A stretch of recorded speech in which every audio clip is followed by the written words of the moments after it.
Welcome race fans. This is Bigg Wizurd TV. We are live here on the air and we are bringing you the Sebring 12 hours of iRacing here in the broadcast booth here at Bigg Wizurd TV. We got myself, I'm Ron. I'm here on camera. Hi everybody. Also have Julian Lockwood with me for the broadcast. Julian, welcome. How's it going, Ron? Oh, doing awesome so far. This is going to be great. I'm super excited. We've got 12 hours ahead. We've got two of our favorite teams in the split. We're running two Buckeye Endurance race teams here in this split as we get this going. We're starting up qualifying right now. Let's watch these guys go around here. See if we can get some good shots here. We've got Morgan Tegey out in front in the I'm so used to saying Morgan Tegey out front. We got Morgan Tegey in the Buckeye Endurance LMDH, the BMW hybrid, also known as GTP. Watching him here on the screen go around doing his warm-up lap. He's in the number 14 car with the Buckeye Endurance green team. You can see the name there on the top right of the team, and at the top of the screen you can see the driver name. Right now nobody's got any time, so there is no position at the moment. So what are we expecting here? Should we let me do a little intro as we get this going and watch as them do their warm-ups. First I'm going to show this quick video of Sebring. Let's talk about what Sebring is and what it does. This is the racetrack, 17 corners, pretty much no elevation change. The danger here at Sebring is not the elevation, it is the bumps. 3.74 miles in length, 17 corners. Originally ran the first time we raced here in 1950, but it's been this race configuration since I believe somewhere in the 1988 range. There are some interesting straightaways and interesting corners. The long straight before the start-finish line is the Ullman Straight, and that will play a factor later on in the race as we get into the late day hours and the sun shines directly into their faces as they go into Sunset Bend.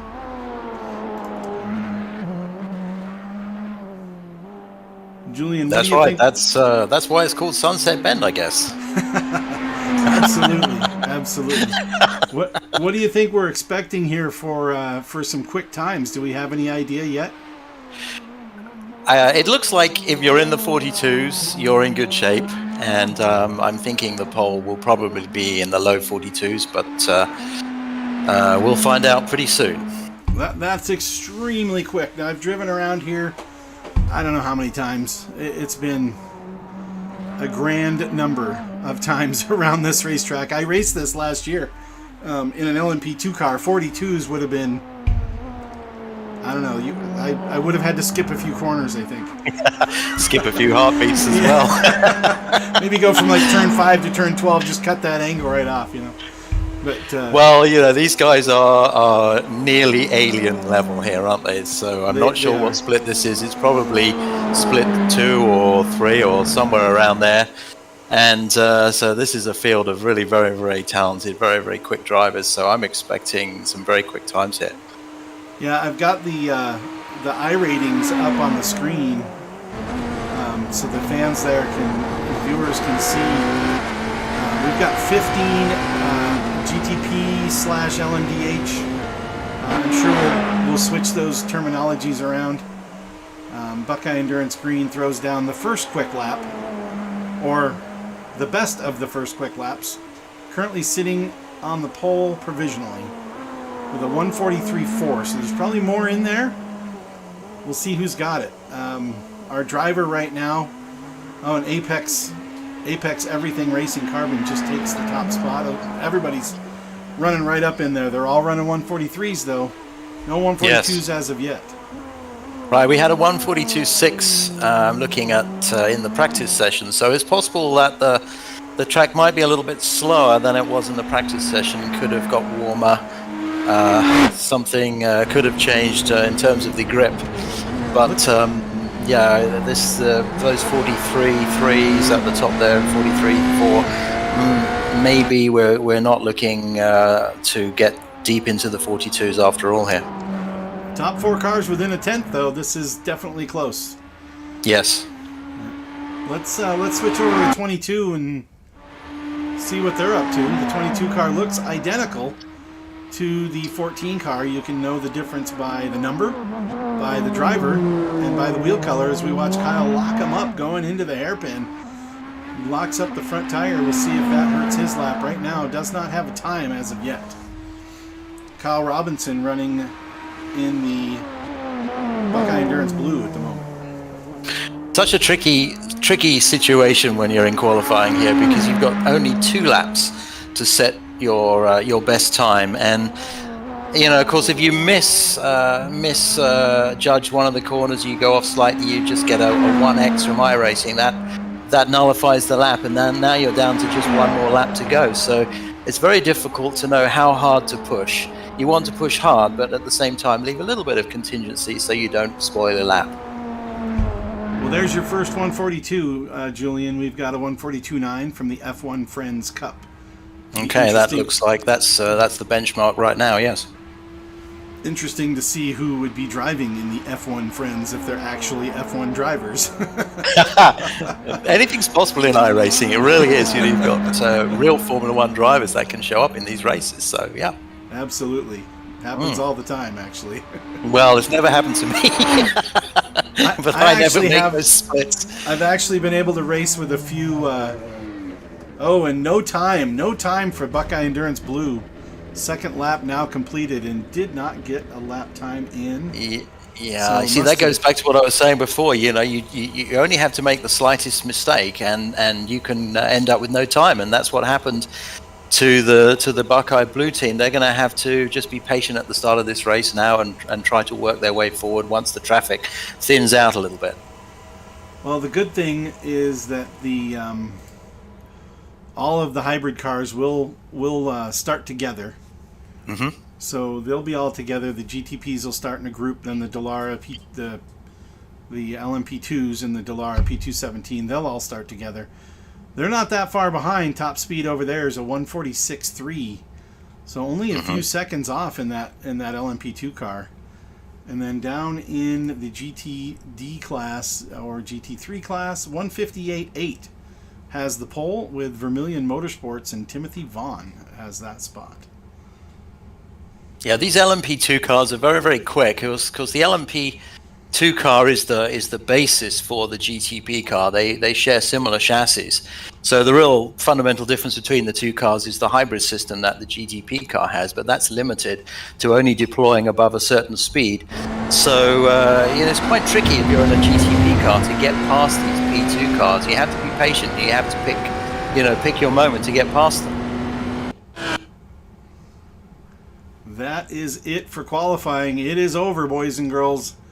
And the F1 Friends Cup team has taken the pole for this race.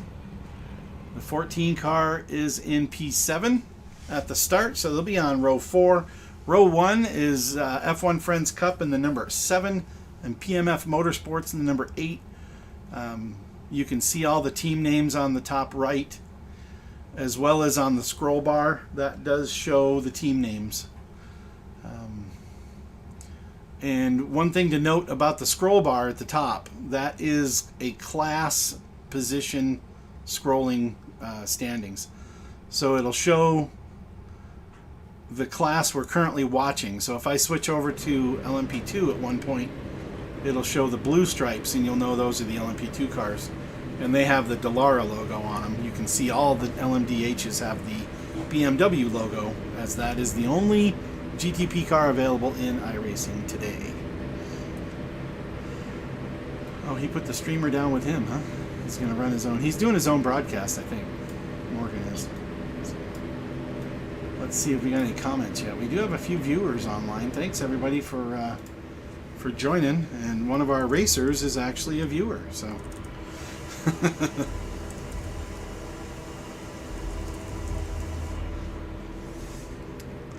Just here, waiting for the start. We're gonna do one lap, and then we're gonna go green.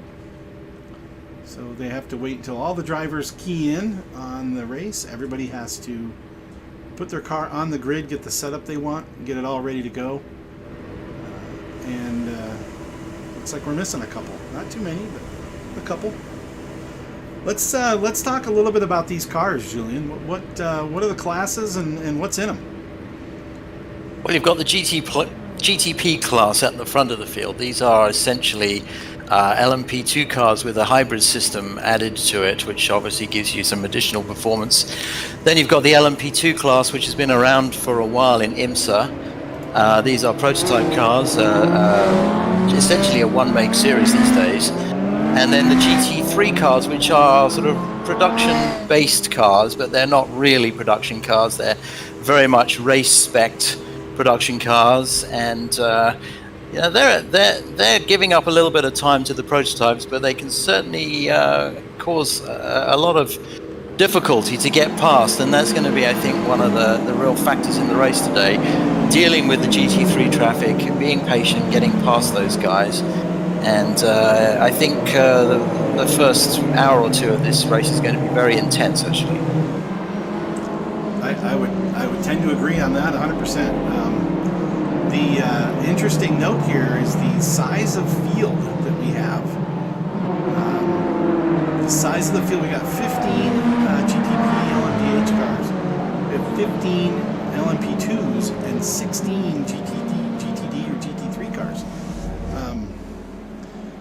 They have split them up. I don't know if you've noticed, but on the track, you can see the little yellow dots on the map. Those are the hybrids. The blue dots are going to be your LMP2s, and the red or pink dots are going to be your GTD cars. The GTD class here looks like starting up front side by side are some teammates. They have the same livery. I would expect those to be teammates. It's Vermilion Motorsports red and black. Two teams. You won't see all the cars on the racetrack and on the actual track map all the time. It's only going to show you about 40 of those by the looks of it. But that might thin out as we go. That's right, yes, the race definitely will thin out. Probably the second half will be very different to the first half. But right now, job number one for Morgan in the Buckeye green, and I think is it Kyle that's starting in the Buckeye blue. Anyway, job number one for those guys will be to not throw this race away on the first lap, because it's so easy to do, and it's a long race, and you really want to be conservative, but at the same time, obviously, not give up too many positions in the process. Right.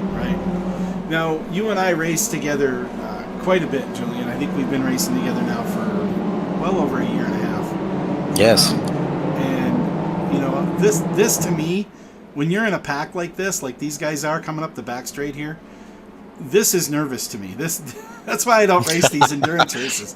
I am so nervous that I'm going to hit somebody or somebody's going to hit me. I'm not going to break it at the time they expect me to and stuff. And man, there's so many cars around. There's 15 of these cars. And it really is absolutely nerve-wracking. I totally agree. And I have done a couple of races with the Buckeye team in the past, and I can tell you that Morgan is very, very cool. He does not seem to suffer the same degree of nerves that I do, and he really is quite unflappable. And of course he's also super fast as well. So that's really a very, very potent combination right there. Well, there it is. There's the green. The cars are off. The GTPs have been released down into Turn 1. F1 Friends Cup is at the point. Morgan holding on to his position for now as they drive around through Turn 1 and try to make it through this first set of S's and see if we can go side by side down into the hairpin. We'll find out if that's going to work. Yes, this hairpin right here will be the first test for everybody. Hopefully all the drivers here will be thinking the long game and there won't be any issues. Cold tires, cold brakes. You know, this GTP car has that new brake-by-wire system on the rear brakes. if you watched the 24 Hours of Daytona or the real car, 12 Hours of Sebring last weekend, there was a lot of mention of that new brake-by-wire system and causing problems to cars, especially on cold tires. You'd see, Tandy or some of these guys that have been driving these cars in the LMP1s, or the DPIs for years, having lockups going into these corners. It's quite amazing. Interesting. I don't know if iRacing simulates the brake-by-wire or not, but I certainly do recall driving this car with the brake bias quite a long way forward to try to compensate for those rear wheels locking up. Here we go with Morgan going down on the inside of turn 17, trying to take away P8, and he does cleanly from that team. Ring Wizurd? I don't know. I think that guy let him go very. Obviously, he's thinking the long game here. He doesn't want to tangle with anybody on the first lap. Or Morgan is pretty quick, so he'll take advantage of any mistake. Yeah, he really is very, very quick, and I was surprised that Morgan qualified in 7th. I was expecting him to be in the top 3, but he may have had an issue with his qualifying lap, and we're seeing his real pace right here now.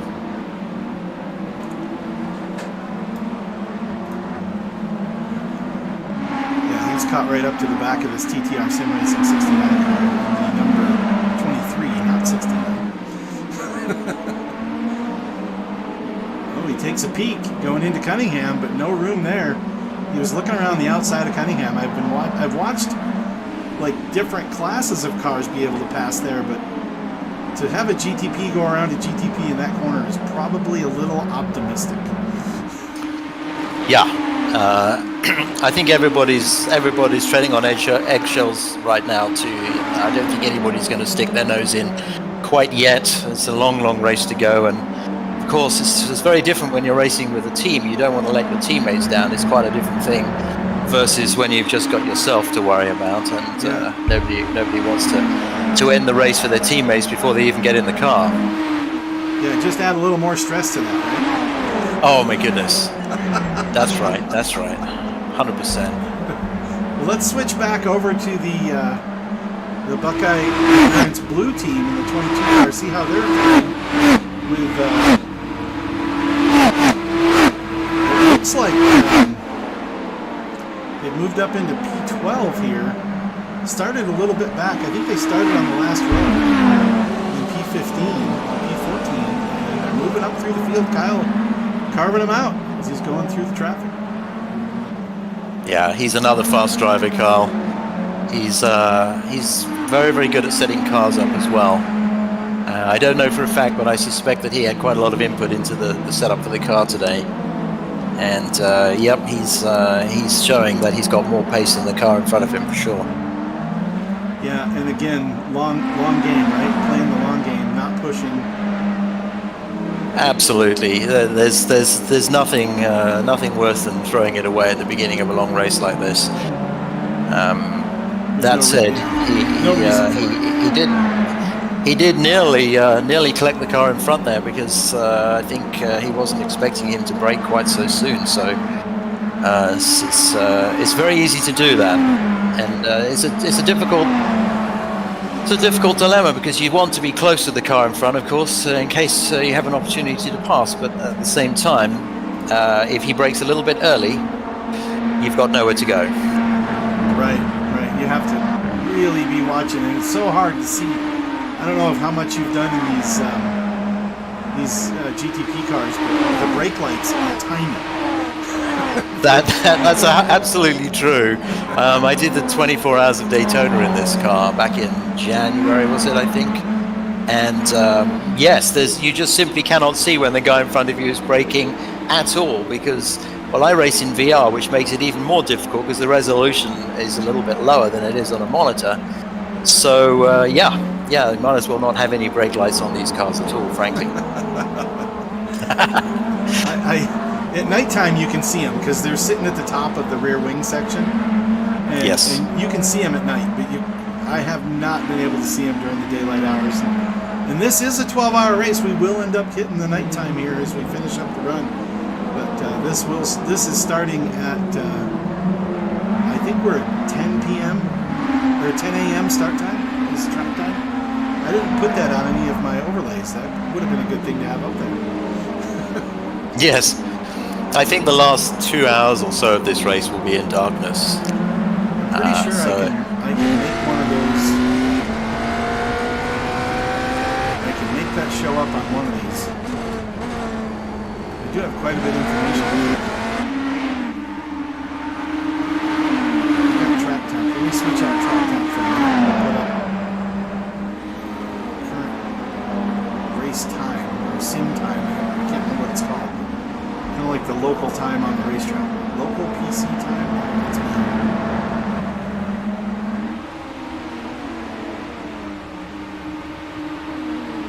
Find it. I know I can.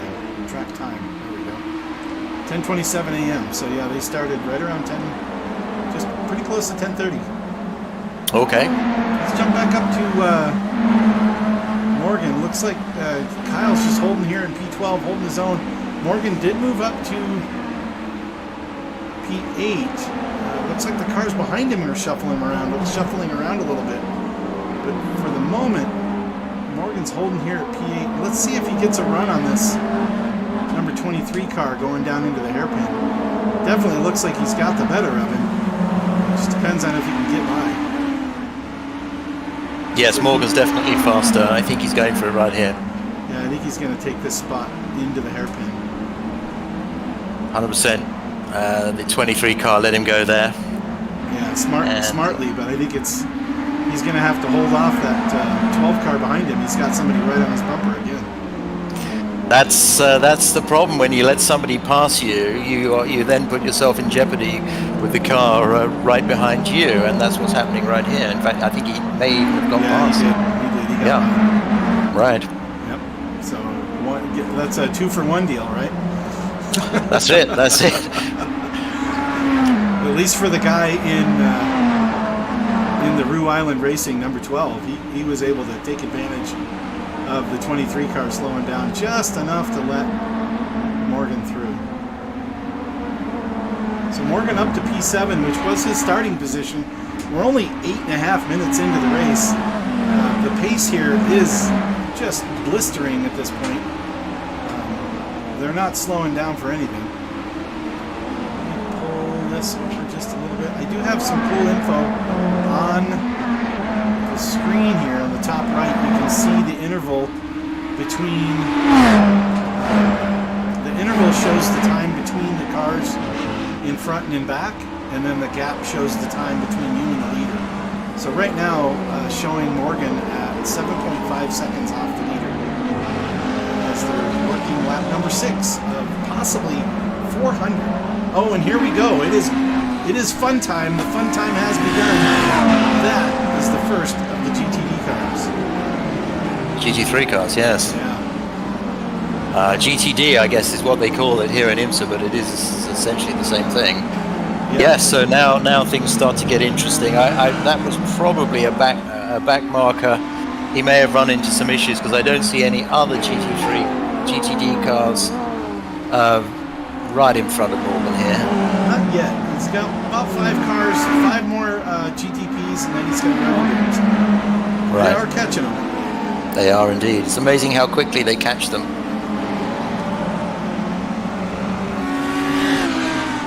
Just a quick word here as we get started on our broadcast. I don't know how iRacing knowledgeable all of our viewers are, but iRating, I've got it on the screen there. You can see there's 3.1K, 3.4K. You can see Buckeye Endurance Green, Morgan is 3.4K. What that is 3,400 is the number. That's what that translates to. And that is a rating that is given by iRacing for the driver's ability to beat other drivers. It's simply put, the rating that you get for being faster than other guys. And not only faster, but being able to finish ahead of other drivers. Being fast is one thing. Anybody can be, well, not anybody, I can't. Neither can I. Anybody can be fast, but to be fast and clean is another animal altogether. As you can see, as they're going through these GTD cars. This is chaos. Look at that. It gets cut off. Yes. Has to hit the brakes. Has to be patient. The other GTP gets pinned in behind the two GTDs, and he's getting caught by that 23 car again. Is almost side by side with him back there as Morgan just peels away. That was one corner with the GTD car in the way, and Morgan pulls out to like a 2 second. What's he got, a 1.7 second lead now over his back door. Yes, and they are heavily into the GTD cars now, so. He's getting held up here. It's an ebb and flow because he's getting held up here through 13. Tower corner, you see that other GTP car catching right up. Yes. But this is a good break for Morgan. That'll help break the draft. The other guy in that the BMW painted number 12, he's cooking along too. He's doing a really good pace. Change up in the front. Number 92 goes into 4th position ahead of the number 24. Every once in a while you'll see a car blip out. Typically that's going to be because their computer loses connection for a second. So if you're watching the standings and cars disappear and come back, that's usually what that is.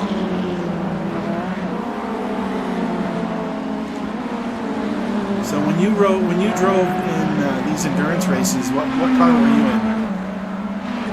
in? The first race was in 24 Hours of Nürburgring. I drove that with the Buckeye Endurance team. We were in the BMW M3 GT3, I believe it was, and then we did the Majors 24 Hours of Le Mans in the Porsche 919 LMP1 hybrid car. Oh, nice. Yes, that was actually a fun car to drive in that race because you were able to use the push-to-pass hybrid option to really eat up these GT3 cars, and that's not available, of course, in this race, in the Sebring race, because they have not got a push-to-pass option. And the last race I did was in this very car, the BMW M hybrid car at Daytona, the 24 Hours of Daytona. And we managed to eke out a 5th place in that race after getting delayed at the beginning. So you never know. You just got to stick with it, and the race can sometimes come to you. Just keep it rolling, right? Keep it rolling. That's right. Just never quit. Keep the wheels on the bottom and keep it rolling. If the car's moving forward, that's a good thing. Kyle is moving up. Let's jump back and take a look. Oh, up to P11. He did get around the. I think he was behind a little bit of a shuffle there. I don't know who he's gotten by. I thought he was right behind the 15 car. Now who are we looking at here? Looking at Kyle here in the 22. Right. In the Buckeye Endurance blue, you can tell. Whoa, he loses it there. Oh, that was a little bit wide going into turn 4 there. Mm-hmm. No harm done, but it's an indication of how easy it is to throw the race away. Just a momentary lapse in concentration is all it takes. Yeah, or a brake lock up, or anything at all. Mm-hmm. In the dirt here, surprisingly, has no traction. Well, certainly very much less. Yeah. I have to say that whenever I get onto the grass in iRacing, I feel like it's like you're on ice, and I think maybe iRacing is a little bit overly zealous in terms of taking the grip away from you. But certainly, if you get 2 wheels on the grass, the car will go around on you in a heartbeat.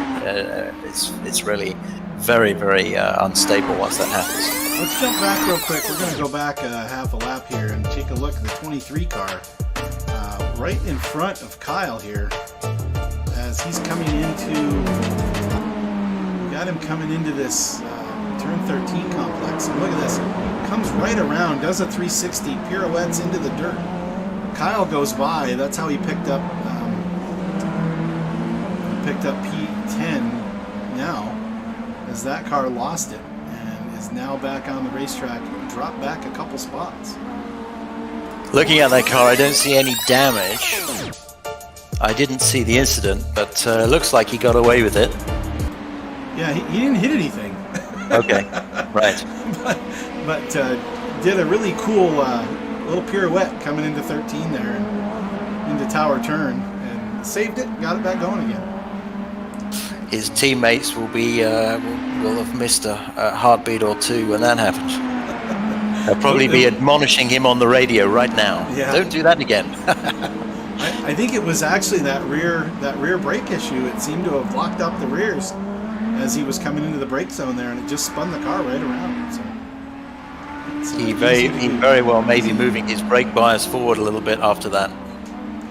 Well, this puts Buckeye Endurance Blue up to P10 here, and just 16 minutes into the race. Looking good out there, guys. Looking really strong. Let's jump back up to Morgan in P7. He's just kind of rolling through and doing some laps. Fastest lap, last lap of the 144.1. That's race pace. I think Morgan mentioned that early on in the race, in the stint, these are, about 20 to 25 lap stints? We'll have to find out where that lands.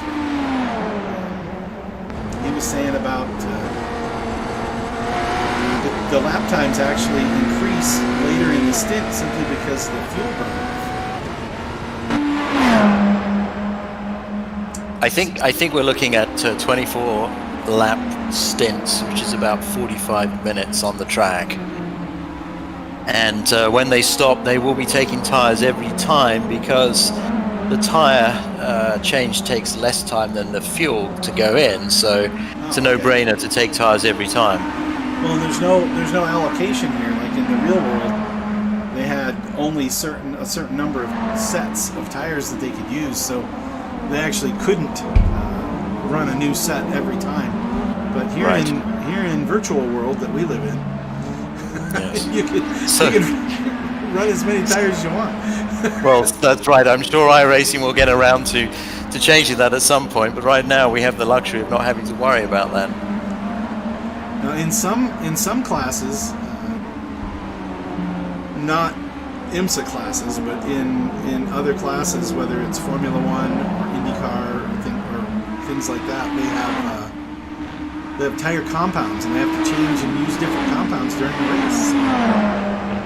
But here, it's just one set of tire, one compound, one tire configuration, works throughout the whole race. In IMSA for real life, I know they have different tires out there, but I think when you start the race, you're on the same set all the way through.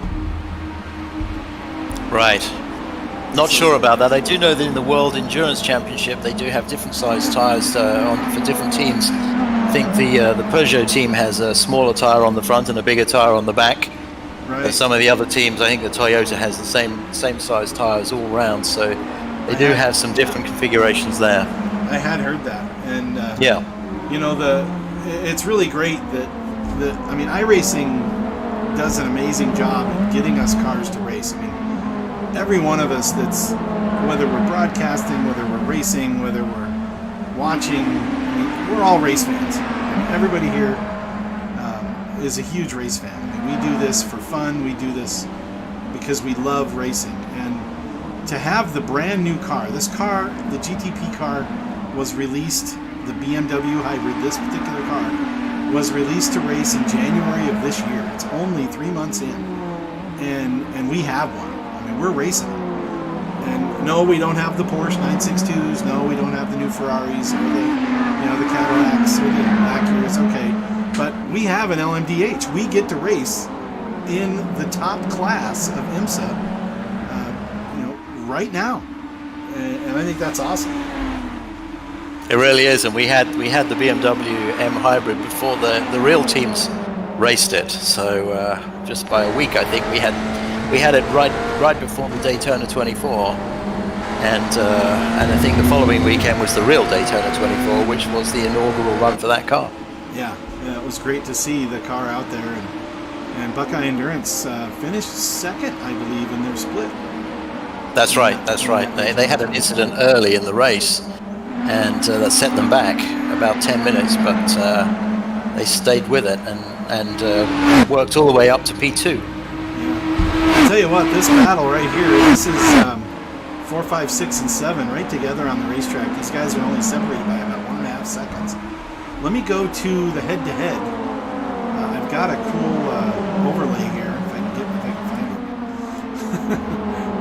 find it. It's funny how much stuff you have on your screen. There's a lot. Yeah, you have to deal with a lot more screen. complexity than I have to deal with here.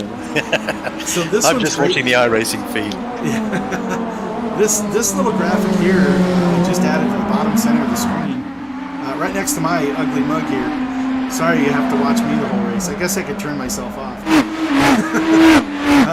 You can see Nick Wood right in front of Morgan here. And last lap they were dead even. 144, 568 to 144, 571. That's only 3/1000ths of a second different. You can see the gap there. You can see Morgan 0, 0, 0, 0, 0, 1, 0, 1. I mean, just a tenth here, tenth there. But these guys are running almost identical times. And Morgan just hanging right with him, waiting for that opportunity. They are pulling away from Jacob behind them in Rue Island Racing. Just slightly. Oh, here we go. More lap traffic. More GTV traffic. Yes. These are often opportunities to make a pass when you run into the traffic, and sometimes you get lucky and the guy in front of you just gets held up by a little bit, and it can make the difference. That didn't happen in this case though.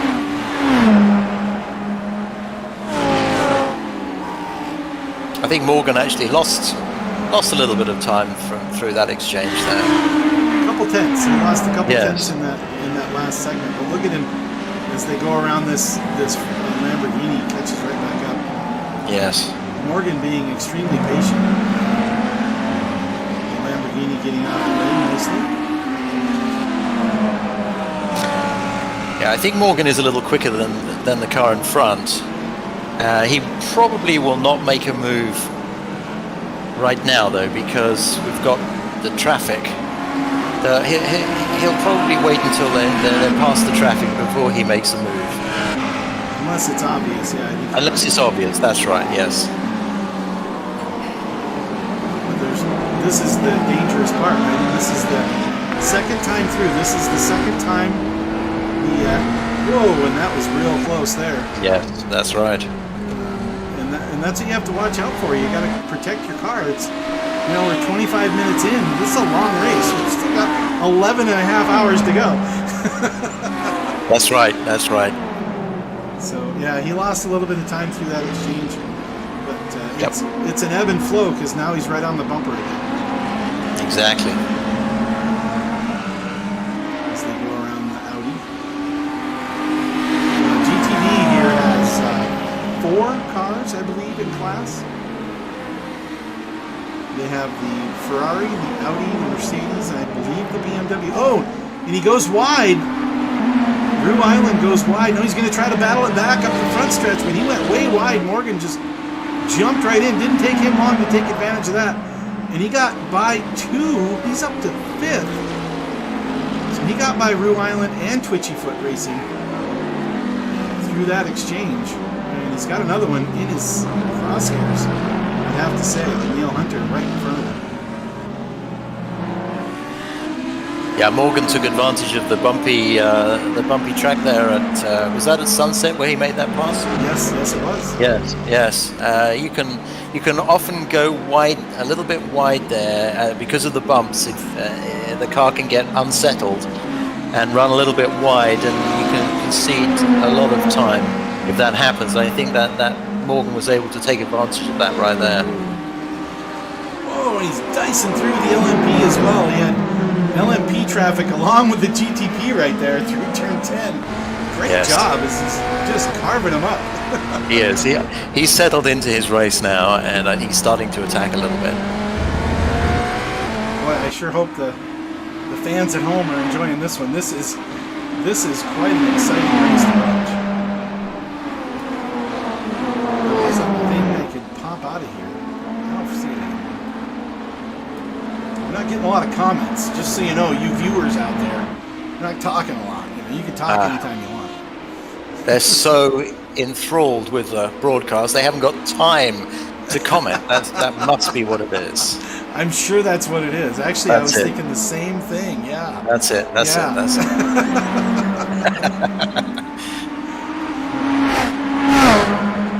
So Morgan is now in hunter-killer mode. Yeah, he's up into P5. Let's check back on Kyle, see how he's doing, see if he managed to get through the traffic unscathed. He's up to 9th in Buckeye Endurance Blue. He is right in front of him here.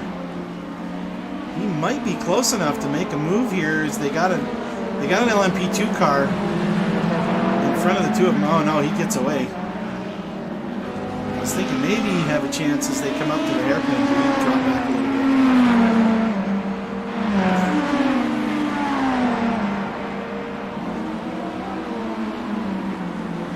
Very difficult to pass these LMP2 cars. They are very, very quick. They have really just as quick through the corners as the GTP cars. And the hybrid system is the main difference between the two.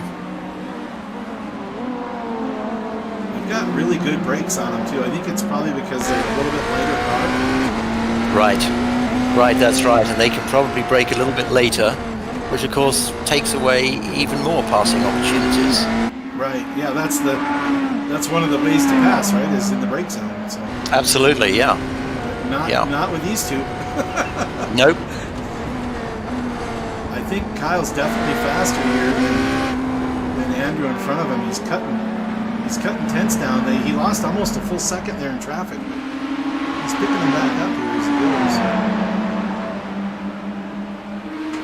He's got a little bit of a draft from the GTD car there. We've tried to take advantage of that. That was either first or second. That was one of those Vermilion Motorsports Ferraris. Right. That's a class leader. Yeah, that's the number 2, the Vermilion Red. But yeah, he's really picking up the speed. He's gaining quite a bit on this. Gaining on Andrew, yes, in the 88. It looks that way, doesn't it? Yep. It'll be interesting to see if Andrew decides to defend or if he's more pragmatic and going for the long game here. We'll soon find out. Well, he's going to have time because the group in front of him is all LMDH cars in front of him. There's no GTDs or LMPs for a couple corners, so he should have time to gain as he's picking up a 10th a lap or a 10th a turn here almost. Yeah. Right on the bumper going into Tower of Green.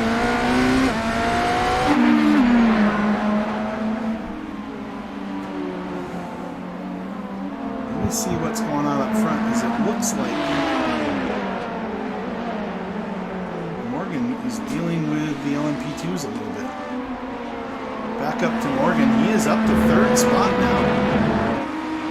The traffic was favorable, and Morgan is definitely on his horse. As he has got this thing really moving.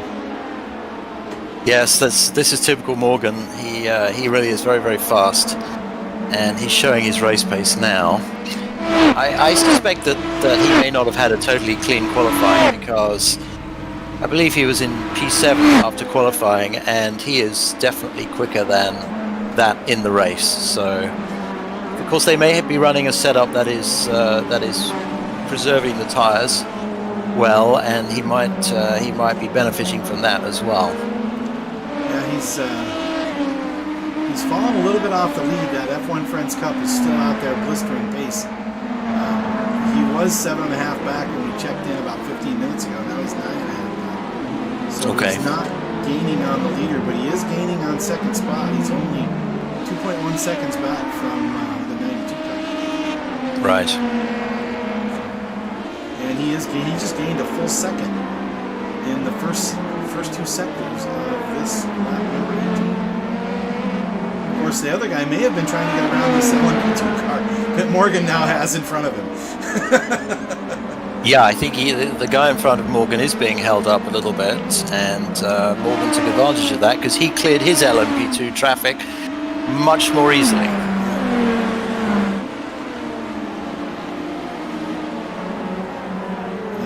Nothing decided at this point. Anything can happen. Multi-class racing is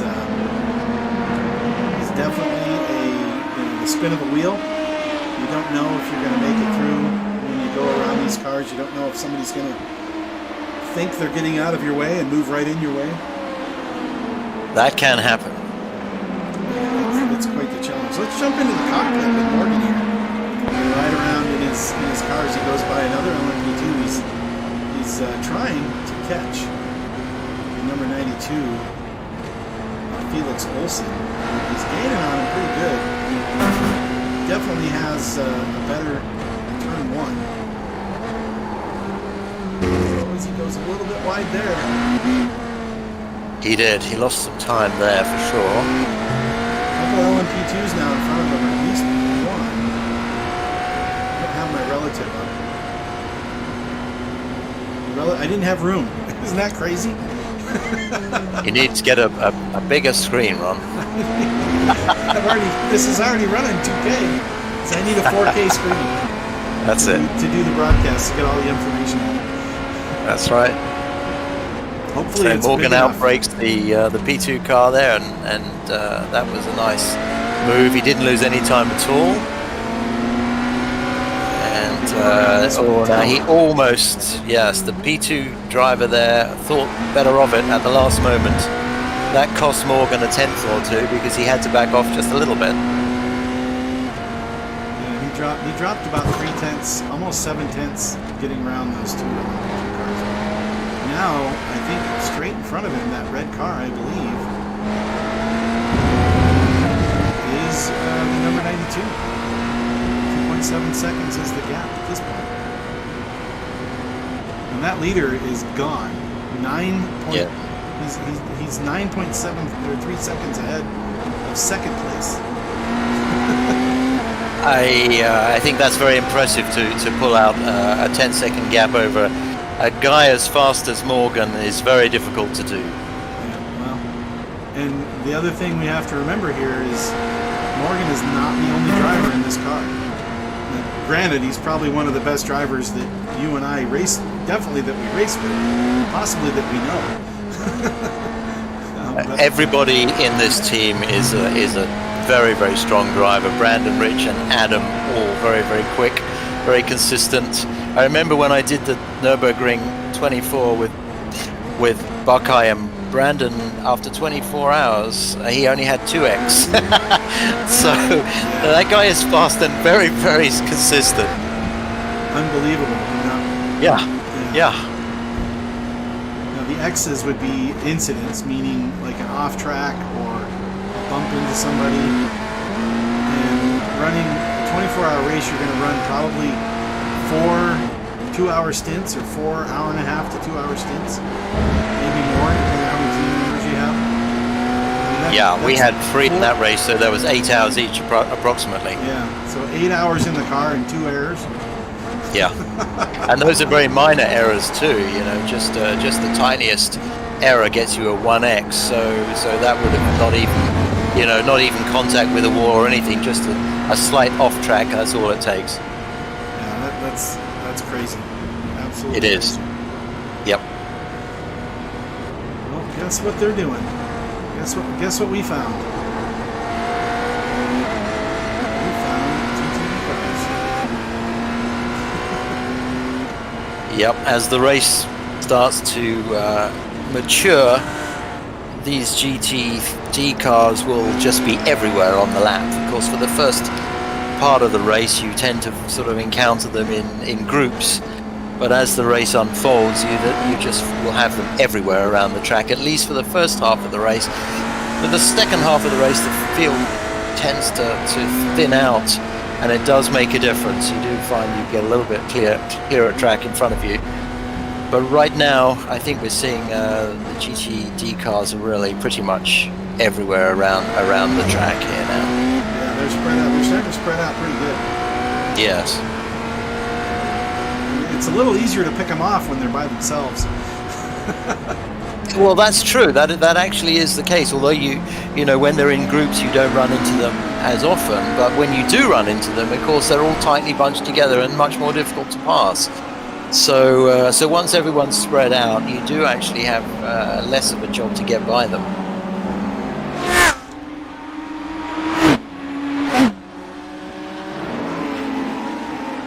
A few different camera angles here as we're watching Morgan carve through some slower and making some good inroads on second place. He's now down to 6/10. Oh, and the car up front really got caught up in traffic. He lost 5 seconds on his lead there. I don't know what camera that is. There's a camera that just shows the camera off in the trees. It looks like we've got some cars coming into the pit lane. Those must be LMP2s. Yeah, those are LMP2s. Only 38 minutes, and they're in the pits. It's possible that those teams underfueled the car a little bit just to get out of sequence with the other cars in their class, which can have a benefit for you. You don't have to deal with such a packed pit lane, but it's also possible that they just don't run as long on a single tank of fuel. Well, they don't. We'll know in the next lap, of course. Right. We'll know in the next lap, because if everybody else piles in that class in the next lap or two, then we know that they just ran out. You know, they just used it all up.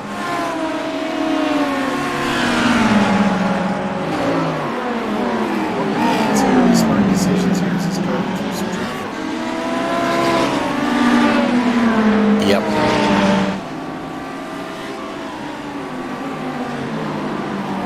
Tower corner, definitely a tough one. Have to respect everybody. Maybe a little contact there between Morgan and that LMP2 from the nose there. Don't see any damage there. It seemed like he hung the front end on the back of that LMP2 trying to get around it. Now he is on the bumper. He has caught Felix in that number 92. Yes. Felix will be feeling the heat now, just as you and I have so many times in the past from Morgan. Many times. Of course, we only see Morgan in the rearview mirror if something delays him. Normally he's in front of us, but sometimes something does delay him, and you have to see him approaching you rapidly in the rearview mirror. Well, what's fun is we have our GT3 races that we do on Sunday night in East to West Racing. We have all these drivers that are in these two cars are there on occasion. Morgan, our reigning champion from season 6. Brandon came second. So those guys are definitely fast. What we do in that series is we invert the top 8 after a short sprint race, and then we run the feature race. I know you have as well. You come in 8th place in that sprint race, and you end up on the pole for the feature. And yes. for at least a lap, you have Morgan behind you. It really is. I'm not sure if I want to finish 8th or 9th in those races, because if you're 8th, you are on the front row, and the heat you get from those guys right from the green flag is immense. I mean, they just all over you straight away. Yeah. You're just trying desperately to get out of their way. They're so quick. And I remember we had the very first race of the season. We were at Spa in the GT3 cars. I managed to get up on the second row, and Morgan was 8th, of course, because we revert the top 8, and he won the sprint, so of course he's going to start in 8th place. And I got a great launch, and I got out into the lead on the start of the race, and it took him a whole lap and a half to catch me. Oh, and I felt so proud, so proud, leading a lap. I think you should be proud of that. That's a good effort. I usually just move aside and let them by. Now we see Morgan here coming in for their first stop. No driver change this time. We're just tires tires and fuel. That's right. Yep. And I think Kyle. Let's see if Kyle has also coming in. Yep. Also coming into pit lane. Yep. They've run 24 laps here, which is exactly what we expected. This is a completely routine stop. They'll take tires. They will. I'm sure both drivers will stay in the car here.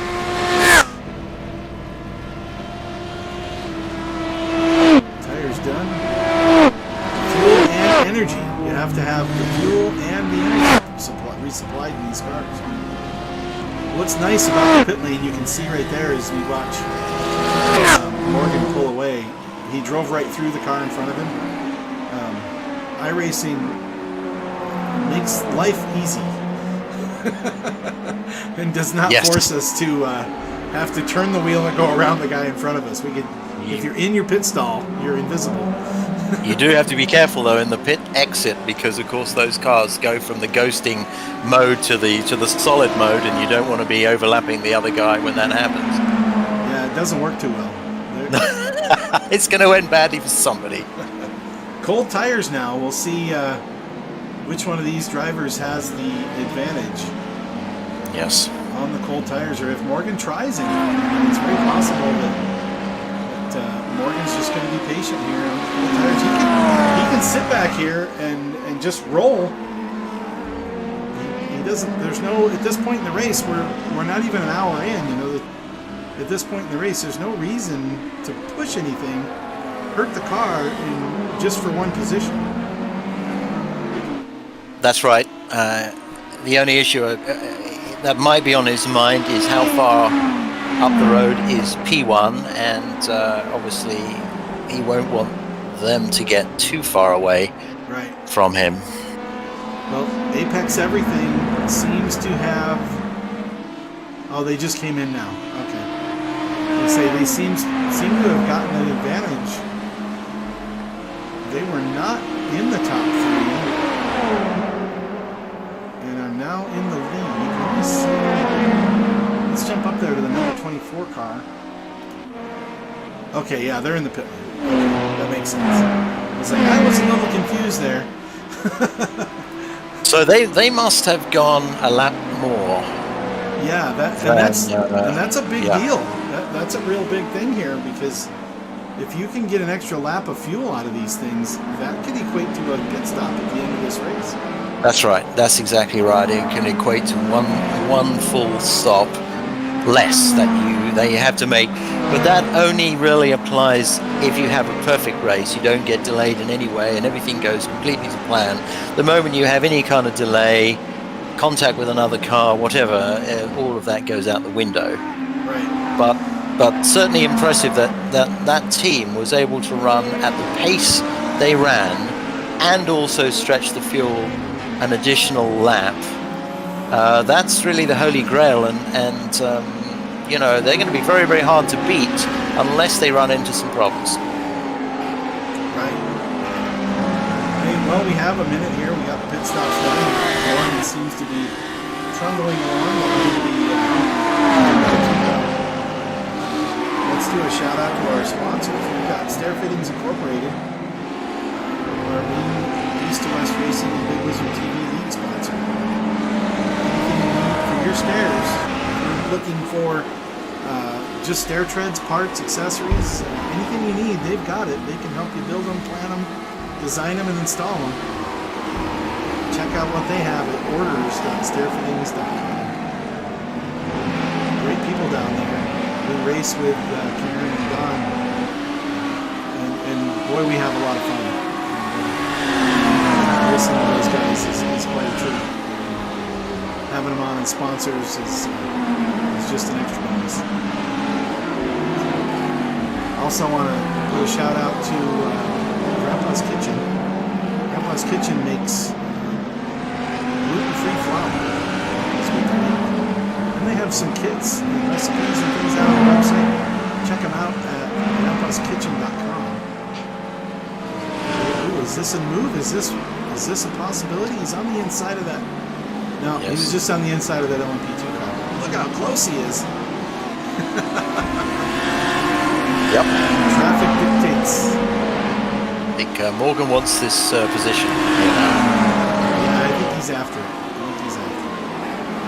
I think so too. He's decided that it's time to move up to P2 now and see if he can stabilize the gap to the P1 car, the F1 Friends car, that has been alarmingly pulling away. We'll see how he does. He caught right up in traffic there, but he's still got that same 0.3 of a second gap that he's had since he caught him. It's amazing because he caught him, right? I mean, that's the thing. He's obviously faster. He caught him. Well, he may be faster at some portions of the track and not faster on other. It depends on the setup that the respective cars are running.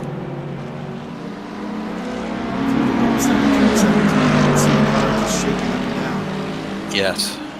It's a good thing we run virtual cars and we don't have to bounce up and down through Sebring and our base rigs at our basement. Well, unless you're in a motion rig, of course, when you would probably want to turn it off when you go through there. Yeah. Leave the motion rig at home for Sebring, right? That's right. Well, I was saying about Grandpa's Kitchen, they make flour. And if you have anybody you know that needs gluten-free flour, gluten-free products, those are the guys to go to. The whole family is gluten-free. They've been at it for a long time. They know how to make the flour. They make a great product. Really close friends with... Oh! That was a block. That was a block. Not necessarily. Yes. Morgan lost time there for sure. Yeah, and he's losing more time now behind the 28 car. That was so this one in LMP2. Right. Yes, this has cost him a second or so, I think. Be interesting to see how quickly he makes this time up now. Yeah. Let's see what he does to recover here. Yep. Now, one interesting thing about Grandpa's Kitchen, not only do they make the gluten-free flour, as I go back to my advertising, not only do they make the gluten-free flour, and not only do they use the gluten-free flour, but it's really good. I've had the cookies, I've had the brownies, the muffins. I mean, I've had all kinds of stuff. We even had a cake. And as most people know, trying to make a cake and make it taste good with different types of flour is not easy. And it was incredible. It was great. I'm hungry already. Well, good news. If you go over to grandpaskitchen.com, you can use the discount code BWTV. That's a Bigg Wizurd TV abbreviation there. And you get 10% off your order every time you go. So, little cost savings there. I like their logo too. I have it on the side of my car. It looks really good. Yeah, they're good guys. Todd Wenty, one of our drivers, and hopefully guest broadcaster coming in later tonight. He said he might be able to make it. I haven't heard from him yet today, but he said he might be able to make it in. But, he is married to the family, so to speak. So, really, another really great group of people making some great products. So it's interesting looking at how this duel is unfolding between Morgan and Felix, and it looks to me like Morgan's maybe running a little bit more downforce because he is really much quicker in the tighter portions of the track and not necessarily gaining so much on the straight. In fact, maybe even losing a little bit on the straight. Yeah, but look at him close it right up there. Yes, that's right. Right. Much quicker through the corners. Is there damage on the back of that 92 car? No. Don't know. I'd have to take a closer look. Yeah, I think it was the paint. The paint made it look like the black line on the paint made it look like a bend in the rear. Right. Section. here as they catch two P2 cars. Is this the leader? That's the 13. Yeah, this is P2 and P3 in the LMP2s, and I don't think they're going to get around him here. That's a bold move around the outside. That might... Oh, he's going to make it work, though. Yes. As they come down into Cunningham, they're still just nose to tail. Not much separation there. Hey, I noticed how the LMP2 car almost went into the back of Morgan there, because he's used to braking a little bit later. Right. And that was a close, well, not super close, but nonetheless, that is something that can happen. Right. Hey, here's an interesting development. Let's go to the 22 car, running in 5th position after the pit stops. Kyle Robinson's still in there and just doing a great job. Moves up to P5. He started in the back of the pack and is currently only 18 seconds off the leader and 5 seconds behind the guy, the next for P4. So he's going to be right there with Morgan here, possibly by the end of his stint. Impressive stuff. He's a very, very fast guy. And it's going to be interesting to see what happens if the two Buckeye cars are running together on the track. There's no formal team orders between the two cars, but they obviously will be very respectful of one another, not wanting to slow each other down or even have contact between the two cars. But yep, they're P3 and P5 for Buckeye now. What a great run! This is some impressive driving. I mean, starting P7 and I think it was P15 in their class and moved right up. I mean, we've only done. We're not even an hour in. Right. Well, this doesn't surprise me. This is very typical for the Buckeye team. They really work their way to the front of these races every time. The only issue is going to be, do they have a clean run? If they have a clean run, they will be right thereabouts at the end in contention for the win here. I definitely agree. That, yeah. Running for the win is something these guys are good at. That's right. In fact, that will be their intention. Really, they didn't come here for anything less than to win this race. They even worked real hard. I don't know if you knew, but they, in order to get, we were talking about iRating, meaning how much better you are than the drivers you're up against, and can you beat them? Can you finish ahead of them? Yes. That creates your effective iRating in the simulator. The team, the blue team, does not race a lot of official races. Your iRating is only set when you race against cars in an iRacing official race, like this one. This is an official race. So anytime you are a lower rating and you beat a car with a faster rating, your iRating goes up. But that doesn't work in all of the week-to-week league races that we do as friends in our East to West Racing League, or any of the other leagues these guys race in. I know they race in multiple. Those races don't change your iRating. So you could win a championship among drivers that are supposedly better than you, and your iRating won't change. That's right, and that's my excuse for why my iRating is so poor. That's right, because you and I think we're pretty equal. I think we're both 3,000 iRating drivers. We just haven't proved it yet. We certainly have not. Well, mine's around 1,300, so I wouldn't even be in this race with these guys. Well, that's right. I think if I remember rightly, I think Adam may be like a 1,600 or so, but that's because he doesn't race a lot of officials, I'm guessing, because he is way better than that.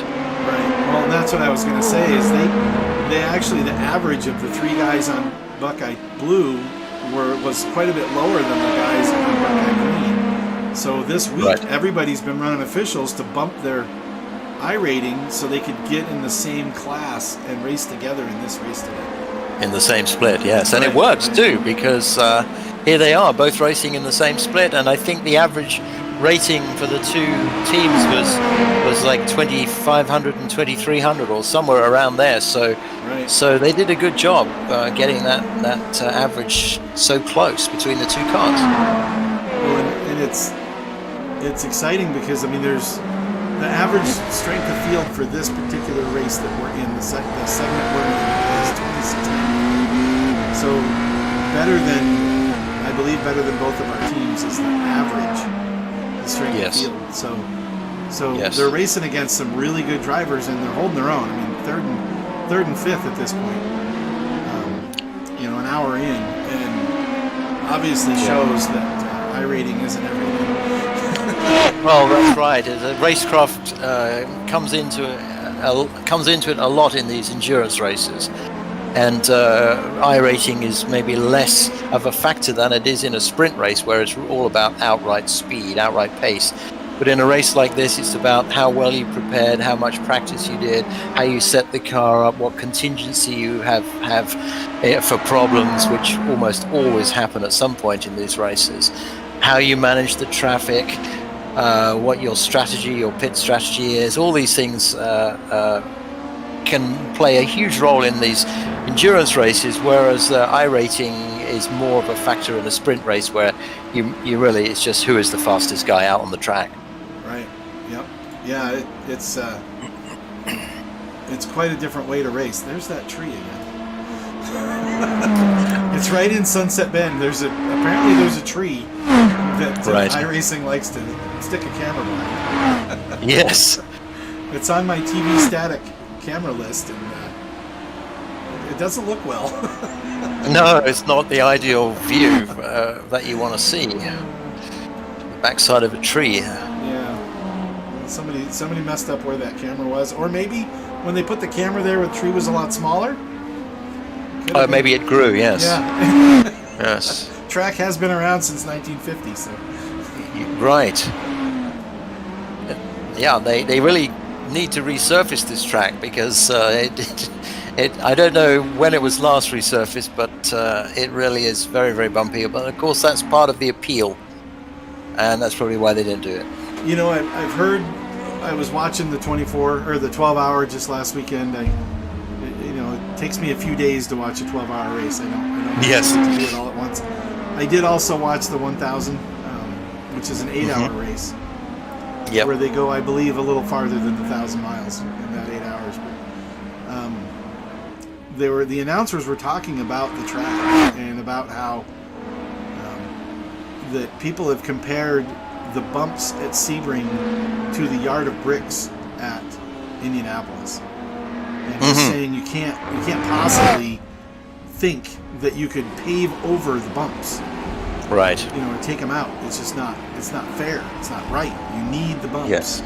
Yes. And as we watch my tree here, I'm going to switch camera views. As we watch Kyle bounce through turn 17, this is exactly what they're talking about. This is what they're talking about, and I'm sure when the Buckeye team set this car up, the bumps were a big factor in how they set the car up. They probably running it just a little bit softer than maybe they would normally run the car, a little bit more mechanical grip, because check out what's going on up here in the front. We missed the action, but we can see the result. If you look up back at Buckeye Endurance Green, you can see they are currently in P2. Yeah. Yep, and 8.7. So I think Morgan has closed that gap a little bit on the car in front, and this is unfolding just so typically for Buckeye Endurance. I've seen this over and over again. They'll start in the top 5, 6, 7 places, and by an hour into the race, they're right up there in P1, P2. Well, we are at exactly an hour, and they're in P2. They're in P2, and looking very, very good. Now, I think you had a driver chart that I thought I saw. Yes. Who's up next in the Buckeye Endurance Green car? In Buckeye Endurance Green, it'll be Brandon next for a double stint. that is not going to change much as far as being able to stay up front. Brandon is one of those guys. I've watched him race a lot, and Brandon lives in just north of Cincinnati in Ohio. Been racing on sim racing now for a couple of years, 2.5 years. I'll tell you what, I've never seen anybody control the tires and take care of the car throughout the whole stint better than he does. I mean, not only does he not have any incidents, like you said, he ran 8 hours at Nürburgring, which is insanity all by itself. But that's right. He did it with 2X. I was just amazed. Yes. Yeah. And he brings it home perfectly clean, and the tires are usually, still in the 70 to 80 percentile range after one of his stints. He's just incredible with easing into the throttle and easy on the brakes and just not hurting the car at all. And when you've got somebody like Morgan who can throw the car right up into the top spot, or the top 3 off the start, then you get your cruiser in there, and really going to make a good run here. Recorded wins here, or not? Yeah, wins. I guess finishes. 2022 Petite Le Mans. Buckeye Endurance took P1. That's right. In the Sebring of 12 Hours last year, they were actually in the top split. I believe they finished P2 in that race. It says P5 on that one. Oh, my bad. Okay. But that's the top. That was the top split. I mean, I think they're probably in the second or third split. I mean, you think about it. There were 340 teams starting this race. There's only 46 in our split. Yes. So you've got. This is probably split 2. Yeah. Yeah, it's probably split. But if you think about that, that's there's seven races, maybe 8, that are going on at the same time with all these drivers. And to be up in that top split, you're usually racing against cars and drivers with 8,000 to 9,000 iRating. That's right. And to be racing with those guys, it's a learning experience, is what it is. I mean, for me, racing with this group would be a learning experience. I mean, you and I both race with these guys all the time, and every time I get on the track, it seems like I'm going to school. So, 100%, yes. I've been able to pick up a few tricks on that little Formula 4 car. We do a Formula 4 race on Thursdays, as you know, and I actually got the championship last season, which surprised me, to be honest. I was quite shocked.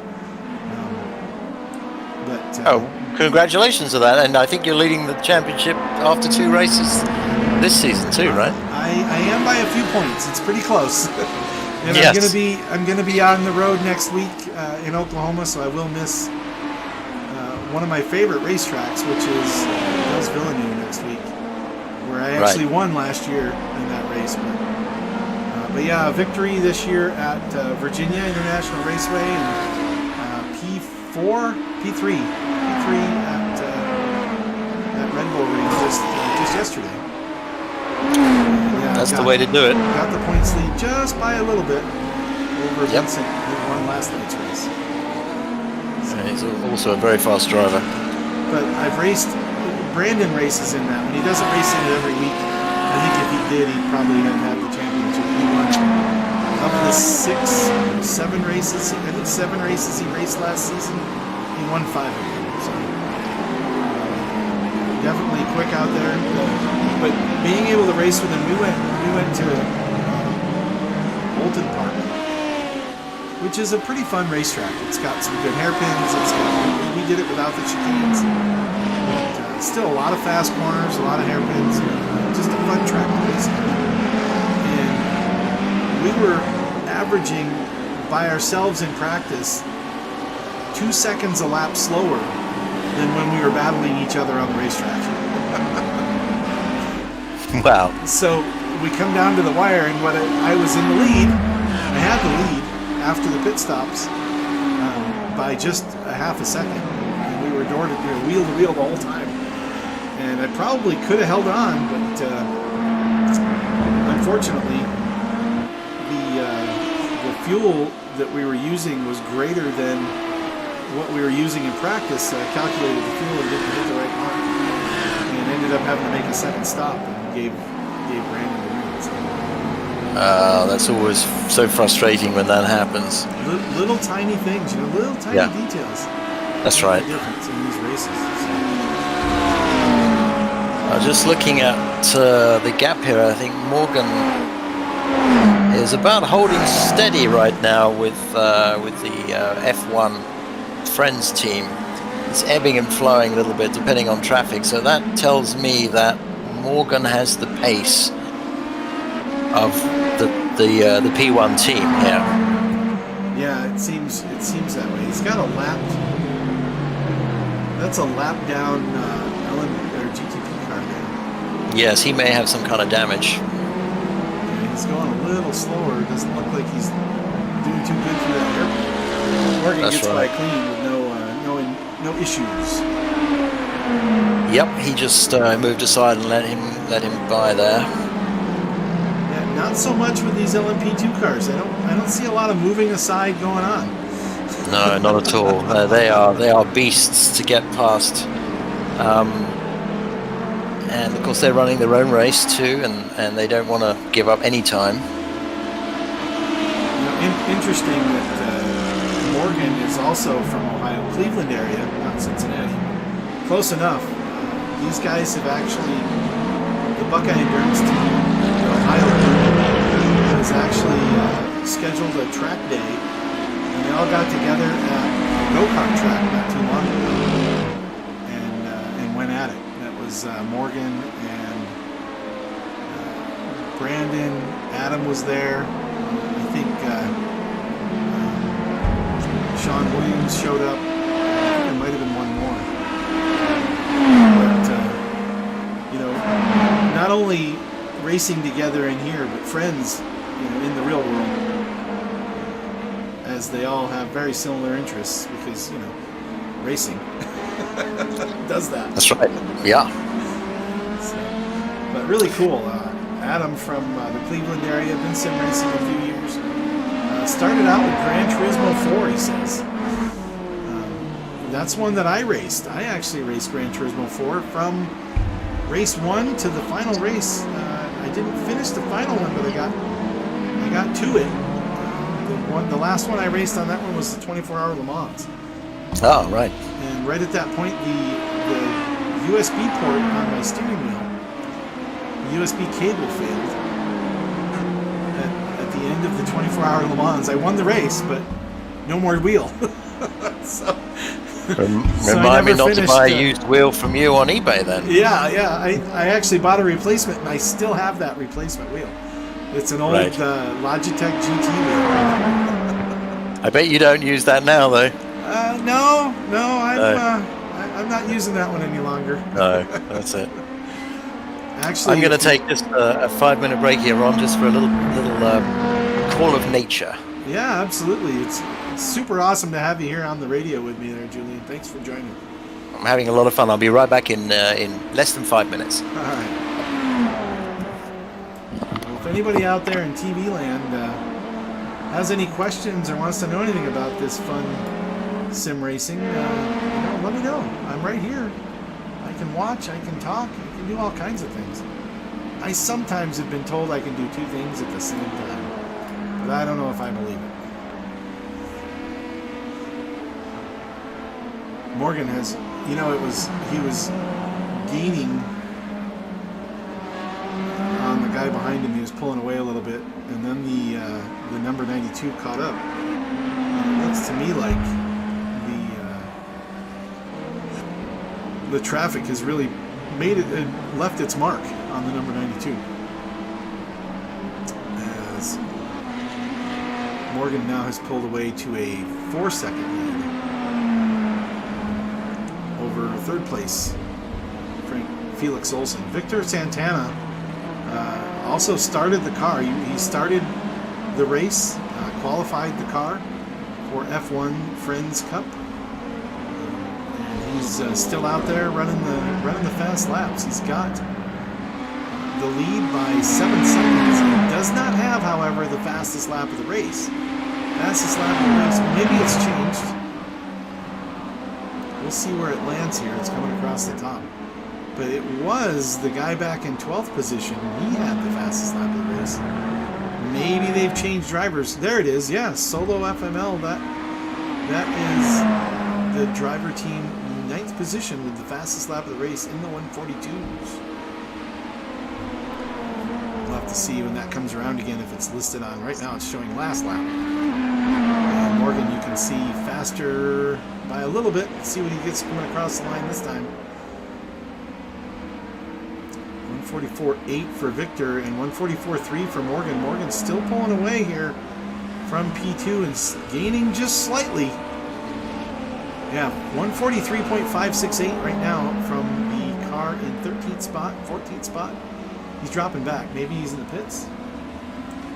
We are coming around to lap 42. We're on lap 41 right now. So if you're only getting 20 laps out of your car and running the fastest lap of the race, that may be the case. We'll see if these guys run another 24 or if they're going to go farther. That put him 9 laps away from pit, and that's a driver change.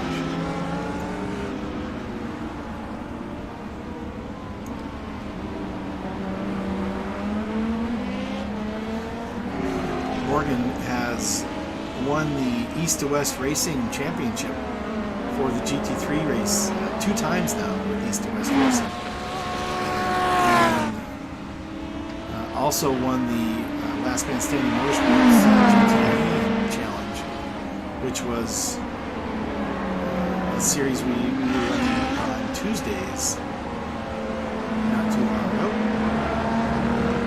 If you want to get in on the lead, send me a message here. I'll give you a link to the Discord server for East to West Racing. You can race with these guys, with Morgan and all those super fast cars. So if you're really good and you think you got what it takes, you can go after Morgan, or you can race with the rest of us and just have some fun. Because we're not all this fast. Definitely not all this fast. As Morgan drops another 144.8. Victor, a 145.3, slightly gaining down to 6.5 seconds now. 6 seconds the gap as F1 Friends is dealing with a little bit of traffic up there. I don't see him. Oh, there he is. Yep, getting around some LMP2 cars.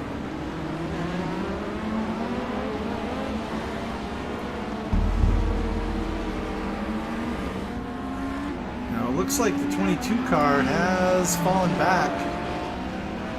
Some issues here for Kyle Robinson, not getting up through the traffic. He was up there in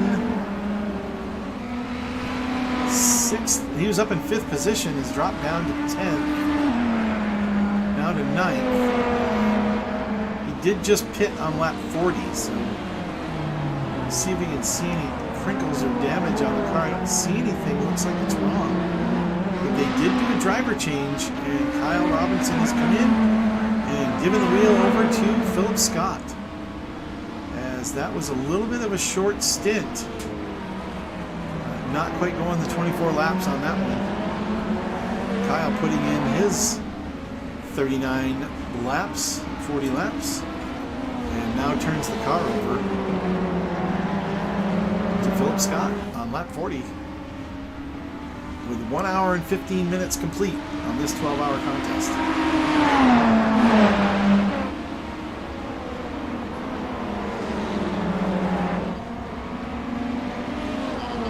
And Philip getting a bunch of car for the 16 car, who is battling there for position with him.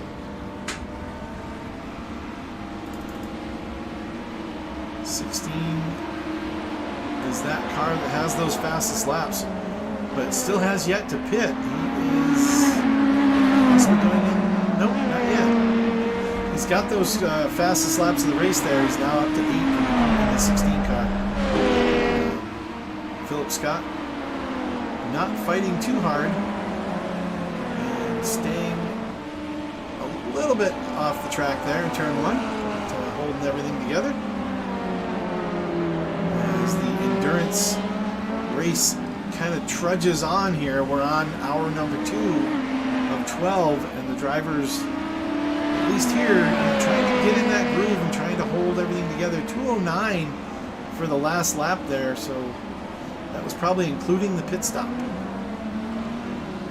It's interesting that the 22 car stopped early by about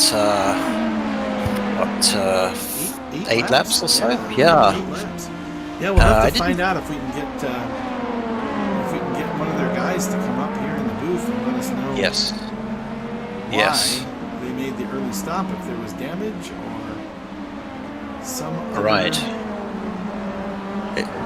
It's possible that there was an incident that we didn't see. It's possible they underfueled the car at the first stop. Yeah, maybe the second stop they did it to get ahead.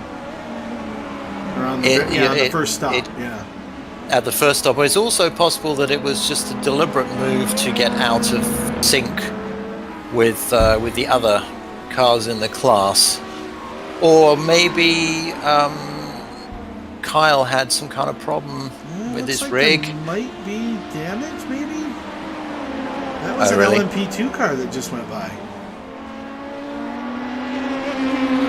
That is interesting. I saw, that's Philip now in the car, and I saw him go over some bumps there through turn 14-15 complex. He went over some curbing. Let's see what his lap times are. Last time through, he's running a 150.5, so not really up to pace. LMP2s are running in the 148s, I believe. Yeah, that's he's losing 6 seconds a lap from what he would expect his pace to be.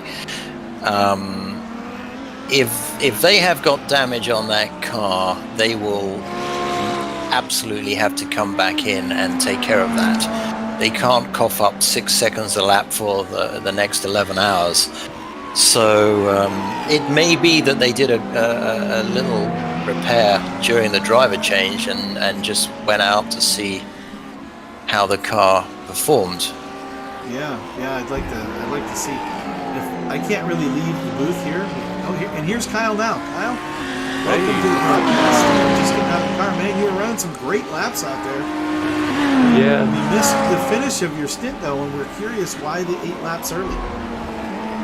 There was a P2 that spun in the middle of the track right in front of me on a corner exit and just didn't have anywhere to go and hit him in the door. So did that and had the optional repairs, but the steering wheel was a little crooked.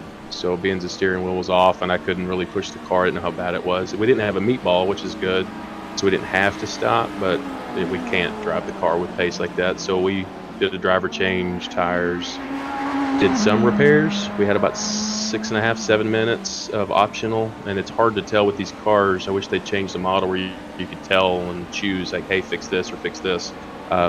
So we don't know what was repaired and what wasn't. So we, instead of taking all 7 minutes now and putting us really behind, we did some and just we're going to see how it is.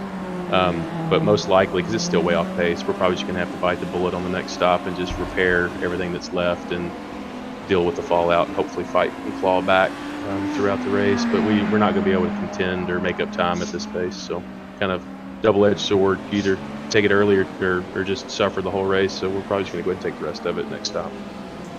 Yeah, that's a tough break coming through. You know, with damage, with a car right in front of you. There's really nowhere to go on this. You know, you're going 170 or however fast. You know, top speed of these things around 180 miles an hour. Yeah, and it's frustrating too because I mean the traffic's always an issue, and we were very conservative, or I was very conservative with handling of traffic, and I would run with open track. I'd have the pace to run down the guys in front of me, close the gap, and then when we hit traffic, typically I'd end up giving some up because I would not be as aggressive. But still, you can be cautious and still have something like that happen. But there's still a lot of race left, and the green team's still running strong, which is good. So we'll do what we can and at least have fun while we're doing it. It's our first. I'm not sure if it's everyone's first on this team, Sebring 12, but it's my first Sebring 12. So. Yeah, keep after it, man. You guys are doing great. And having Philip in the car is the way to go. You know. Yeah. No, he's very good at adapting to anything. So he'll be able to drive it. If the steering wheel could be 90 degrees right, and he'd still be driving it fast. So we'll see what kind of pace he can get out of it, and then if it looks like we'll end up repairing probably the rest of it at the next stop, or most of it, to try to get it back to normal, and then go from there. And it's frustrating too, because we started in the back because I messed up the qualifying lap and was tracking for a pole and got too greedy off of Sunset and tapped the wall on exit. Oh, the old 0X, huh? Well, and by the time I realized that, so what happened, I got the 0X, and then I didn't pull it off the wall quick enough because I didn't get out of the throttle, and I didn't slow the next lap down, but then I clipped it just again, and it turned the steering wheel. So I was like, well, the second lap's junk, so I tried to get the car stopped before it crossed the start-finish line so I could still do one more lap, and I didn't. By the time I got the car stopped and went back to pit road, it was tripped the second lap, so we started, I think, dead last or next to last, and we're up to... Yeah, you were on the back row for sure. Yeah, we were back there, but it's endurance racing. That's what makes it fun. Yeah, and you climbed right up through the field, and what's crazy right now is P8, he's running 148s.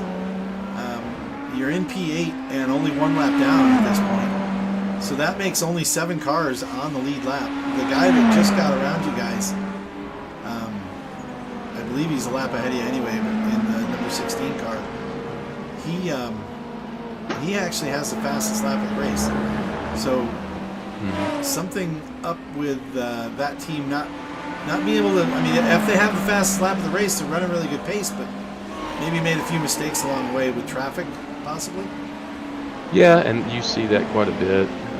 And two, with traffic and the way the deployment modes are, with the track temperature's climbing, so I'm not sure what lap that fastest lap was, but a lot of times you'll see a fast lap early, and then you'll see probably some more fast laps at night when the track cools off again, and there's less cars, because by that time there's enough attrition where, especially in this first split, a lot of people that have issues like us, if they have the opportunity to go to the board, they'll try it again. But with the guys on our team, we've got kids and stuff going on this weekend, so this is really the only split we can do. So we're in it for the long haul. So, so come nighttime, you'll see some more, I think, fast laps. Track will be cooler, less cars in the way.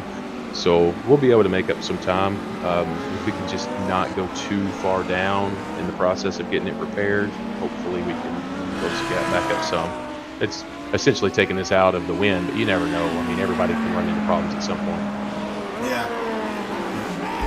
Well, it's been great watching for the first hour and a half. We're excited for another 10 and a half here.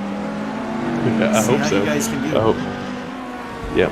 Well, I'll check back in with you guys later. All right. Hey, thanks for coming in, Kyle. Appreciate it. Thanks, man. No problem. Well, it looks like we guessed right. They did have an incident, and they did do a little bit of repair in the pits and go out and see how the car felt, and it looks like it's going to have to come back in at the end of this stint. Yep. And we've got F1 friends look like they're going to run 25 laps here. I noticed that they have eked out about an extra 7-8 seconds over Morgan. Well, Morgan currently in the pit lane. Ah, okay, that's what it is then. And the cars are not all showing on the racetrack, and as they get separated, it's hard to tell where everybody's at until they get it rounded back up. I'm gonna have to. Okay, so Brandon is in the car now. So we missed the driver change while we were talking to Kyle. Yeah, it actually. Brandon just came out right in front of Philip. I was camera on for the driver change. They got tires, fuel, and a driver. We did have it on the screen. So what I'm confused at now is that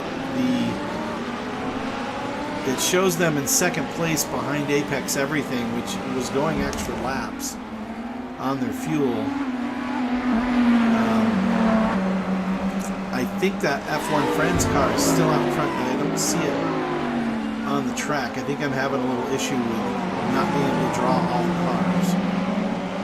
Right. I knew was going to be an issue. tried to see if I could make it work by bumping the number right to 46. But it doesn't look like it's drawing all of them. So F1 Friends is definitely still out in front right now. And they have a very large gap. I'm looking at them right now. They're in the pits at the moment. All right, that makes sense. This is logical now. Yes. The gap was a little bigger than I was expecting. Where did they get a 40-second gap? That's it. And that Apex Everything, those guys look like they're running a couple extra laps. They said they're going in on 48 as well. So they might also be in the 24 car. I guess I can peek. They are in the pit lane. So this is going to bring the gap as Buckeye Endurance goes back into P2, passes the Apex Everything, and I believe that's the leader in front of... Is that a 10-second gap? There's a car in front of him. Oh, that's an LMP2 in front of him. Okay.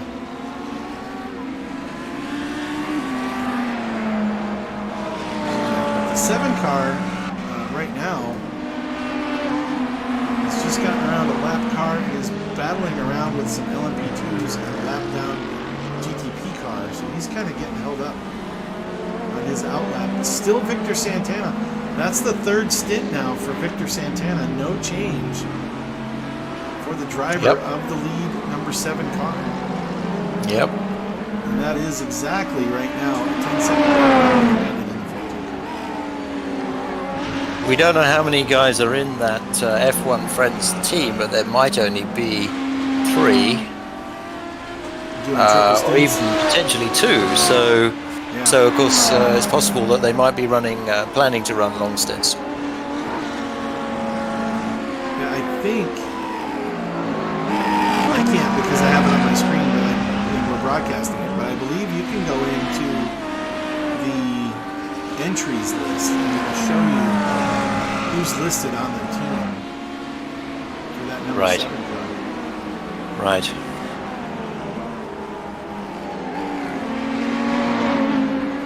Let me see if I can figure that out. Brandon, a little ebb and flow on the leader. Not keeping the pace yet, but he does have... He's just into the car, just kind of figuring it out. 147.6 for Brandon last lap. And that's quick. That is quick. Not yet. That's not quick yet. He's got to get used to the car. The guy behind him in P3... 8 seconds back, he is running 146.7, so it should be in the 144s when they get this free of traffic and all together. Well, in his first couple of laps, he'll be dealing with cold tires and a full tank of fuel. He's probably also just feeling his way into this race at the moment, and wisely doesn't want to put the car in the wall, so just sacrifice a few seconds of pace until you're comfortable and you get the feel of the car, and that's probably what Brandon's doing right now.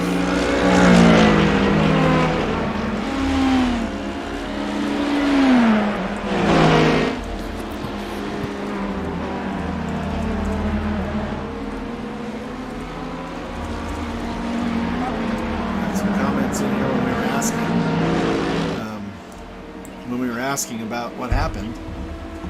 Chris jumped in. Chris Springer from the Buckeye Endurance Blue Team jumped in and mentioned that they did get caught up in a P2 accident. And 8 minutes to repair. They took 4, and we're going to see how bad it is. That's what they're doing now in the 22 car. That is... They're right behind on the track. They're right behind Brandon. Philip Scott in the car now, running in the 149s, 148, 149 range. Yes. Trying to hold on through this stint, a few seconds down the pace. Yes, he's losing at least 5 seconds a lap. But if their total repair time was, did you say 8 minutes? That's not too terribly bad in a race this long. You can certainly come all the way back from that if if your rivals run into a little bit of trouble, which most of them will. So still plenty to play for here. Absolutely, yeah. They're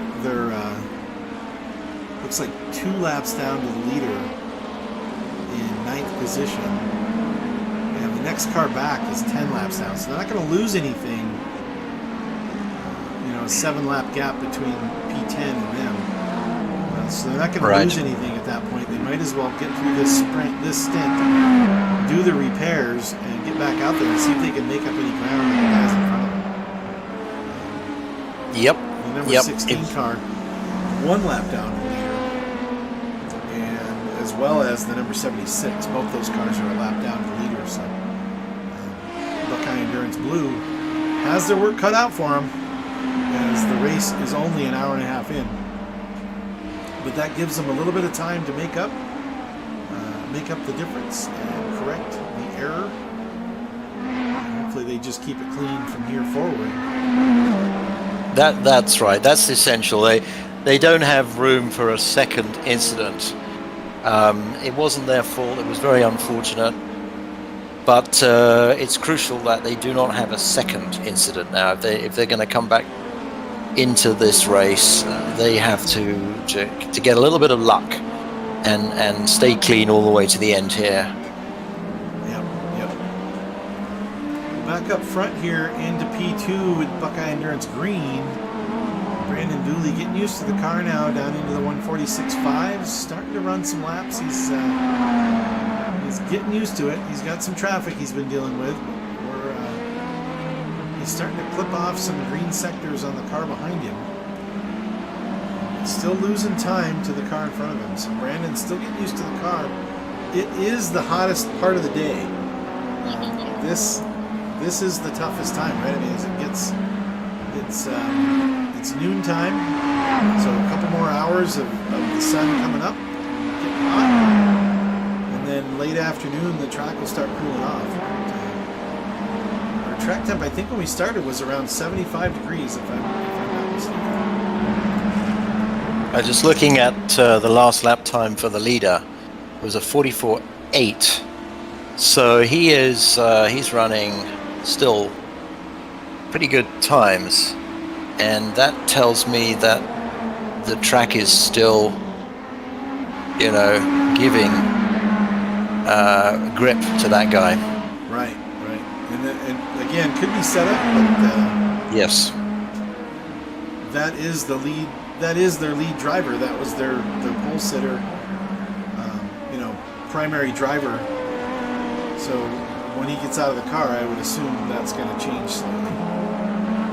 Brandon just turned in a 45.9, so he's starting to pick up the pace now. Yeah, it takes a few laps to figure out where the car is. I mean, I know Brandon practices tremendously. Yes. He practices, more than most people go to church, right?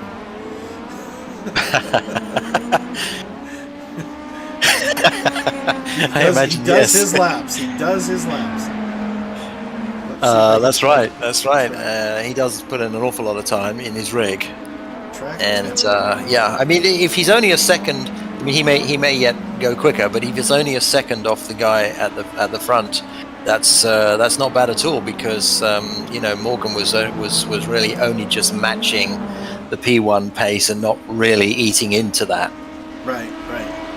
So we know that Victor is very, very fast. Well, the track temp has gone up from 76 to 83, so it is moving up slightly. Yes, right, moving in the wrong direction, certainly. Yeah, but not like you said, not to a point where the car doesn't have any grip. Right, that's right. 83 is still not that hot. See how high it climbs as we get to later in the afternoon. And then we'll drop back down, I'm sure, into these 70s and 80s temperatures as the sun goes down. Yeah, we will probably see the fastest laps of this race towards the end of the race when the track cools right around sunset and the field has thinned out quite a bit by that point.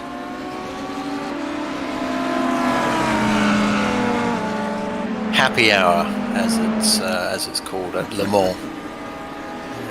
Yeah, I think that actually is the early hours of the morning when usually the fastest times are set.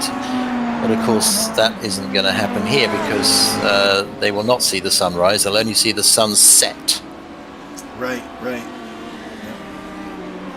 So maybe at the beginning of the race might be the coolest track temps, depending on how late they go. I think they go till about, well, it's going to be about 10:30 because it's noon right now on the track, and they're going another 10 hours and 20 minutes. So yes. 10:30 by the time they finish this one up.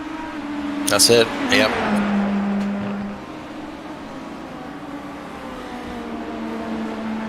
I've got the camera pointed directly at our number 14 Buckeye Endurance green car.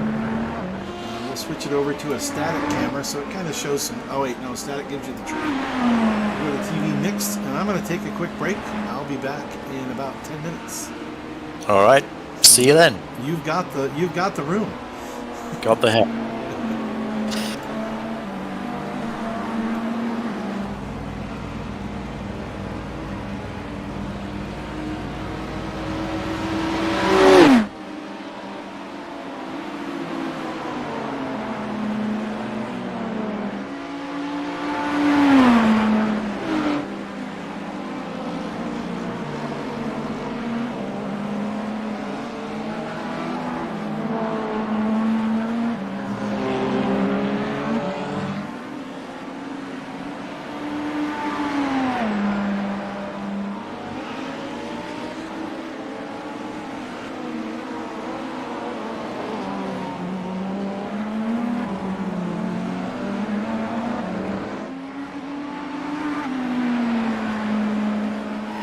So watching Brandon here, his last lap was a 1:46.7, and the leader just turned in a 1:45.5. So about a second a lap between the two.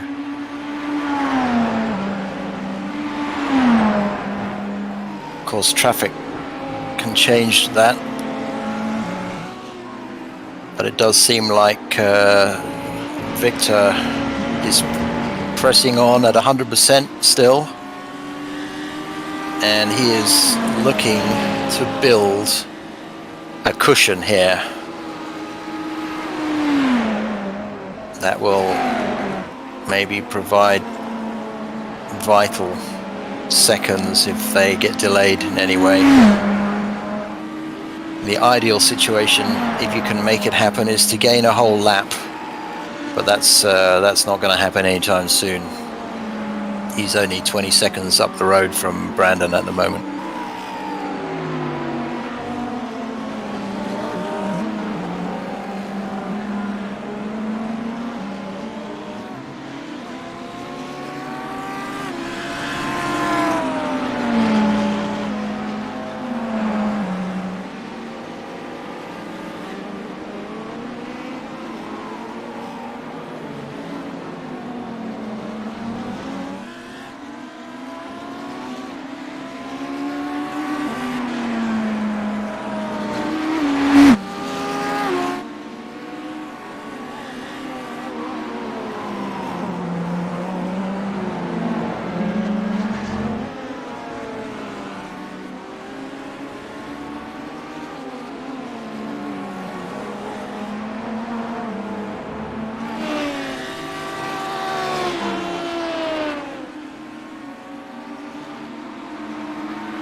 So it looks like Brandon's coming under a little bit of pressure here from Adolfo in the MRT car, number 92.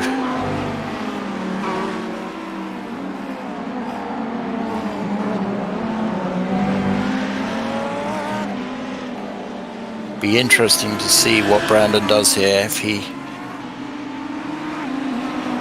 fights or if he takes the long game view, assuming that Adolfo does get a little bit closer.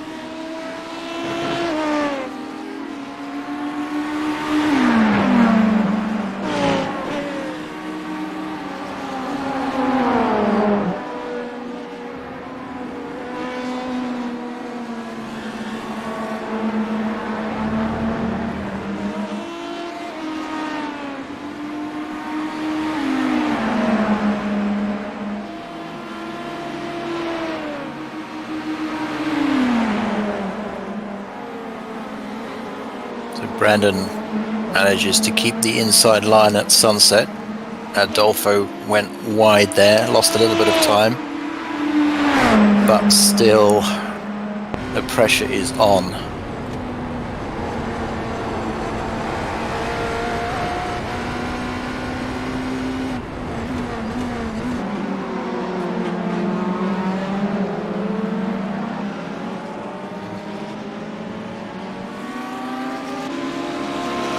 P2 traffic ahead here could give Adolfo an opportunity to make a move.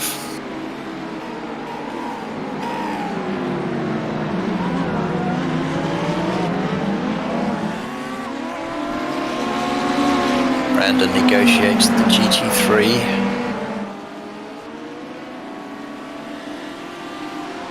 And another one. And that GT3 car, the Lamborghini, excuse me, I think it's an Audi, he tapped the MRT car, Adolfo's red car, number 92, I believe, and that will not have helped Adolfo's case at all. I don't think there'll be any damage to that car of any significance, but he's lost track time. He's probably just feeling a little bit rattled about that.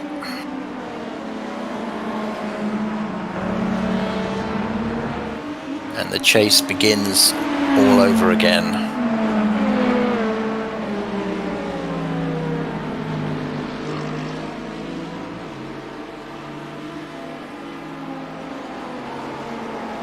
Again, a nice tight line through Sunset from the Buckeye car. Across the start-finish line. That lap was a 1:46.4 by Brandon and a 47.0 by Adolfo, so he lost 0.6 or so from the contact with the GT car.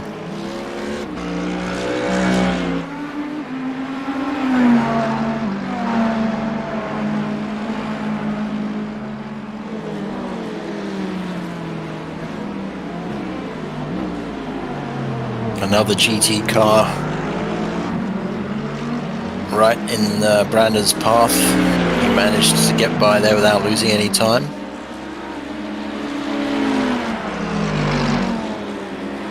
I think Adolfo makes a clean pass as well. Nothing lost, nothing gained for either driver.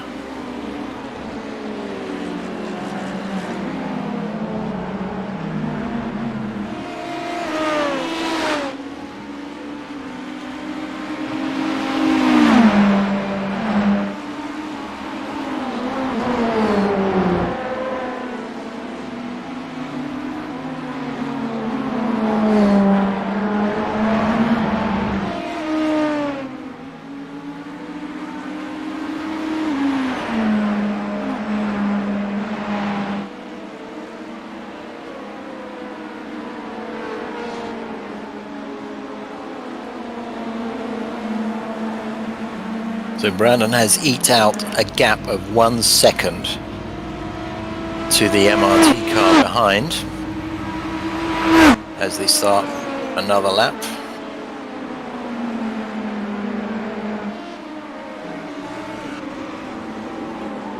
Both cars setting near identical lap times of 1:45.5.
So Adolfo has got past,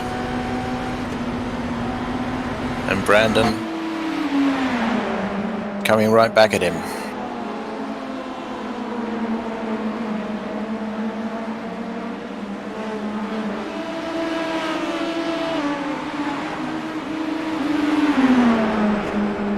But I think Adolfo will hold the line here going into turn 1.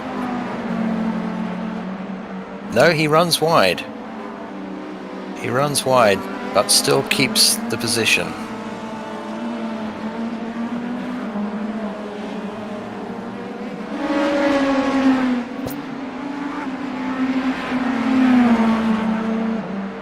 And it'll be interesting to see if he can pull away now.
Braden had a look there going into the hairpin, but nothing doing.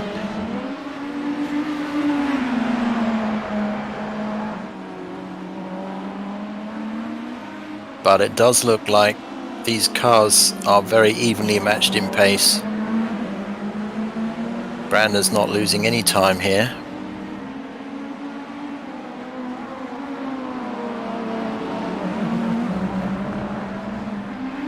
Runs a little bit wide. May have got a 1x for that. Not sure.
And Brandon makes a pass there.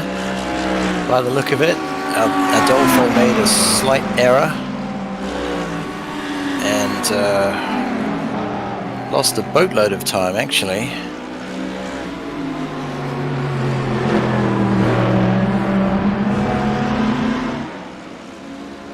But I don't think it's going to be long before he's right back there, and he is already. So he might be a little bit quicker on the straight, and I think Brandon may have a little bit more grip in the corners. So we're seeing probably two different setups on these cars playing out here.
So Brandon clicks off a 45.3.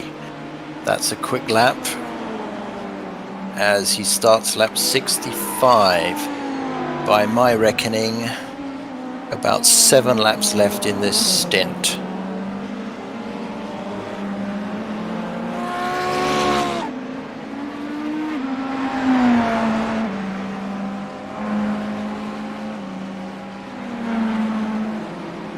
And Adolfo has dropped back quite a bit now.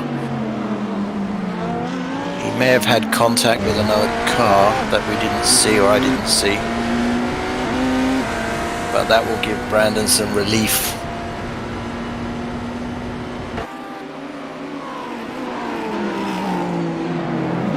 It's always difficult when you're dealing with a car that has the same pace as you in these endurance races, because you stand to lose so much if you have contact with the other car.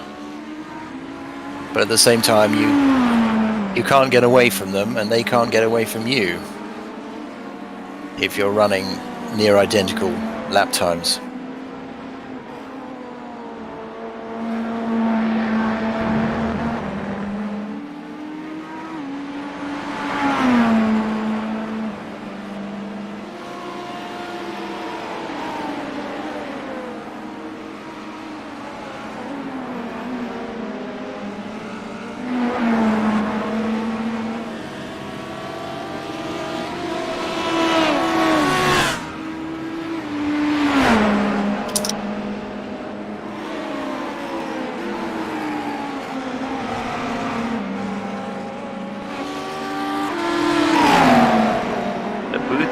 Quiet.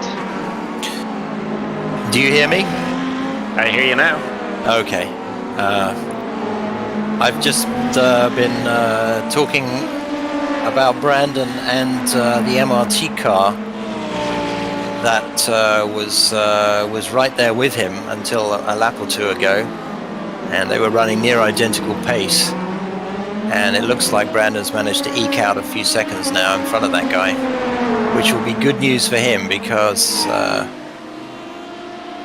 that guy was running just exactly the same pace, and sooner or later there would have been a chance of contact between those two cars.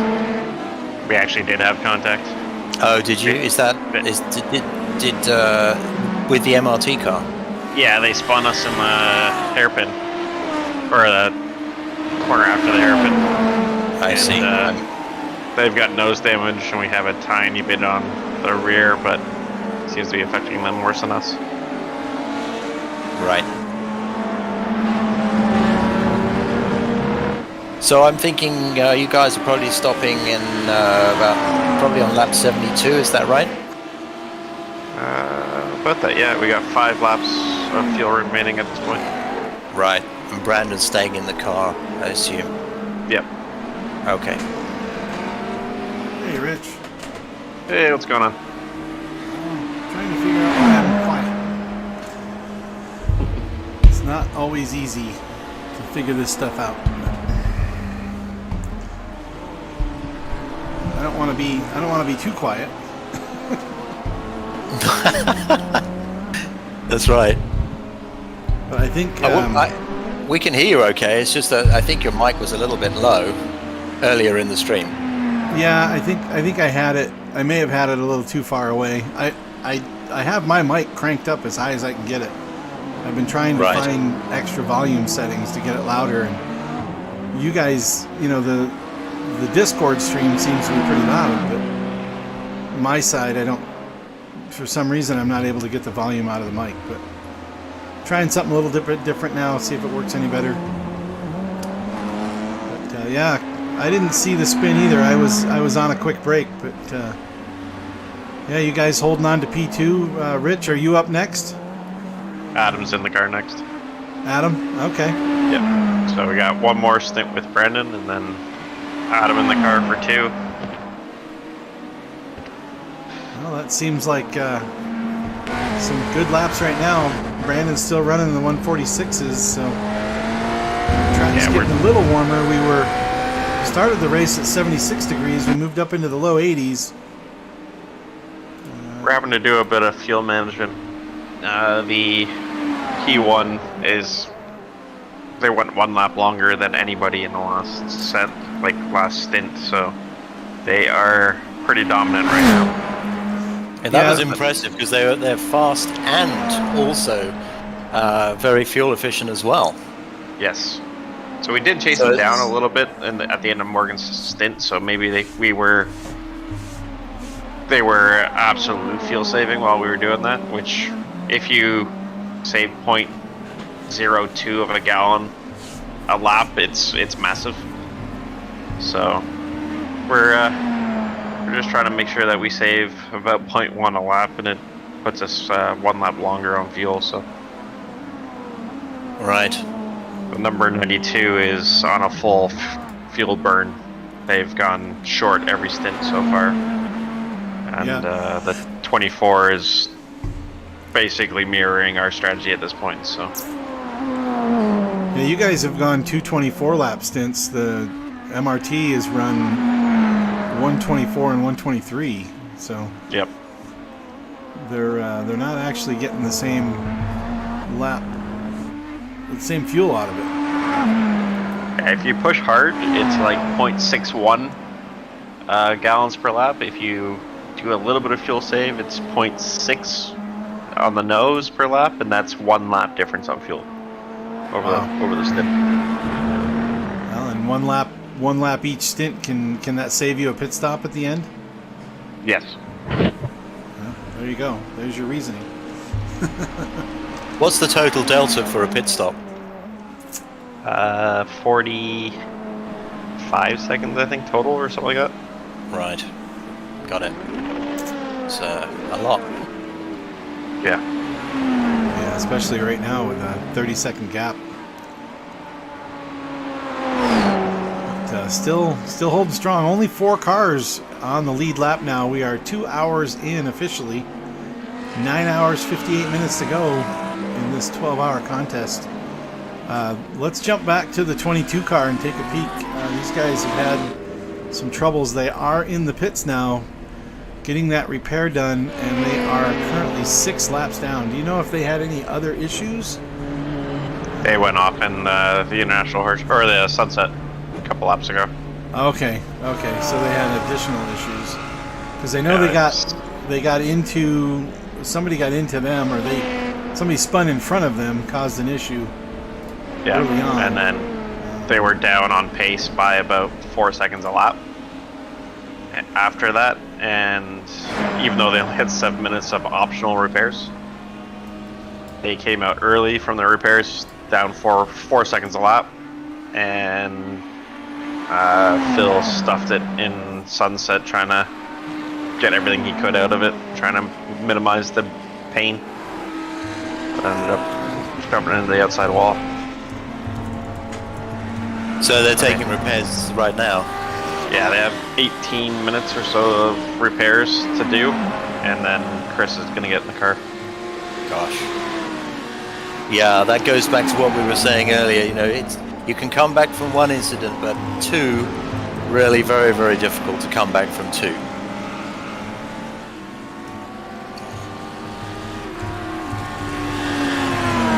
I'm going to jump back to our group because we're getting ready for a stop in 2 laps. All right, man. Thanks. Thanks for stopping by, Rich. No problem. Yeah, we've got Chris Springer giving us the updates out on the stream for everybody out there. He said they have 6 minutes of required left and 11 optional. I don't know about left, but that's at the time he posted that just a minute ago. He said 6 required, 11 optional. And we have a couple more viewers, so welcome to those who have joined the stream. Appreciate you guys being on board with us as we go through the 12 hours of Sebring here with Buckeye Endurance.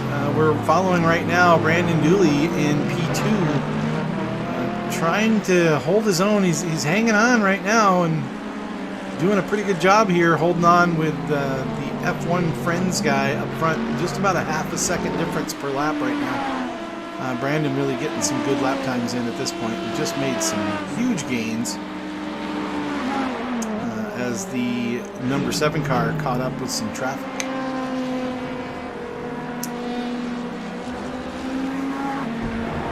Back in the booth after a small break. Appreciate that, Julian, for letting me go and take 5. I'm hoping I fixed my microphone issue. We'll see if that helps it at all. Yep, it sounds good to me, but I can't actually see the stream, of course, from here, so... Yeah. Well, yeah, I'm in Discord, so all you gotta do is adjust my volume there. For me, I have, for some reason, what I wanted to do is I wanted Discord to push this audio to the stream, but it's using my microphone, and I could put a headset on, and I'm sure that would sound better than the microphone I have, but that means I have to wear a headset. And I'm not interested in wearing a headset. Fair enough. During the race. That's a long headset. yes. The pressure can start to hurt your ears after a while. Are we looking at Brandon right now? We're watching. We are. We've got Brandon on the screen. The 22 car still, last time I checked, was still in the pit lane. Yes, I think 18 minutes was the repair time for that car. Yeah. And on top of the additional 4 minutes, I want to say that they had from the previous incident. So that really is going to be very hard to come back from. Probably game over for that car as a factor in this race, unless there's a sort of a multi-car incident up in the front class, which could still bring them back into it. But that's unfortunate. It's a long race. It was a pretty bad hit, having the 2 issues. Chris Springer's going to get in the car next, probably in about 5 to 6 more minutes. Yes. As they get their repairs cleaned up and back out on the racetrack. So here comes Brandon right now, pulling into pit lane. Yes, right on schedule. Right on time, lap 72, or the end of lap 71. Yep. we'll be getting fuel and tires and no driver change at this point. Brandon's going to stay in for another stint. At least that was the plan. We'll see if no, that's 100%. Yes, 100%. He's staying in the car here. Yeah, I think their schedule, if I saw, was double stint the whole race through. So no triples. That's right. No triples, and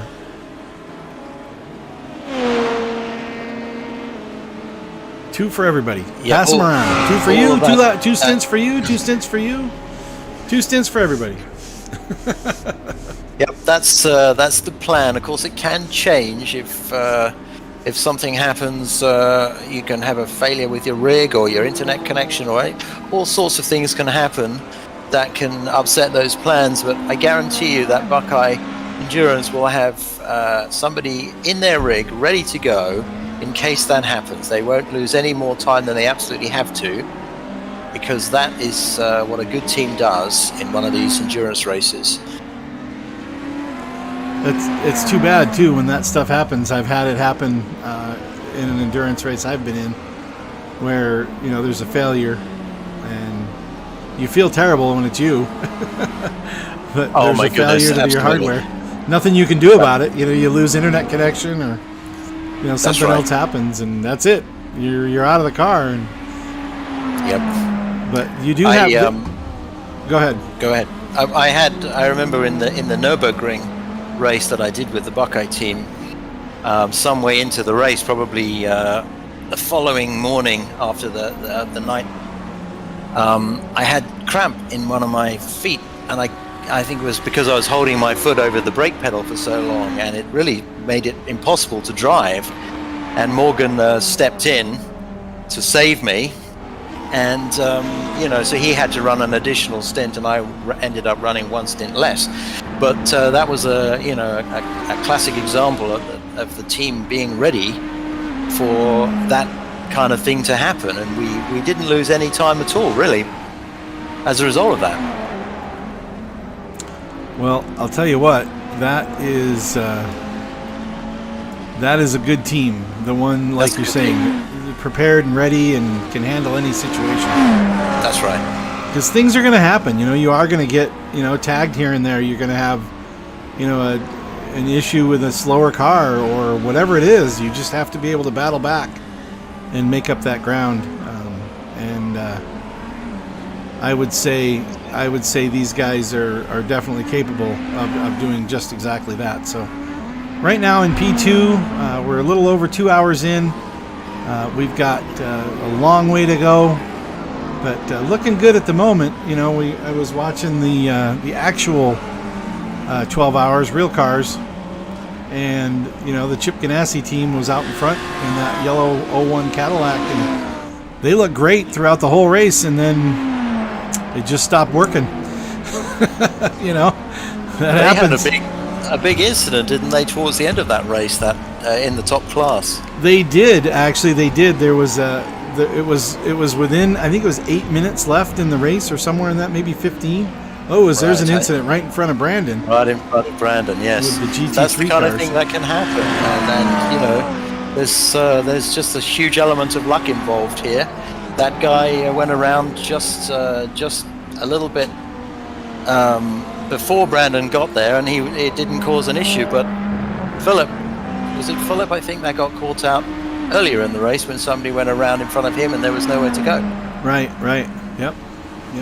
So yeah, in the real race, there was somewhere within 15 minutes left in the race. So after you've run 11 hours and 45 minutes, they came up on some lap traffic, and two of the GTP cars tried to go around the lap traffic, and they didn't both fit.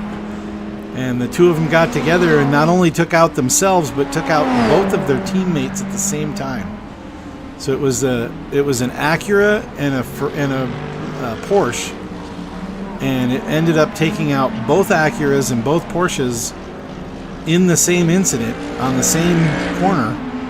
And the Cadillac of Whelen Engineering, the number 31 Cadillac, actually ended up going past. They were in 5th position at the time.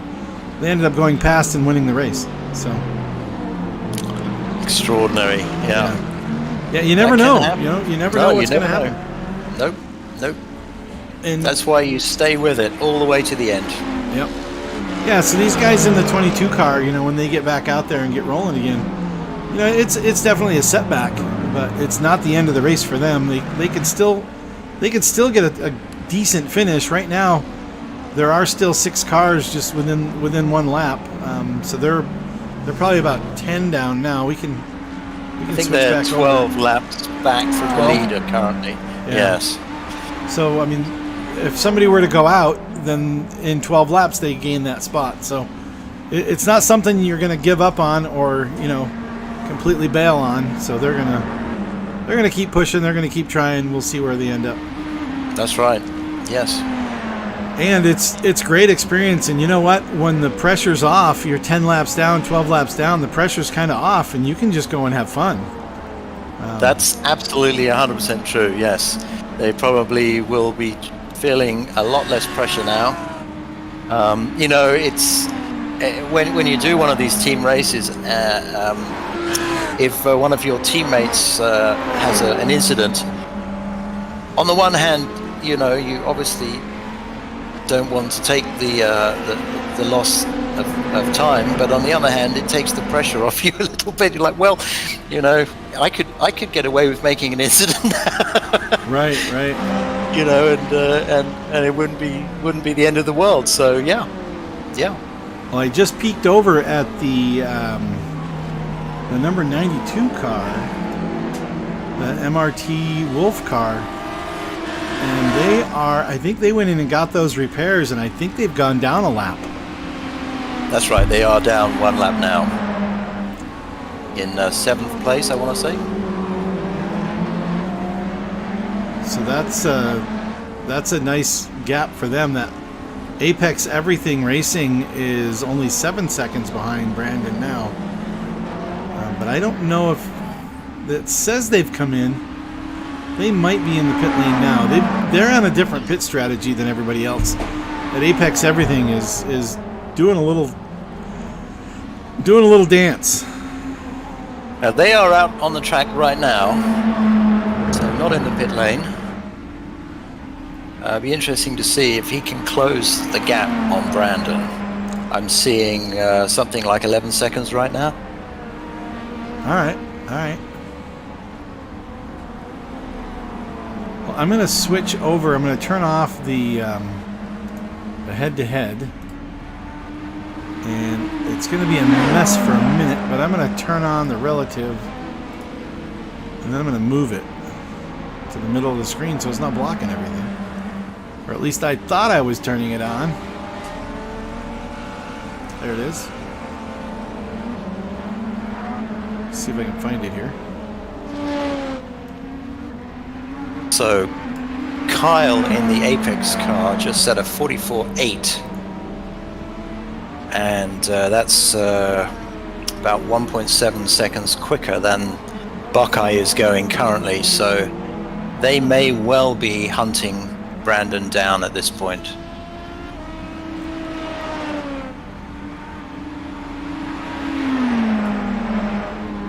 I'm going to pull this relative screen over and make it a little easier to see around it. I like having the relative up there simply because it helps us understand. Like right now, there's an LMDH car right behind Brandon, but you don't realize who that is or where they're at on the race, and they're a lap down. Now that I pull up the relative, I can see that car's a lap down. So Yes, TTR Sim Racing. That car is 1 lap down, yes, but still running some very good lap times. Not too bad anyway, a little bit slower. 47.9 he just ran, so he might be carrying a little bit of damage, or it might just be that he's not as quick.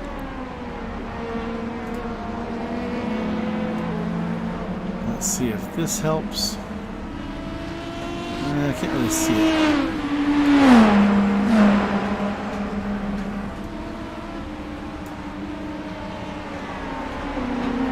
Trying to make the the overlay not as obtrusive.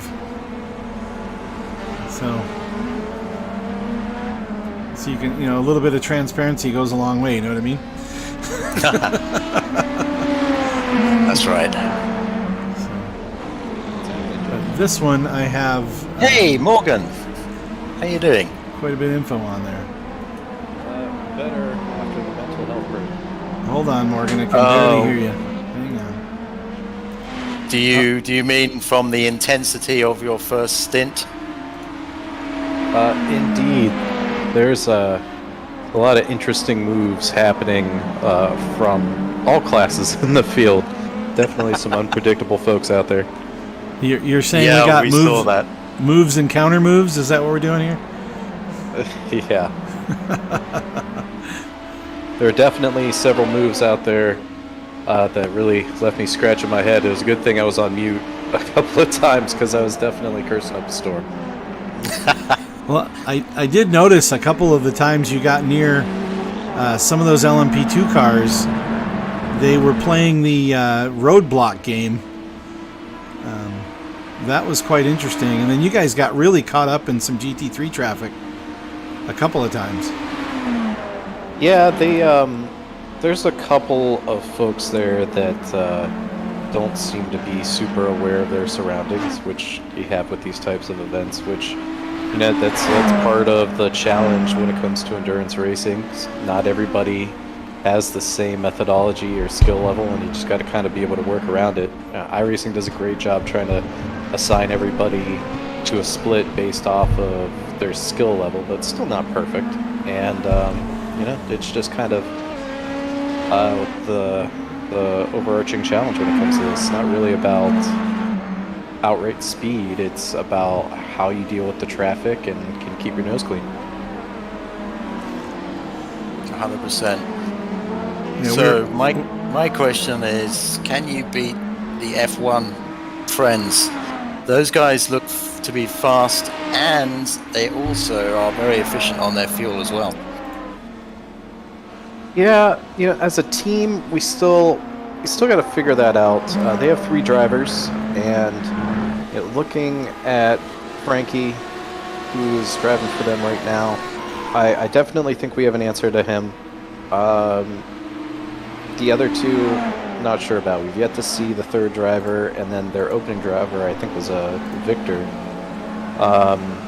He's definitely fast. I mean, he was fuel saving to get 25 laps, and he was still dropping high 43s. Yes.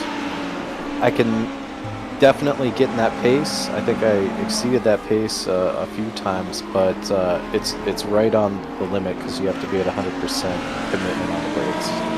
And the places where you have to be 100% committed, if it does go wrong, you're not losing a second. It's going to be a lot more. For sure. Well, looking at Frankie, he is giving up a little bit of time. He just ran a 46.8. I'm not sure if that was traffic or if he's just a little tad slower, but generally they start with their fastest guys, so probably Frankie is a little bit slower, and that gives us hope, right? Absolutely. I've been watching Frankie's sector times, and it doesn't appear that Frankie is in crazy traffic by any means, and we've been pulling on him pretty strong. Right. Okay, so you guys will be wanting to make hay while the sun shines here and close the gap down if you can. Yeah, I think, it's just gap management. A lot of race to go. The closer we can keep them, the better. Absolutely do not want to go down a lap. So we'll avoid that at all costs. But right now we're still running basically 0 risks. So if we keep gaining at the rate we are now, which is over a second a lap, I think we'll be in pretty good shape. Yeah, when he started this stint, it was 30-second gap when he came out of the pits, and now it's down to 24. So definitely making some inroads there on the F1 friends. At least now that they've got their top driver out of the car. For sure. I'm watching the map right now. I mean, 4th, who's directly in front of them, is actually opening up a gap. So, I hope Frankie stays in the car for a long time. I'm sure he's a great driver, and I'd love to close the gap up. we'll Well, have of course, to see. it never hurts to put them under a little bit of pressure as well. Often that's what causes people to make mistakes. Absolutely. I was watching that in front of me the whole time I was following P2. He just, every single lap, consistently was making mistakes, locking up tires, going wide, and he just looked erratic, and I by no means wanted to force it. I just wanted to keep my car parked in his draft and wait for him to ultimately make the mistake that lets us by. Right. Yeah, it was pretty smart driving. We were watching that battle for quite a while, and very patient on your part. Yeah, that's the name of the game right now. So yeah, the goal is to again, zero risk, take it easy, just try to put in consistent laps. The nice thing about honestly both teams, but especially with Buckeye Endurance Green, we're all running within a couple of tenths of each other on a consistent lap. One person or the other might be a little faster for like one lap pace, but when it comes to race trim, we can run pretty close. So, they some of the other teams might have one really fast guy, and that's great. The nice thing about our pace is it's going to stay pretty consistent throughout the 12 hour. Hey, changing the subject a little bit, I think you've got a couple stints before you get back in the car, but Oh yeah. One of the things you mentioned that you've done, and I know you've mentioned this before, it's not like I didn't know, but you were able to do a lap in real life at Nürburgring. Tell us how that went and kind of what it was like. Oh, well, yeah, that was a dream come true. That was probably next to meeting my wife and our wedding day. That is definitely in the top 3 life events for me. The place is so much bigger than you realize. It's insane how big it is, and the thing you really miss in all these video games and the Sims is just the sheer amount of elevation change. It is a very mountainous track, and yeah, it's a heck of a place. Very chaotic, very fun. Wish I lived near something like that, because when I went, it was a toll road. You roll up, pay your toll, and you can drive it as much as you want. That's awesome.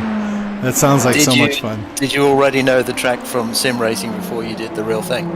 Oh yeah, I think probably up to that point I had at least 1,000 laps on the ring through various sims.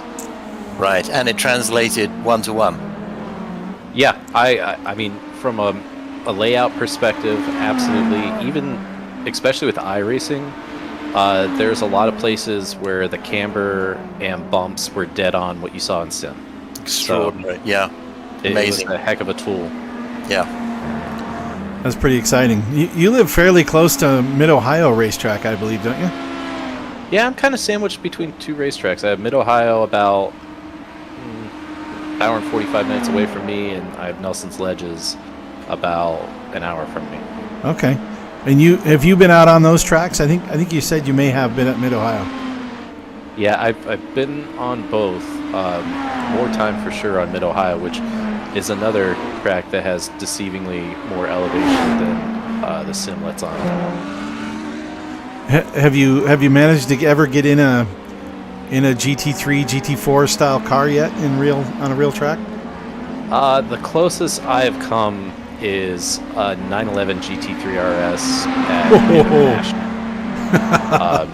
which was a trip. That car was on another level, and that flat 6 revving to 9,000 RPM going through the hills out there was a heck of an experience. How is that? How does the sim experience translate into real life driving? I mean, obviously it's not the same because you don't have the G-forces and things in a sim rig, but I mean, does it prepare you in any way to get in that car? 100%. I would say most directly translated would be the brake and how you're supposed to use it correctly. And that's specific to trail braking. After a year in iRacing, I went from being top 25 in autocross to winning events, which was crazy because I didn't change anything else. The car didn't change, tires didn't change. It was just a year of nonstop sim racing. Wow, that's pretty cool. That's comforting to those of us who may at one time be able to get in a car. I'll watch. Maybe. Hey, there's a chance. You're not too far from VIR, are you, Julian? I'm here in South Carolina, so I think that Couple hours. an 8-hour drive or something over me, wouldn't it? Quite a Probably way. closer to Road Atlanta. Yes, I think so. That's right. Well, Road Atlanta is probably my nearest track. Yeah. That would be a trip as well. I think that would also be a lot of fun. Absolutely, go down there and see the Petit Le Mans would be a trip for sure. I have a vacuum cleaner going over my head. I'm going to mute.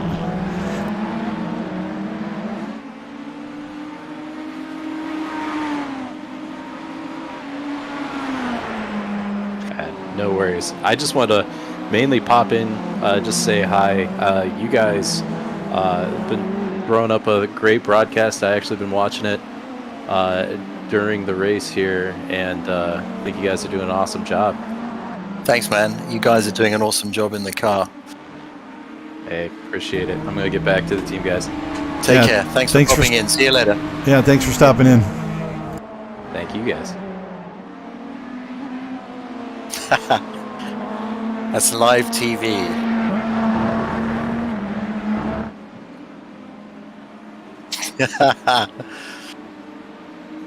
Well, looking at the gap here from F1 friends to Buckeye Endurance Green, it seems to be holding steady at 24 seconds. So Frankie has maybe picked up the pace a little bit. Yeah, his last lap, 1:45.9. So he's. Yeah, and Brandon's last lap of 1:45.4. So he's still eking into the gap, but not as much. I think maybe Frankie probably responded a little bit to the gap coming down there. Maybe they were doing a little extra fuel save. Maybe they were, just kind of getting used to the car a little bit. Yep, when Brandon started out, he was running in the 46 and 47s as well, and now he's down into those 45s. So. Yep, for sure. That could be it. But definitely exciting out here. What we could jump through the field real quick. Let's go through the LMDH crowd here, one car at a time. We'll see where everybody's at. Let's go to the number 7 car, and we can see they're out in front now. Have been since the drop of the green and running some pretty quick laps. This lap making a few tenths of a second gain on Brandon. He is mired up in some LMP2 traffic here coming down the Ullman Straight, though. But, Frankie, I'm not going to try these guys' last names. It's just Frankie for us. Yes. P2, we've got our friends, not the F1 friends, but our friends, in Buckeye Endurance Green running in P2 in the 14 car. Clicking off some really nice laps. So 145.4 last time. And coming through turn 17 right now for another lap of Sebring 12-hour. That just completed lap number 85. Or was 884? Looks like 84. And a 145.0.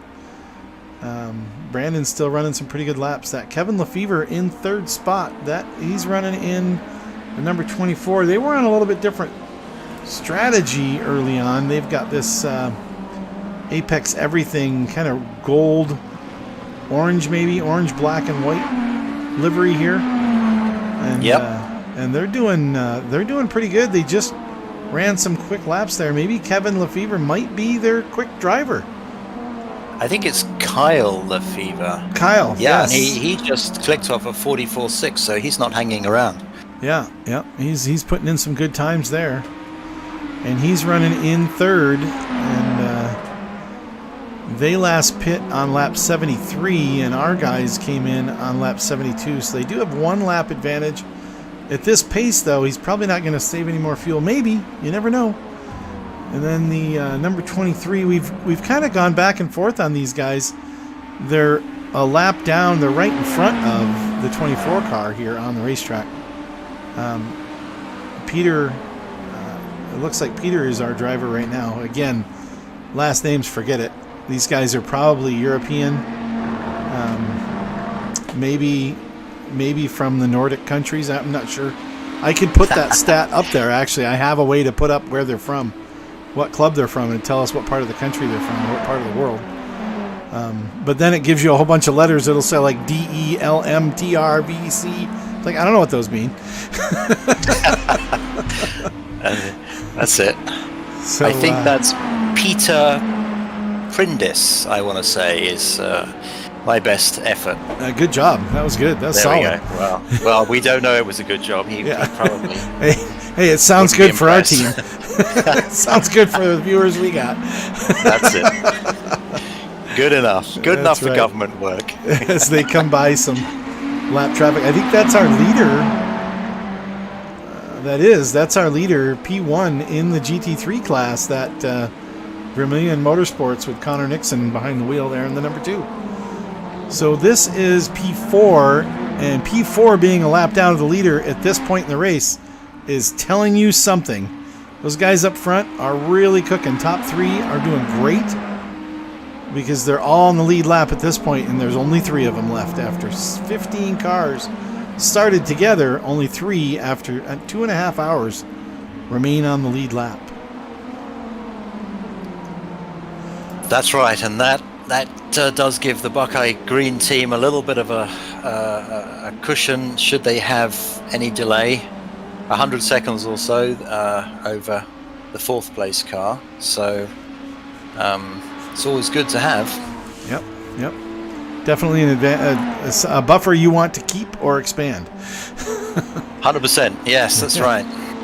Here we have in P5 the 88 car of Ross Cato.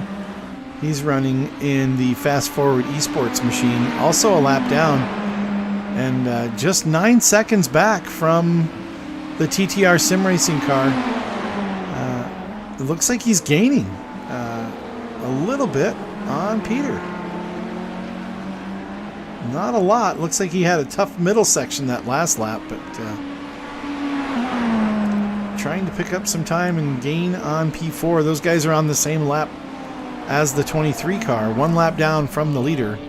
Fast Forward Esports in the 88 just ran a 147.6. Not setting any lap records, but out there putting in some decent times and staying with the group. Just 1 lap down. That's P5. P6 is the 92 car. This was the car that Morgan tailed for I think it was laps. Brandon. Was it Brandon? Yeah. Or maybe both of them. But yeah, I think both Brandon of them was were running closely close with him. Yeah. And he's in 6th spot in the 92. He's doing 144s, so he's got a quick car. Adolfo Perez out there getting some quick lap times in, but had that incident with some front end damage about an hour ago, and that has set them back. So they've got their work cut out for him. Quickly running, but not quickly enough. Yeah, it's going to be hard for them to make up a lap unless they get some luck with the top 3 teams. That's what's interesting here about as we jump down to number 76 and P7 here. Interesting thing about these races, as with no full course caution, there's really no way to make up the ground. If you make a mistake and the other guy doesn't, you've got to drive faster to make up a gap. And with these guys all within a couple seconds of each other on lap times, you're a lap down. That's 2 full minutes. How are you going to make that up at a second a lap? That's 120 laps later, you're barely catching back up. Yes, and of course, when you're pushing at 100%, then you open up the opportunity to have more problems as well. Right. So it's really difficult to come back from that far back. So the 76 here in P7, and then the 784 in P8 is quite a few laps down. This is where the gap really stretches out.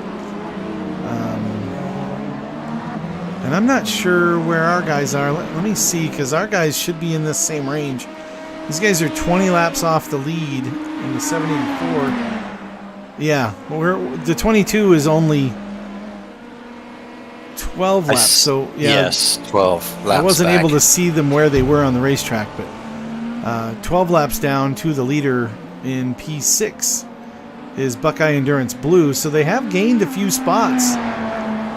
It looks to me like only 7 cars left? I believe. Let me switch this. We'll go to 784. They are in 7th. They're in 8th because the cars keep moving around on me. But the number 8 car, which is listed in 9th, they are off the racetrack.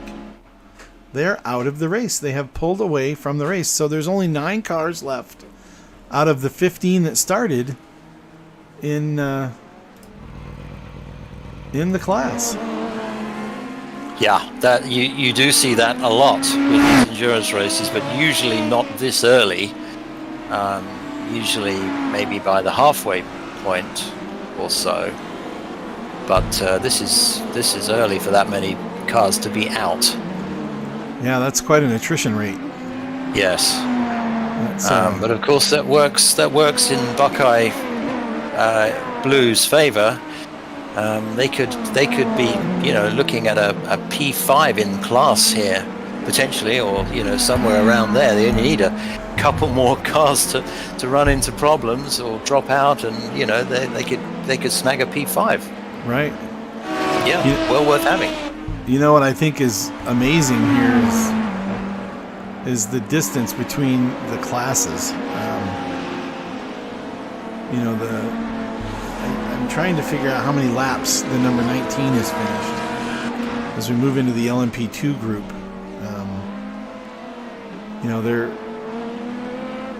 They're out there running first spot in the LMP2 class in the red. Nick McMillian running in the Cobalt Racing team, which is interesting. Cobalt Racing with the car being red. But hey, you can name it anything you want. That's right. It doesn't have to make any sense. Yeah. But these guys really, really doing a good job. There are, by the looks of it, there are quite a few cars still on the lead lap in LMP2. Now, because the cars are spread out all over the racetrack, and it's only showing me so many of these cars at once, which I thought when the cars dropped out it would fix that problem, but apparently not.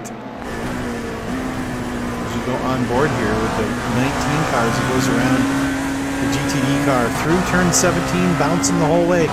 You can see the steering wheel. You might not be able to see the car bounce, but you can see the steering wheel kind of bouncing around in his hand as he goes through. Let's see, watch him through turn 1. You'll see some more bumps. You can see that. You can't quite see the bumps as well as you can see the wheel kind of jerking out of his hand as he goes around these concrete corners.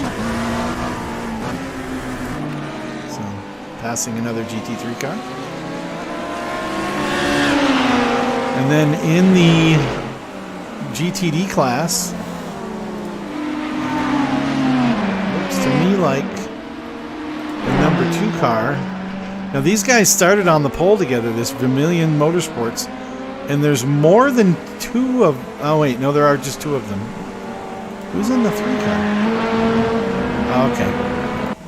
The 2 car in Vermilion Motorsports, this is Connor Dixon. We talked about him a minute ago as Brandon went by, as we watched Brandon go by again. Maybe that's Brandon. No, that's Chris Springer. That's Chris Springer, the 22, back on the racetrack as we watch him going around the leader of the GTD class, Vermilion Motorsports Red, with Connor Dixon on board. So I believe that's Connor Nixon. Oh yeah, you're right. Man, yes. His mum will be very unhappy if she's watching the stream right now. I'm glad you're here so she can be happy about it. It's good to have that corrected. Going back to Buckeye Blue here on the camera shot.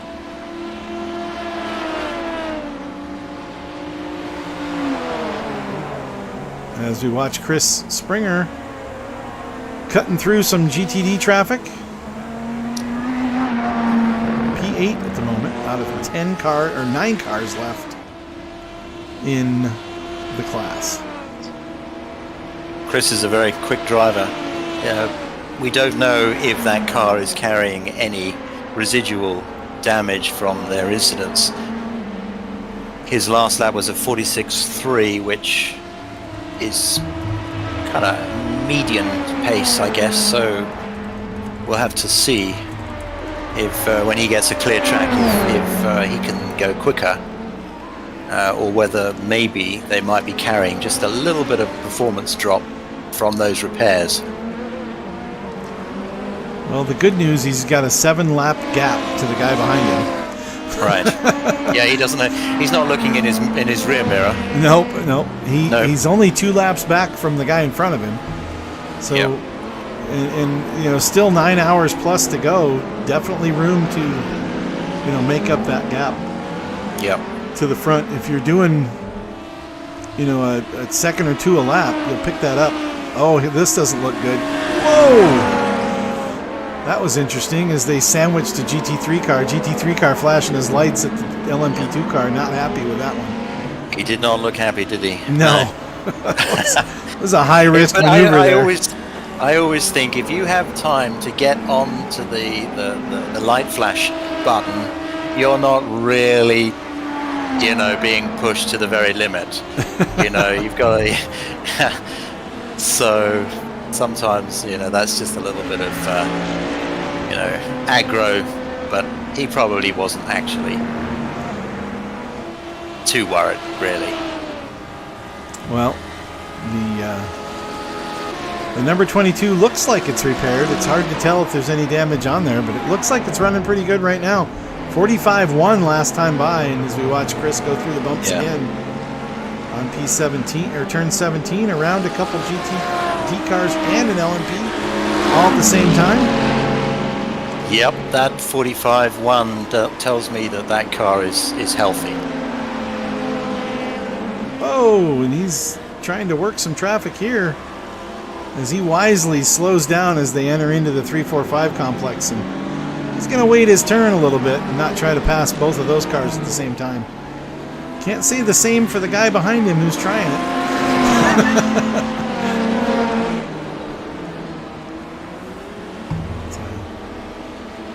Yeah, the traffic, when the track gets full, the traffic gets tight. That's right. It's interesting how it kind of can come in waves. One thing I'm noticing that will make a factor as these guys try to pass is there are a lot of marbles showing up on the shot from the cameras. I don't know if you can see that from your end, but it seems to me that there are a lot of marbles building up on the outside of these corners. Right. You know, it doesn't seem like much, but if you can imagine, you know, driving through, they actually act like marbles. So you hit those on, you know, at 150 miles an hour going through a corner, it doesn't work out too well.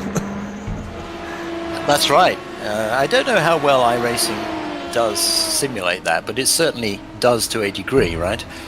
I have experienced it myself quite a bit. Right. Especially with the Formula 4 cars and some of the races we were doing in Season 1, I would get extremely frustrated with, you know, I'd go around a car, through a corner, try to go around the outside, or, you know, make a simple pass, and you hit those marbles and you spin out. And right. And you get all frustrated and mad, and of course, you know, when you're in the car, you're like, hey, get out of my way. But, you know, that's not necessary, you know, it's racing. We've all been remorseful about our radio etiquette at times. It happens. For sure. It happens more than we want it to, that's for sure. My goodness, yes. Let's swing back up to the P2 Buckeye Endurance green car with Brandon Duley still in the seat. And we'll have to wait for this lap time to swing around before that head-to-head catches up. I don't think there was a 10-second gap between them on one sector. Right, Brandon's stint will be winding down here now. I think he's got a couple more laps or so. 24 should put him, what, at 96 total? Yes, that's right. So, so I'm thinking that he'll be on pit road either the end of this lap or the next. Unless he's managed to eke out a little bit of fuel saving. Just to make a liar out of me. We'll soon see. I think that's why he did it. That's why he was the commentator's curse. That's right. Yeah. Just to mess up the commentator. I don't know if you remember the final race of the season. Myself and Todd went to my friend that broadcasts here with me at the house. We were broadcasting the race, and all of the guys on Buckeye Endurance had switched liveries for the final race of the season. Yes. And it was driving me up the wall because they couldn't figure out who was driving what. Very cruel. Yeah. So they do actually mess with the commentators occasionally. It has happened. It has happened. Fortunately not tonight though, although both cars do look very, very similar. They do. The wheel color is the dead giveaway. That's right. As well as the name, of course, but yep. So Brandon has brought the gap down to P1 to just 10 seconds now. So he has consistently eaten into Frankie. This has been a very good stint. I don't think he's going to catch him before the end of his stint. He clearly won't, but I think Adam's in the car next, is that right? And Adam may very well be seeing Frankie before too long. Well, it is the hottest part of the day. We're up to 89 degrees here. It is 1 o'clock on the track. And the temperatures are still climbing. 89 Fahrenheit on the track temp. We started 10 degrees, 76, 12 degrees, 13 degrees lower. So I know that doesn't make it. Did you see that? Brandon just had a GTD car go around right in front of him, and I think there was a little bit of contact. Let's see if Replay Man can catch that for us. See if we can watch it again.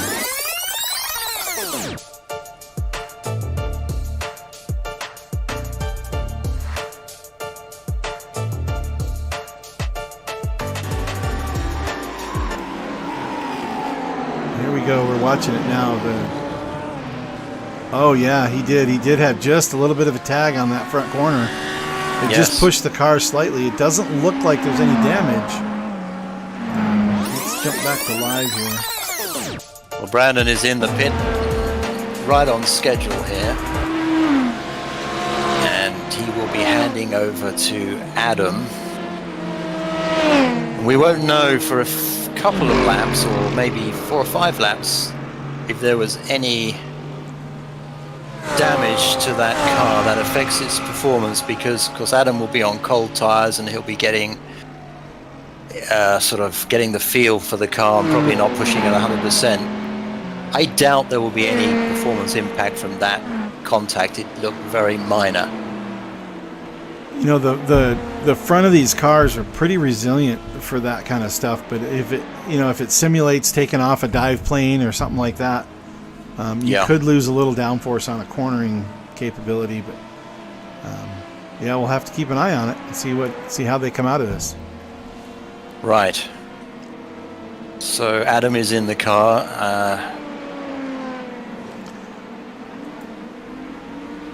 It's possible that they may have even taken a few seconds of repairs there during that stop, depending on what the actual damage was. They are staying right on task at 24 laps per stint. Yes. We'll see. F1 friends pushed to 74 last time, so they've got 2 extra laps. They do, but that strategy only works for them if they have a perfect race. The moment they have any kind of incident, that fuel saving strategy goes out the window. It doesn't really help them at all. So they really need to be 100% clean if they're going to actually benefit from that strategy by the end of the race. Well, you can't tell from Adam's driving that there's any damage. He looks like he's got foot to the floor and really putting down the laps. Now these other two drivers, Apex and Neil Hunter, they are in the pit lane now, I believe. That's the 24 car. Yep, they are in the pit lane now, and the 7 car is coming through Tower Corner. They might be getting ready to make their stop at the end of this lap. We'll see. I think they might be able to go one more. Depending on how much fuel save Frankie's been doing, they might be able to get another lap out of it. It'll be interesting, yeah. They might be just managing that gap and trying to make sure they can eke out that extra, pit stop.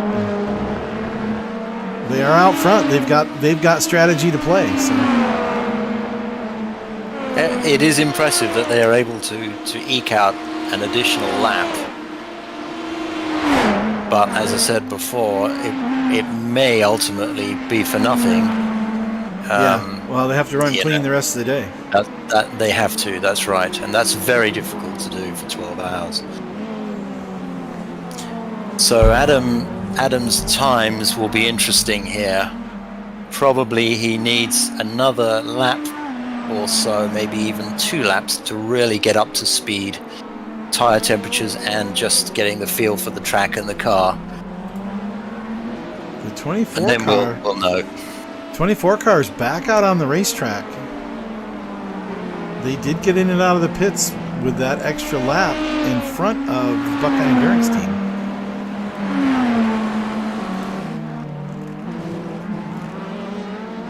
And Frankie's still going. That's interesting. Yeah, so they were able to leapfrog with that pit stop. Well, that's hard to explain unless they had a short stop for some reason. Maybe Buckeye actually did take some repair. That's what I'm wondering. Yeah. So, but yeah, watching the 24 car here, and he's got just a second. I don't know. I'm confused on this because it says the interval's a second and a half, and Adam's nowhere in sight. So that can't be. Adam's in front of him on the track by quite a bit. Might just have to wait for it to cycle back through and the start finish. It could be, yes. But Adam just clicked off at 44.9, so that's quick. The car's obviously running very well. He's kind of mired up in traffic at the moment. He is, yep.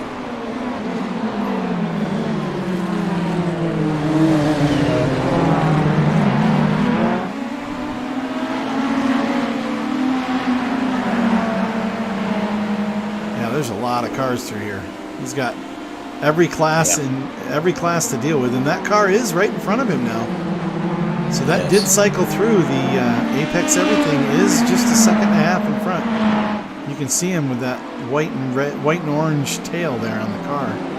Right. And that is for position, and we are 3 hours in, trying to speed up time. We're halfway through our first broadcast. We're 3 hours. Are we already? Goodness me, that went quickly. Well, we need to get confirmation from someone at Buckeye if they took some repairs during that pit stop. Yeah, I'm sure we'll get somebody why eventually. They lost P2. Yeah.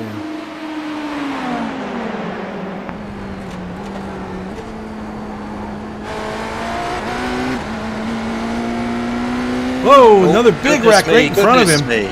Whoa, he missed that. That was huge. Wow. He did well to avoid that. Let's go check that replay man. Let's see if we can see what happened there. I went back a little too far. Coming around to the turn 17 across the start-finish line. Lamborghini goes flying. Everybody turns to avoid. That Lamborghini is done. He is going to need a mountain of repairs on that thing. Don't buy a used car from him. At least not a used Lamborghini. That's right. Let's see if we get back to live here. So Adam is now pressuring. He just P2. lets him go. Did he just let him go by? Yes. Well, Frankie's running the 153s. Oh, that was Neil Hunter. They both were running 148s that last lap, but Adam's definitely kicking off some quick lap times, that's for sure. He is. I think just going back, looking at the pass, what happened was the Apex car had a minor off track, and that's what let Adam get past. All right. And that off track was caused by another car having an incident in front of him. So Adam will be relieved to get that position without having to make a pass, a racing pass, which always comes with some degree of risk. Yeah, and a 2 seconds better on the last lap. Adam with a 147, even with that car nearly taking him out on the front stretch there. Yeah, was able to pick up, a good gap now, and now 1.5 seconds back to Apex everything there in P3. But that's as close as we've had as a battle on the track, probably in the last 2 hours. That just 1.4 seconds for position. Yeah. Well, for those of us watching the race, of course, you want to see some action. But for those guys who are in the car, action in an endurance race is not necessarily what you're looking for. What you're looking for is the opposite, which is a nice, quiet, peaceful run. With a 0-1 on the side of your car for the position you're in. Yeah, at the end of it. That's right. Yes. It's far from over. I mean, it's 15 seconds, 16 seconds to the leader. Adam is gaining, according to the heads up here, the head-to-head screen. Adam is picking up some time and is starting to close that gap. 15 seconds now. As he's picking up about 1/10 every sector, maybe 2. Yeah, Frankie just ran a 47.9 in the P1, the F1 Friends car, versus Adam's 47.1, so that's an 0.8 gain. I expect Adam to catch this guy Adam just ran a 45.3, so he's really quick now. Okay, yeah, so he will eat into that P1 car very quickly here. Probably within 10 laps, he'll be on his bumper, assuming that nothing happens, no incidents, come into play. Right, which we know, as we've seen a couple close calls just in the last few minutes. Absolutely, that's right.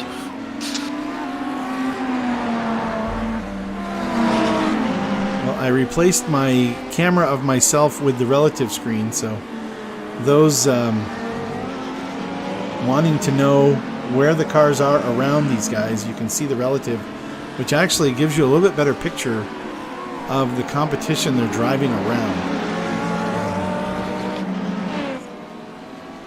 There's one more thing I can do that would help that screen. I could turn on the classes, and then you can see if they're in the same class.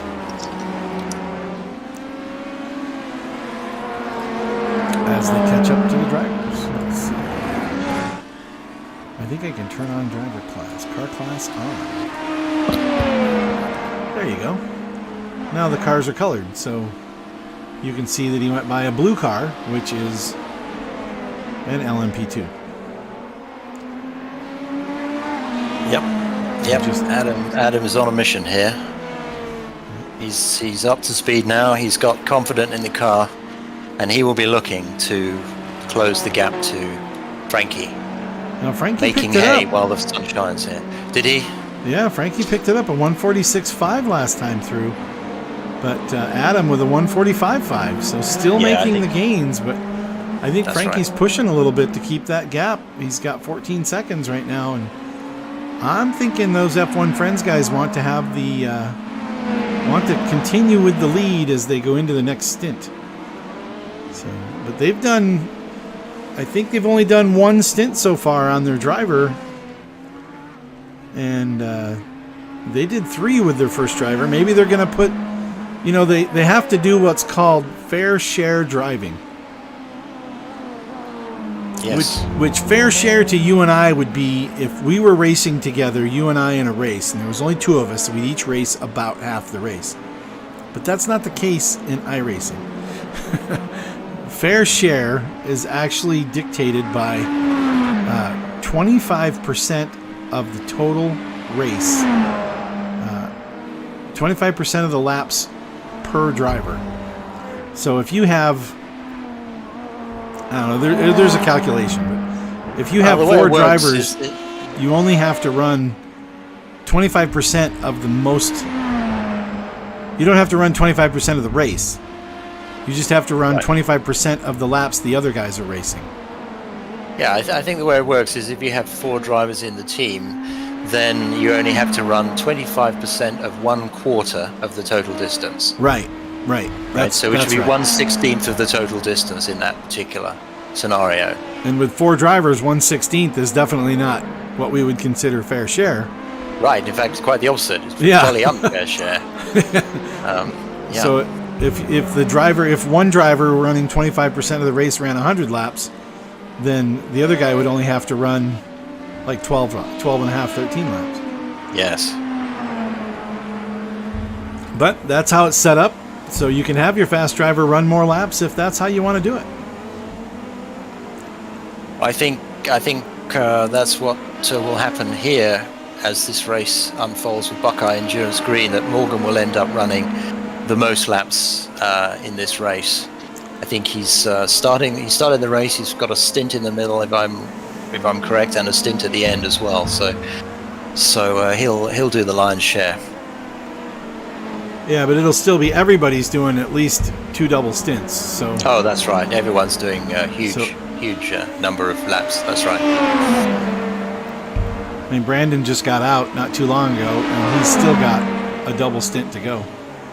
Man, that is awful hard fighting for an LMP2 holding its ground through the corners there. It's amazing. Yeah, those LMP2s are very quick through the corners. They're not giving any performance up at all, really. Right, but I mean, they need to, you know, you got a car that's second place on the lead lap, and you're not giving him any leeway at all. So yeah, that slowed him down quite a bit. He lost a half a second to the leader with that exchange there with the 497 in the LMP2 class. Yeah, those P2 cars are not interested at all in helping you out when you're driving a GTP. Not at all. In fact, I'm not sure they even look in their mirrors. They probably consider themselves to be the faster car in the racetrack. Yeah, well, they were until this GTP car came along. That's right. Last year's race, they were the top class. Right. Yep. Yeah. Well, we still have, let's see, we still have our viewers, 6 of them out there so far, so not a lot of chatter out there from you guys, by the way. The lack of viewer chatter is disturbing, you know, no interaction at all here. We had Sean Williams online with us for a while. I think he's watching. He said his phone died and he had to move down to the race rig to watch to continue watching the race. He's gone down to the local bar to watch it. Look at that, he's pinching him right into the corner. That's crazy how they pinch him off. They almost shove him right off the racetrack. Oh yeah, they are absolutely 100% not going to help help you. I'm going to step down from the booth for a couple of minutes here, Ron. I'll be right back. All right. I'll catch you in a little bit. Righto. Hey, Ron. Hey, what's going on? Oh, not much. Not much, huh? Nope. We got Brandon in here too. We got like the gang's all here. Hey. So Brandon, good stint from you. Pretty good run. Chris, did you just get out of the car? Oh, yeah, I did. Did you just do a single? I started the second one, but dropped a tire, and we were going to call it after that stint anyway, so. Ah, I see. So you're in for repairs. Yeah, Blue's done. Blue has hit the wall, so to speak. Yeah, 10 laps back. It's doing the math on it. I think Kyle says needed to average 3.5 seconds a lap to get back into contention on everybody. That's not going to happen. That's unfortunate. You guys looked really strong out there, went up through the field, caught that LMP2 early, and really kind of fallen apart from that spot. Yeah, that was really unfortunate. Kyle didn't have anywhere to go, and even though he just kind of nosed him, it was that GT3 that got into the back of us, kind of finished us off, and I think a lot of the aero damage came from that as well, where we were so down on top speed.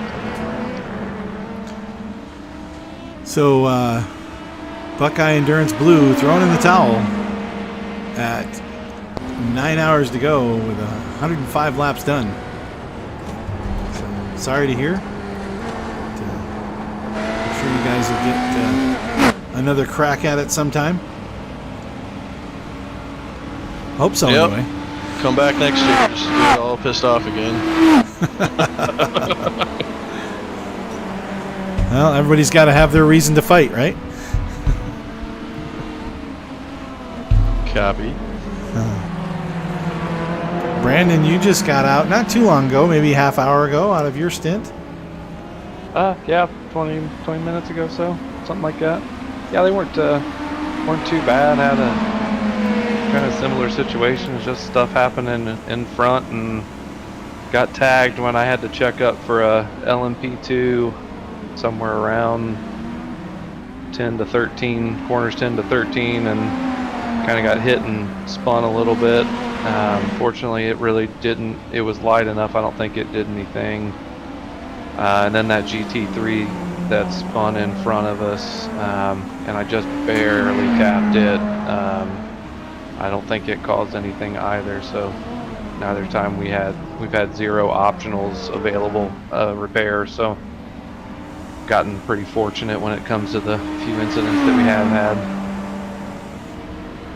Well, that one we watched the replay on, I was a little concerned.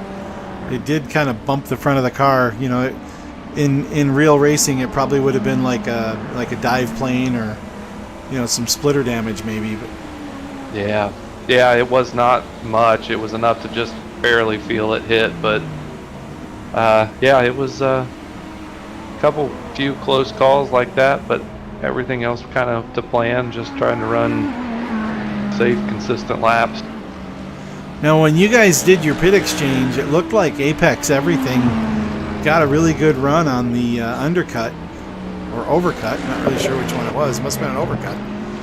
And those guys ended up a couple seconds in front of you when you guys came out of the pits. Did they short pit? I don't think so. I think Adam had a little bit of a slow outlap. Just hadn't really gotten a chance to get in the car yet today to just run some warm up or anything. So he took a couple really slow outlaps, and then they pit. They were about a lap or two off cycle to us, so they're getting an extra lap, or they got an extra lap at one of those points, so they were kind of offset to us. So they came in after us and then overcut us and came out ahead. But I was kind of out of the chat room there for a moment, so I'm not quite sure if there was something else that happened on track that got the spot back. I know that the other team had a driver change as well. So Kyle's Fervor, or whatever the guy's name was, seemed to be pretty quick, have pretty good pace, because he kept catching me. But then I think traffic was kind of being the equalizer there for a while, keeping him at bay. And then with the checkup and things with the GT3, he caught right before I had to pit, so had no choice but to come in after that GT3 thing, not because of damage, just out of fuel, so it was time.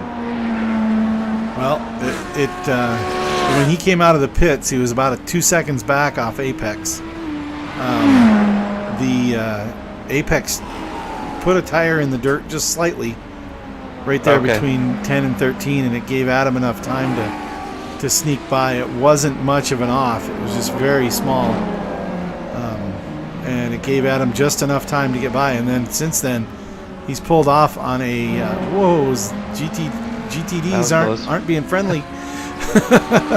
Yeah, it's you've got to try to read them, so they all kind of act and behave a little bit different. And it's okay when you've been 2 or 3 stints and you got the same guys and you recognize the cars that you're coming up and what their tendencies were. But yeah, it takes a little bit to get in the groove and try to figure out what everybody's wanting to do, so it can't read their mind usually.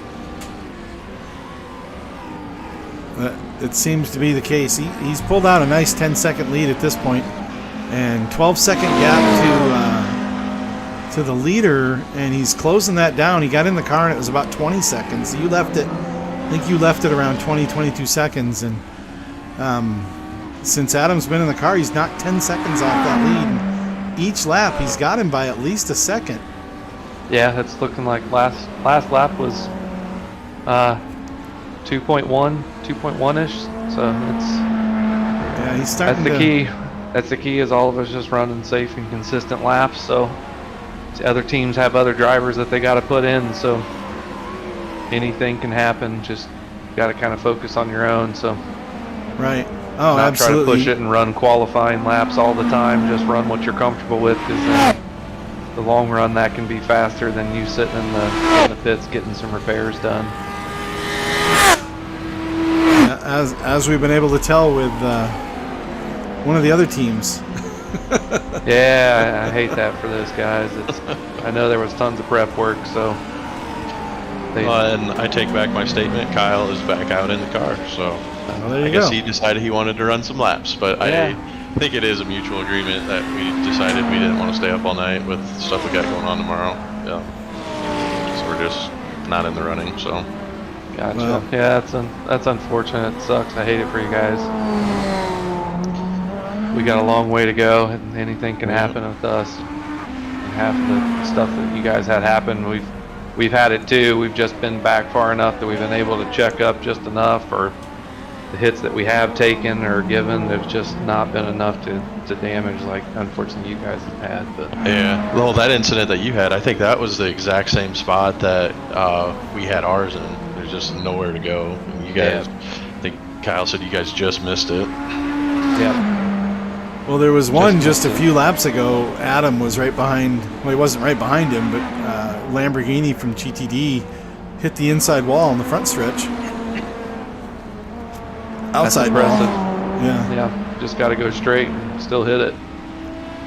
Yeah, it was. This car was all over the place, and Adam managed to go wide and miss him. But that thing was completely unpredictable. Didn't quite know where the car was going to end up. So good heads-up driving there by Adam in the car right now, cranking out some pretty good laps. Frankie had a good one last time. I think it might have been from traffic. Picked up 9/10, but Adam just got back a whole second on him. So it's down to 10 seconds, 10 to 11 seconds, that gap from first to second. Yeah, we can keep it in that ballpark, and we get the ringer back in for his triple stint here in a few hours, and watch him work. Yeah. So Adam in the car right now. This is his first stint. He'll go another stint after this. Yep. 110. He's got about 10 laps to go, maybe 12. He's He go to 120. No, he'll be 120. So you got 10 laps to go. He's got about 9 laps to go after this one. So at that point, he does one more stint, and then Rich Hibbs is going to jump in the car. Yep, Rich is in for a double. And then we got, at least tentatively right now, we got it slotted that Morgan's running a triple, and then I'm running a triple, and then finishing out Adam and then Rich with doubles. Well, there you go. There you go. That's the strategy. You heard it here first. Bigg Wizurd TV. I mean, theoretically, we could swap every single stint. There's no time penalty in this with the way the fuel and tires and all that stuff with your pit stop goes. There's no longer right now a driver change penalty, so theoretically we could be changing every stint if we really wanted to. But we have found in the endurance world of endurance side of this stuff that usually your second stint or even third stint, however you do them, those beyond the first one, usually you get more consistent, a little faster. You get into the flow and a rhythm even more than you did on your opening stint. So it's nice to let the drivers get in there and get comfortable and let them have some time and kind of wear them out a little bit so they can actually try to go away and get a little bit of rest, and which never happens. So yeah, it's not like you leave, right? No, it's you try, you run upstairs, grab a bite to eat, you know, sometimes take a quick shower, just depending on how many battles were happening and how sweaty I am. But then usually always have an ear on something. You got it on the phone, watching the stream or something like that when you're not awake, because you want to know every moment what's happening with the car and what everybody's doing and saying. So you never get rest. I've done a few of them myself, a couple 24s, and this 12-hour race last year in an LMP2 car, and you might as well just plan on staying up for the whole thing, because it's not going to happen. Yep. Sleep and things like that just aren't going to happen. Now for me in the booth, I could bail on Julian and say, hey Julian, you're going to cover it for about 3 hours. I'm going to go take a nap, but. Yep. He's going to do the same thing to you, so be prepared. Yeah, I'm pretty sure. That's right. That's right. And there he is, right on cue. Right on cue. No, it's been great watching you guys. Great race. Real sorry to see the blue team having some issues.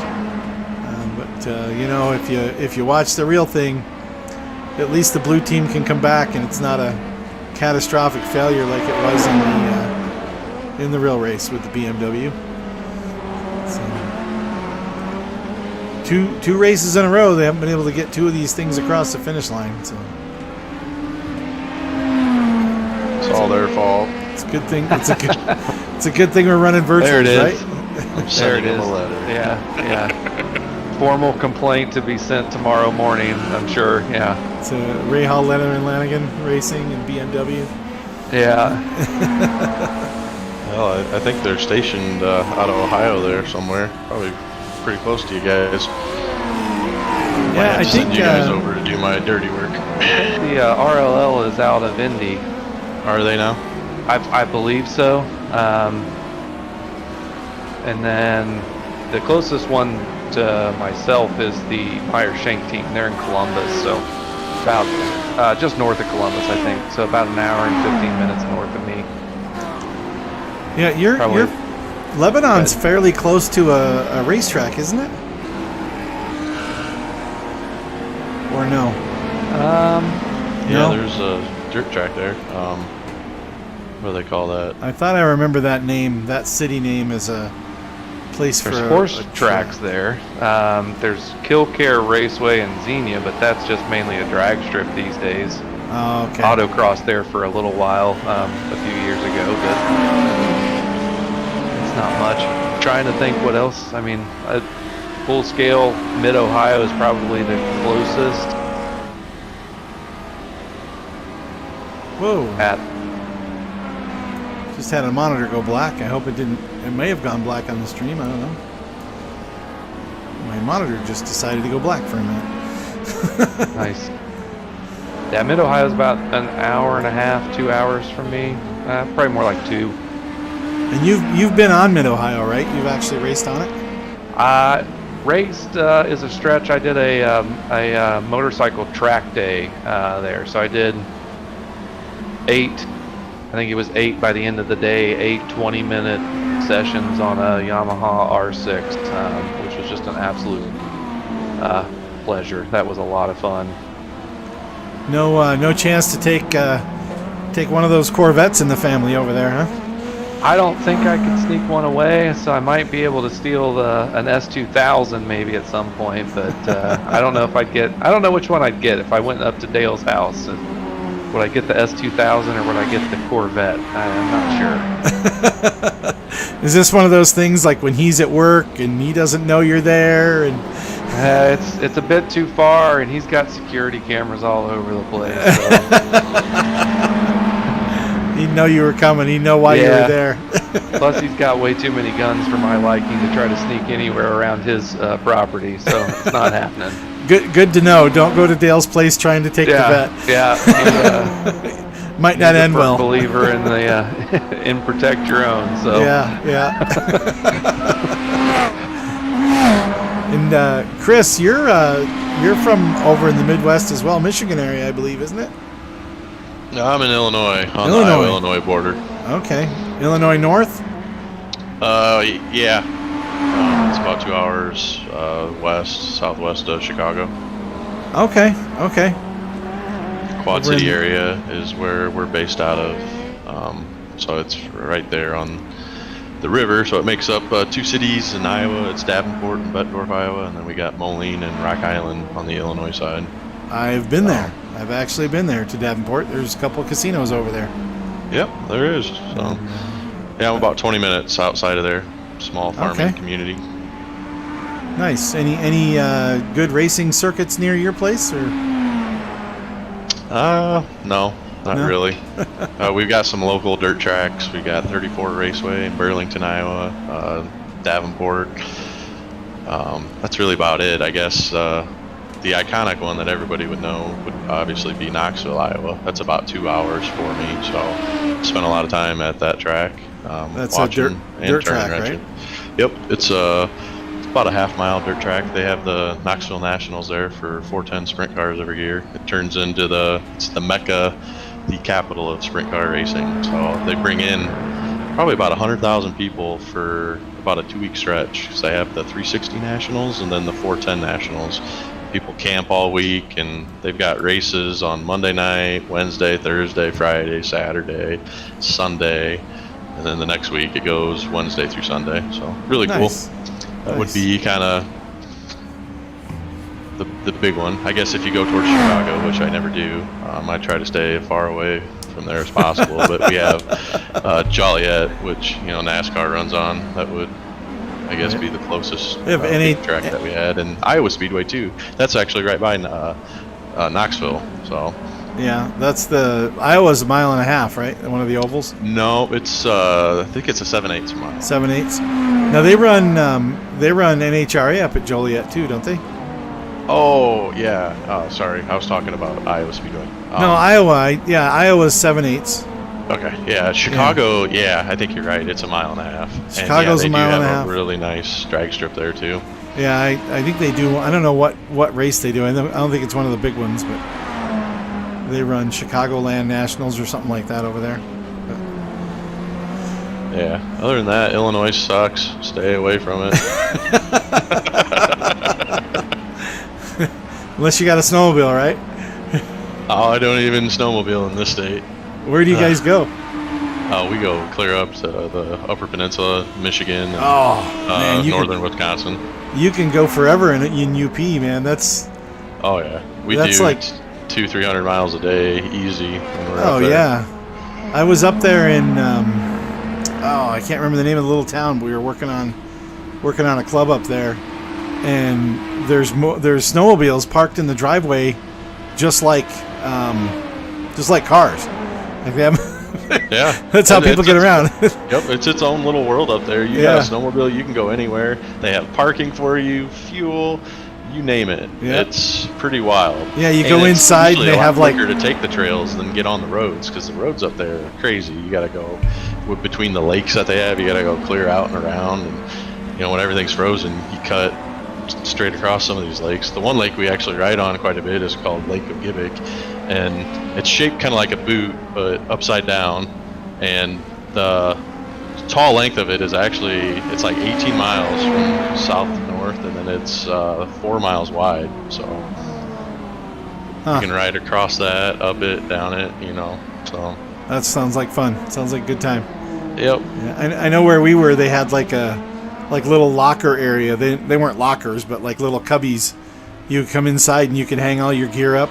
It's like wow, that's pretty high class for snowmobiles. Yeah, you don't have one of those, you're in trouble. Yeah, it was Brimley. Yep. It was in Brimley over by Sault Ste. Marie. Oh, okay. Kind of the other end from where you're talking, the UP. I've been over there too. I've been on that side as well. There's little clubs all over the place up in that area. So I've done my time in the snow in Michigan. They never seem to want to upgrade the casinos during the summertime up there. Well, that's because winter is like 9 months up there.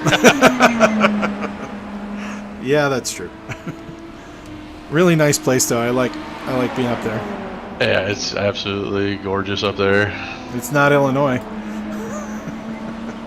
That is correct. Speaking of that, did you see Nebraska's slogan? They came out. It's not for some people. Oh, really? What's their slogan?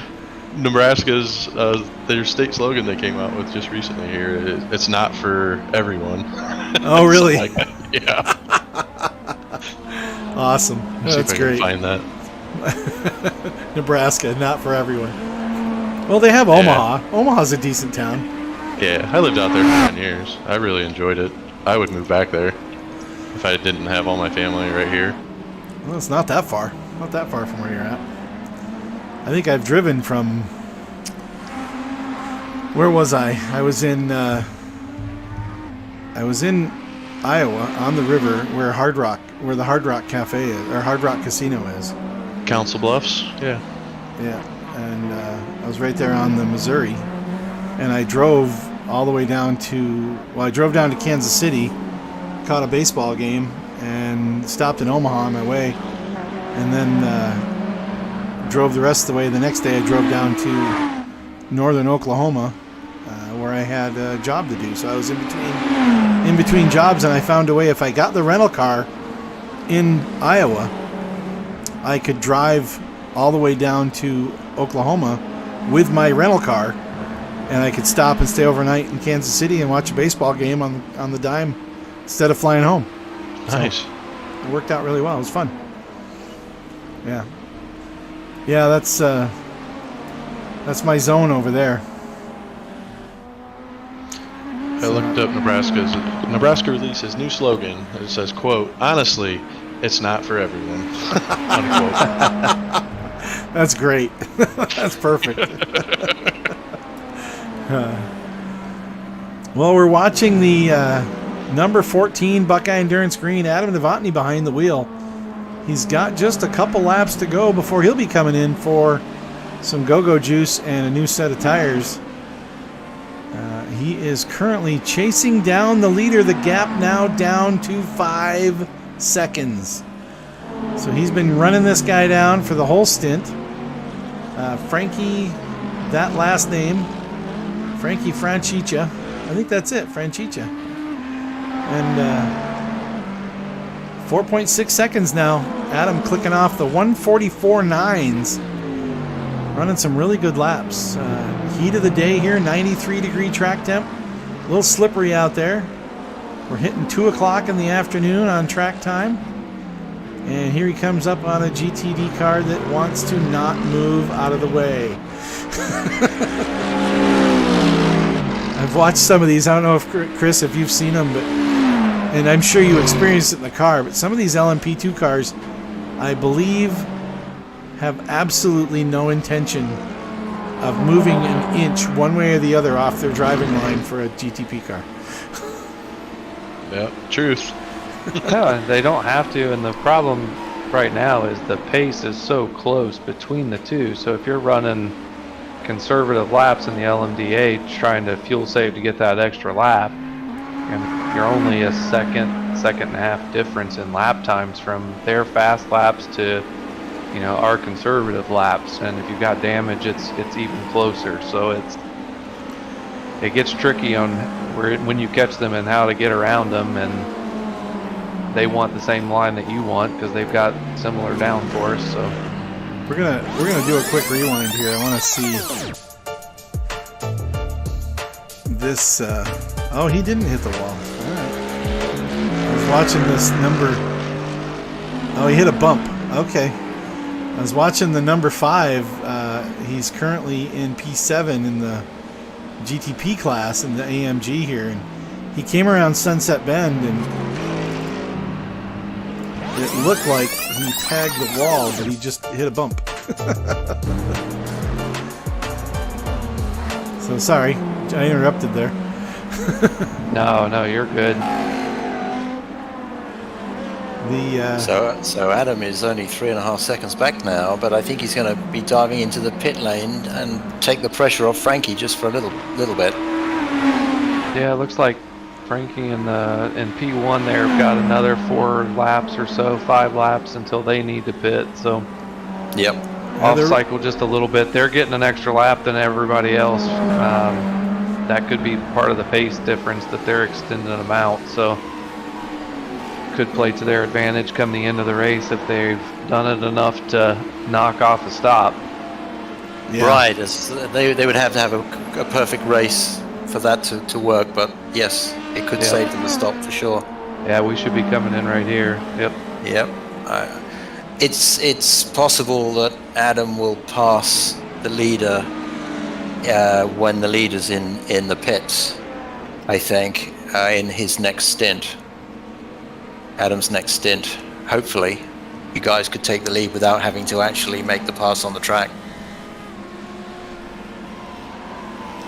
It'll be close because they've only got, like I said, like 3 or 4 laps before they're pitting. So there is definite potential that if he has a couple good out laps here, Yep. it could be real close. Yeah. And then I think that's been his at least double for the other drivers, so they might be changing as well here soon. I think they have 3 drivers. Yeah. Okay. Morgan said they had 3. All right. I think they have 3, and the team in third has 5 drivers. So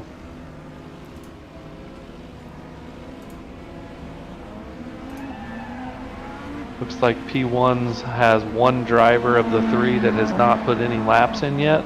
Correct. Yep. Yeah. The first guy did a triple. Yep. Off the start, and he was quick. He was real quick. He kept up with Morgan, and as we all know, that's a task. Yes, it is.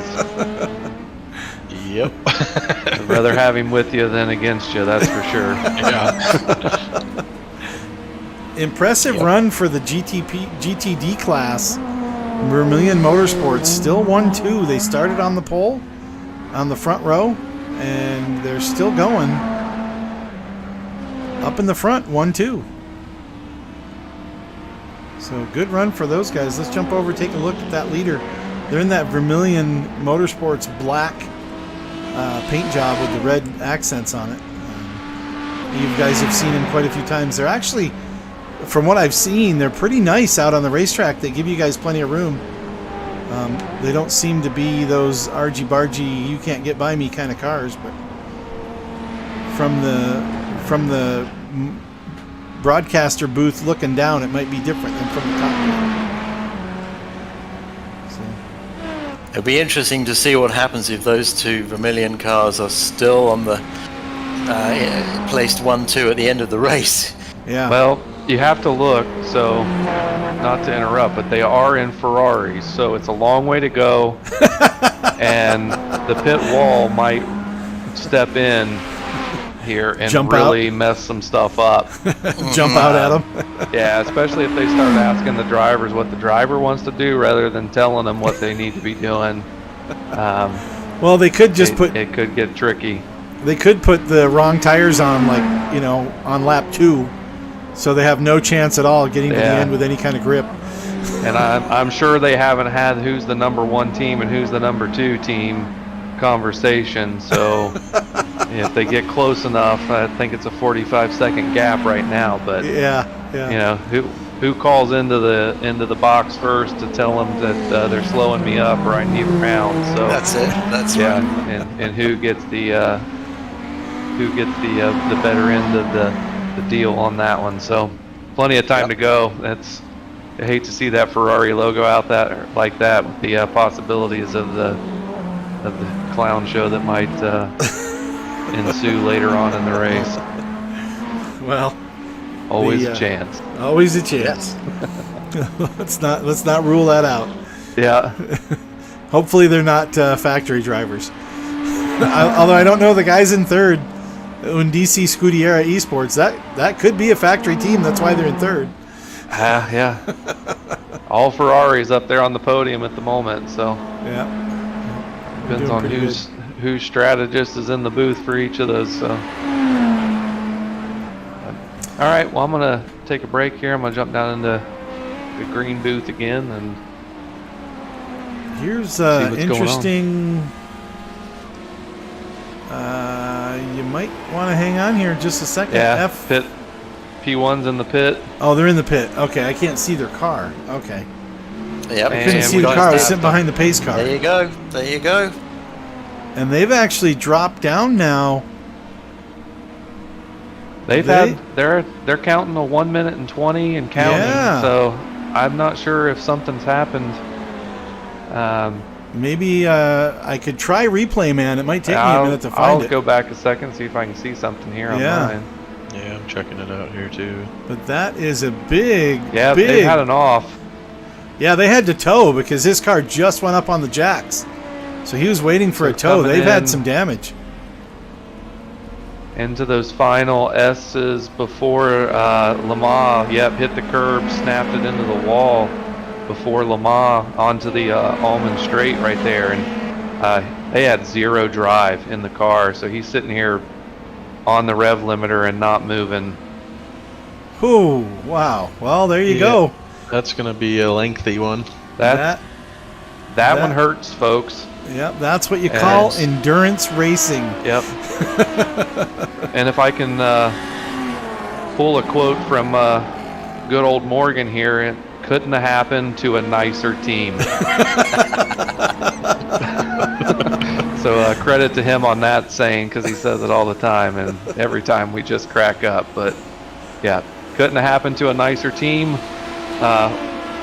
Wish him a lengthy pit stop here, and only helps our game. So yeah, now just 2 cars on the lead lap. We've got Buckeye Endurance Green, Apex Everything Racing Carbon. They're the only 2 cars left, and right now the gap is 8 seconds.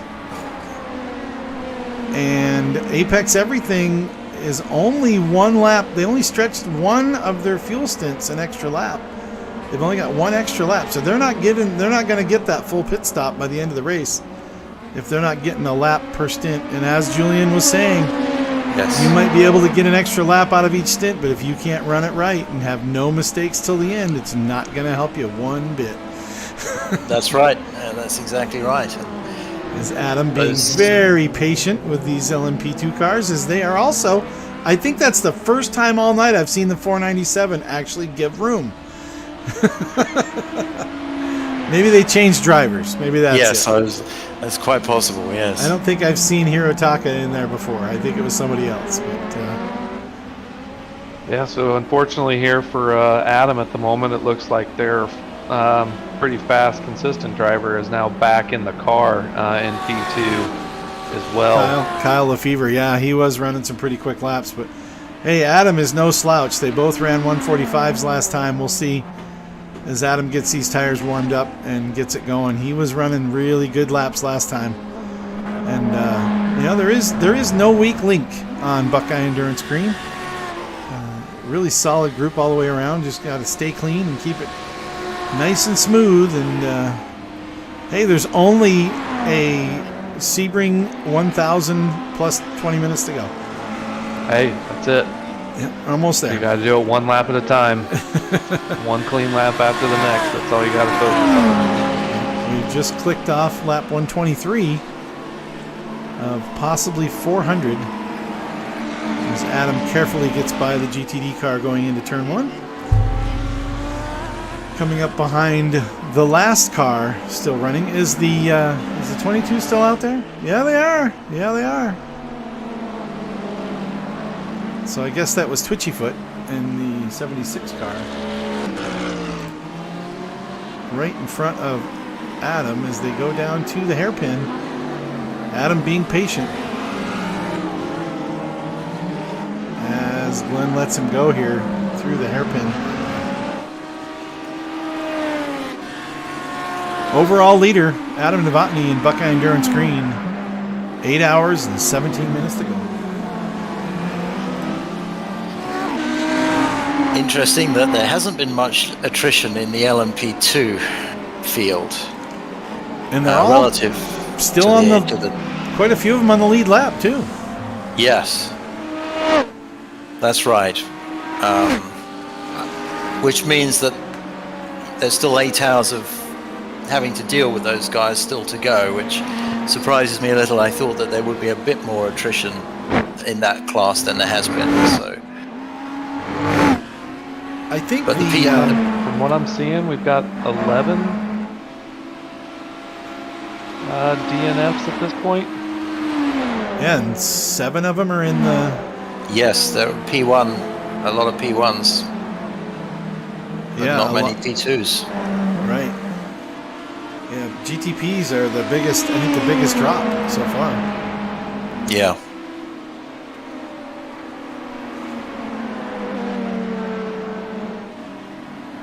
Well, hey, I wanted to give a shout out to another one of our sponsors here with East to West Racing. I think I got their logo in there. Yeah, there they are. JNR Craftworks. Man, they make little decorations and things that you can hang around your house, but I'll tell you what, they make race trophies too.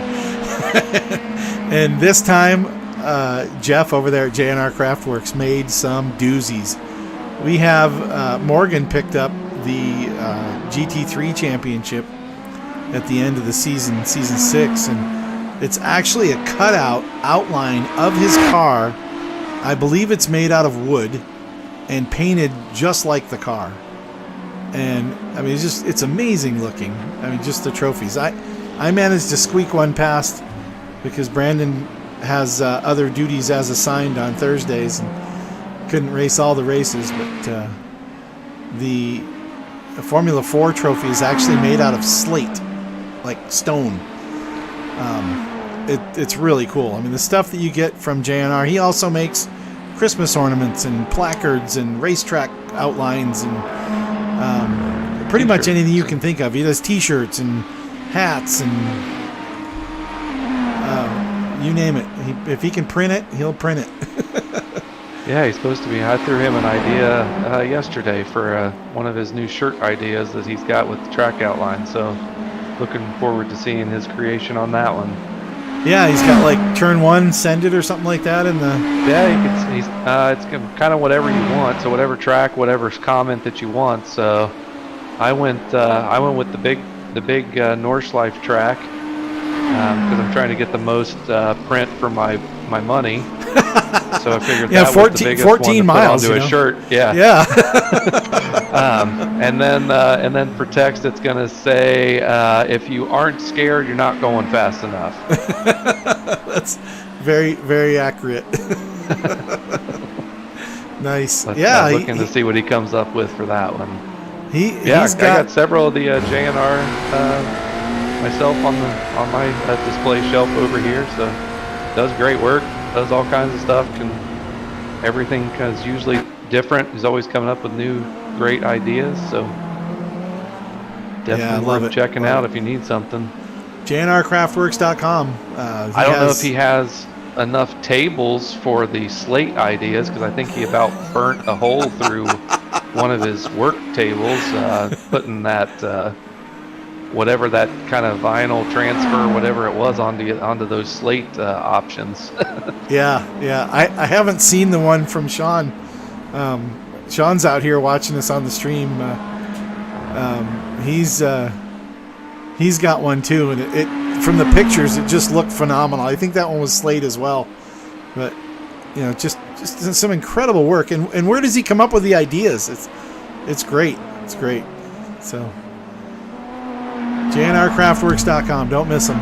If you need anything like a little etched, like laser cut Christmas ornaments, or he can even make you a laser cut birthday card to send to somebody. So really cool stuff. Well, the lead is shortening up a little bit. It looks like Apex Everything has definitely clicking off some laps.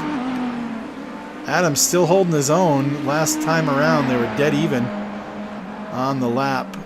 Adam and Kyle both running 145, right near 145.3. 6 seconds the gap. So the battle is not over. From there back, they've got a lap on the field. And it's interesting with this format. Brandon, you probably know more as you're in the car, but with this format, there's no full course cautions. There's no way to get a lap back. There's no way to bunch anything up. You're just out there running, and when you lose time, you lose time. That's it. Yep. I mean, at that point, if you have problems on your own and you have to tow, you have to sit for some optional repairs or whatever it might be, yeah, you've got to, you're kind of at the hands of then others having issues of their own to bring you back into contention. So, I mean, it's a long way to go. People are going to get tired, especially those with 2 or 3 person teams, continually switching back and forth, and the later it gets, kind of the more tired people's going to get, and lack of concentration starts playing a factor. So, yeah, it definitely, with no pace or no caution laps and things like that, it definitely tough to get it back, because at no point then are you getting kind of wave rounds or something like that. It's kind of normal IMSA multi-class racing would kind of have. So, well, let's hope we don't have anything to wait for on the Buckeye Endurance team. That's always the goal coming into an endurance race. Just keep the nose clean and out of trouble. Yep. Well, hey, thanks for. I know you were about to leave before when we were watching some stuff happen. It's been probably a half hour since I'm still about to leave. Yeah. This is good having you here with us, Brandon. Thanks for dropping in. Yep. I'm sure I'll be back at some point. Have fun up here, and I'll catch you guys in a little bit. Thanks, man. Good luck. Get a for the peanut rest of butter the and race. jelly sandwich and a Thanks. 5-minute nap. You'll be back at it. There it is. That's all I need. Maybe a Mountain Dew. All right. Have a good night. Yep. Well, we're 4 hours in watching our leader, and a very lap down car really pushing hard on the back there. That is really uncalled for, as the 784 seemed to think that he needed to stay with the leader there from P8.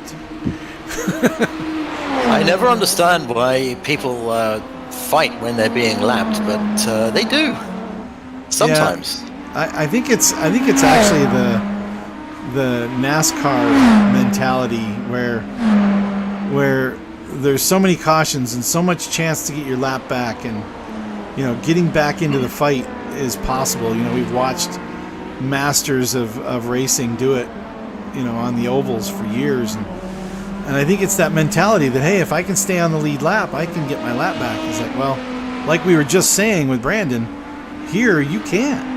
Unless the guy in front of you screws up, you're not getting anything back unless you're 3-4 seconds of a lap faster, and running 145s and 146s in traffic, you're not going to get 3 seconds on this guy.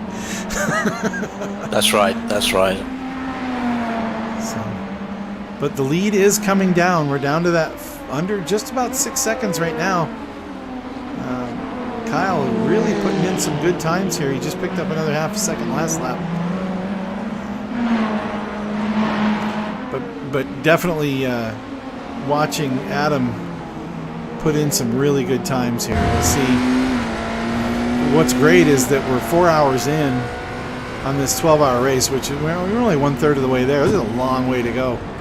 But two cars definitely in contention at this point for the victory, and Buckeye Endurance Green is one of them. That's right. And if these two teams both run cleanly to the end, it will be decided between the two of them. The race will go to one of these two teams if they can both keep it clean. Yeah, I think MRT Wolf definitely holding their own there. They're still just one lap down, and they're the only ones one lap down after all that drama has come through. So they're still, I'd say they're still almost in it. Not quite, but one little incident, a couple good, 3 or 4 good stints from MRT, and I think they have a chance maybe get back on the lead lap. Maybe.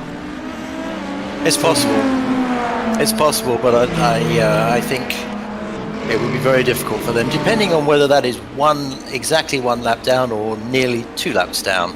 They're about 1.5. They're going through Sunset. They're going through Sunset Bend right now, as Adam's going through the hairpin. So they're about 150 seconds behind or something like that. That's a lot. That's to an catch awful up. lot. Yes, yes, that's right. Exactly. But it's closer than anybody. I mean, it's not out of the question at this point. Even a small off, with an extra 60 seconds of repair. On an optional repair on a stint, on a pit stop or something, 20 seconds here, 20 seconds there, and that can be made up. It's a long race. They will certainly keep trying, no doubt about that. P3, no reason why they wouldn't try all the way to the flag. Yeah. But my money right now is on Buckeye or Apex for this race. Yep, definitely looks that way at this point. Hopefully they can stay clean. The field has thinned out slightly, so that makes it a little easier. Unfortunately, the LMP2 cars did not thin out.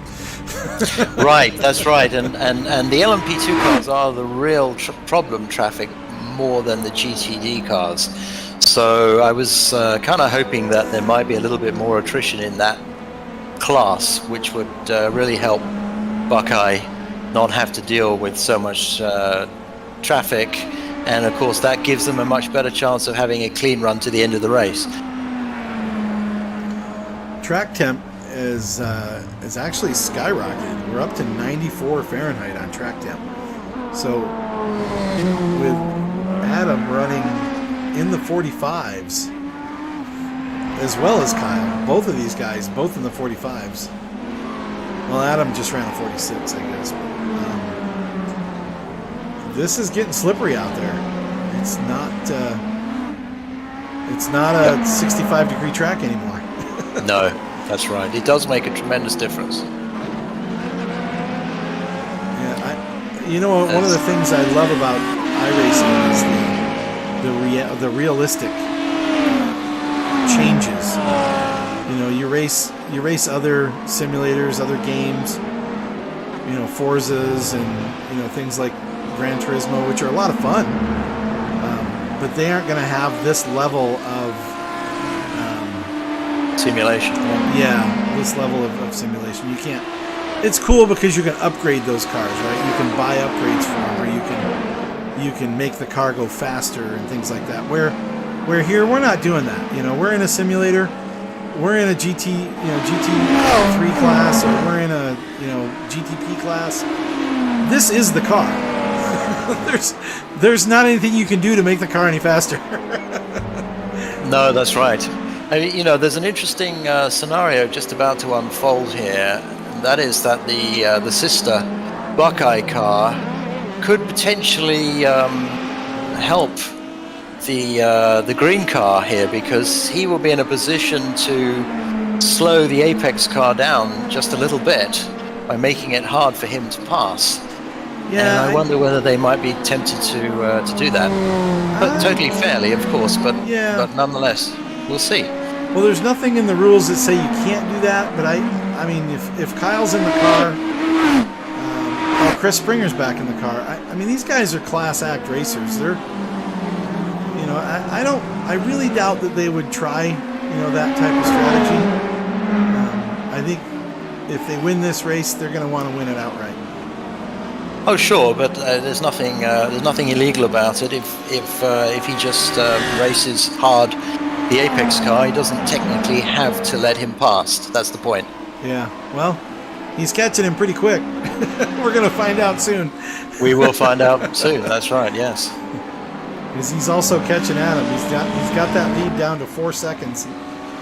Adam holding his own on that last lap with a 1:45.9, with Kyle running a 1:46 flat. So he's not gaining any. He's losing slightly, but he's not gaining any.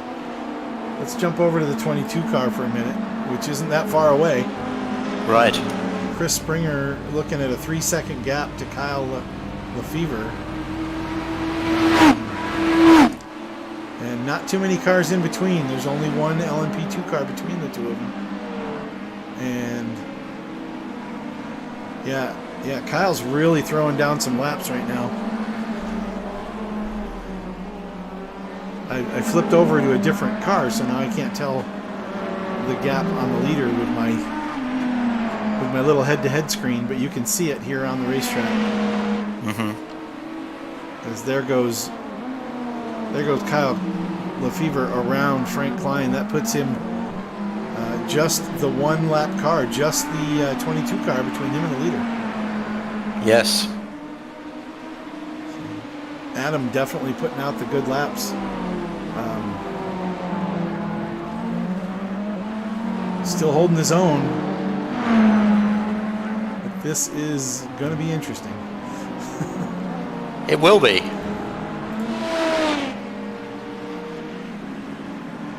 Adam with a 1:46.4 last time. Lost 1.2 seconds. Probably in traffic is my guess. Mm-hmm. And But Chris just turned in a 46.7, so he's running pretty good pace.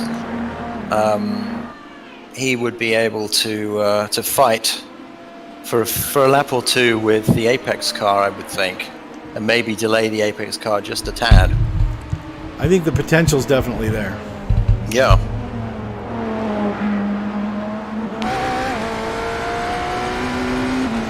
So we're on board as Adam crosses the start-finish line one more time. Bernie the Flagman standing still up in the booth right now with not a whole lot to do. 4 hours into this 12-hour race. They say Bernie's the hardest working man in iRacing, and right now he's not doing a thing. I think we're working harder than he is. Definitely. Definitely. Yeah. It's funny, though, when you see him go, you see that white flag, and he's waving that thing like there's no tomorrow. He's very enthusiastic. Yeah. Well, look at that. Adam gained 0.2 on that last lap. Yes, a 45.1 for Adam and a 45.4 for Kyle. Yeah, I got my live timer here, and it says he's picking up 0.2 through those last few sectors. Another 10th there. Lost a 10th. Yeah, it's an ebb and flow right now, but he's pushing that up to about 4.3 seconds. Stretching it just a little. Long way to go. Just keep it smooth, Adam. Keep it smooth. No harsh movements. Clean passes. You can see the rubber. There's a couple cars out there with white noses on them, and you can see the rubber buildup on the cars, and it is dramatic. 134 laps in. Yes. And there's rubber. The rubber marbles are everywhere. And 400 or so laps still to go. Yeah, at least 300 more. We're close to it. Oh, is he going around this Lamborghini? has been a challenge a few times. I think he might have been the one that was bouncing off the inside wall. So that might be a repaired car. That's the 305. He's not in the top 4.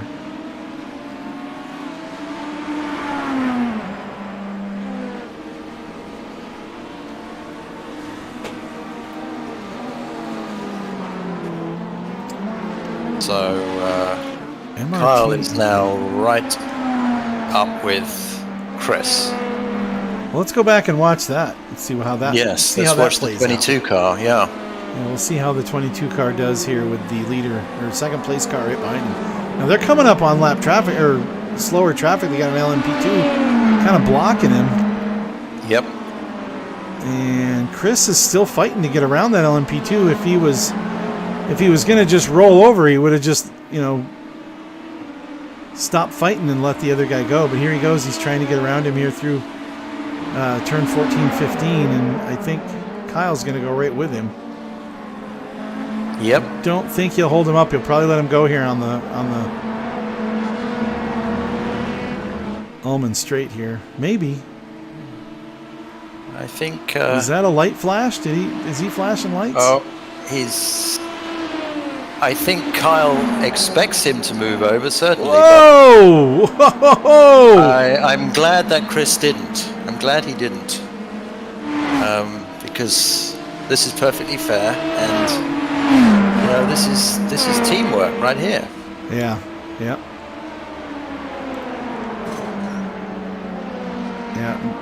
Buckeye Blue is 18 laps down. He's not going to hold him off necessarily cause a problem for him, but he's going to make him work. He made him work. He got through. I think that P2 car just slowed Chris a little bit, and that was enough. Yeah, for Kyle to pass. But cost him a couple of seconds there, right? Or maybe a second. Yeah, about 2, I think. I think he got 2 seconds out of that. Yep. Fair game right there. Fair game. Yeah, exactly.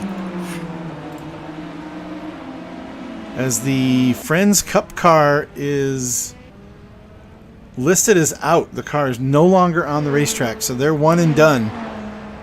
One and done. That's very sad for them. Yep. For the leader, they were very competitive in this race. Yeah, first 3.5 hours, they had it nailed. They had it locked in. And, yep. Did not work out to their favor. Now, nope. Apex Everything running I guess, I don't know if it matters because Adam's listing is a 1600 iRating, and this guy, Kyle, behind him is listed as a 2200. From what I can tell, Kyle is not a 2200 iRating driver, and neither is Adam. Well, I think that's right. I think both of these guys are much, much better than that. Yeah, they're probably more like 2800 to 3000. Exactly. And, I don't think you can tell much from iRating, especially in an endurance race, which doesn't necessarily favor just pure pace anyway. Yeah. It's really so much more about the team as a whole rather than the individual performance of one driver. Well, and plus your finishing order has so much more to do with your ability to run a clean race rather than your speed. Exactly. Yep. Obviously the guys, there was a team earlier that would run in those quickest laps of the race, and they're gone. Those guys are completely gone. That was that solo FML group. They're gone. They ended up 14th, and they're off the racetrack. The guys that were out front that had the pole and were with their first driver were lightning fast. They're gone. The second driver got in the car and ran really good laps, but then right before the end of their stint, maybe it was tire wear, maybe it was brakes. Don't really know, but spin once, hit the wall, go in for a 10-minute repair, and bow out of the race. That bodes well for Buckeye Endurance Blue, because that after a certain number of laps, that's going to put Buckeye Endurance Blue back up a spot. Right. I hope that car stays in the race, because I honestly believe that they could still get maybe a P5 or something out of this race, which nothing wrong with that, and it's not impossible at all. Well, right now they're 18 down. P6 is 13 down. P5 is 9 down. So we know that it takes about eight or so laps for a full car repair. Is it somewhere around 12 to 14 minutes? That's 7 laps. It's 14 minutes. It's 7 laps. So they could easily catch a position or two if either one of those guys had a problem. So right, that's it. They only need the 2 of the GTP cars to run into some problems, and they'll finish probably behind some of the P2 cars, but that doesn't matter. All that matters is where they finish in class. Right. I wish I had a lap count. I wonder if I can pull that up on one of my things here. I'll bet I can. I just need to dig. Let's go look at the relative. I got all kinds of junk on the relative screen I don't need. I can look at that one.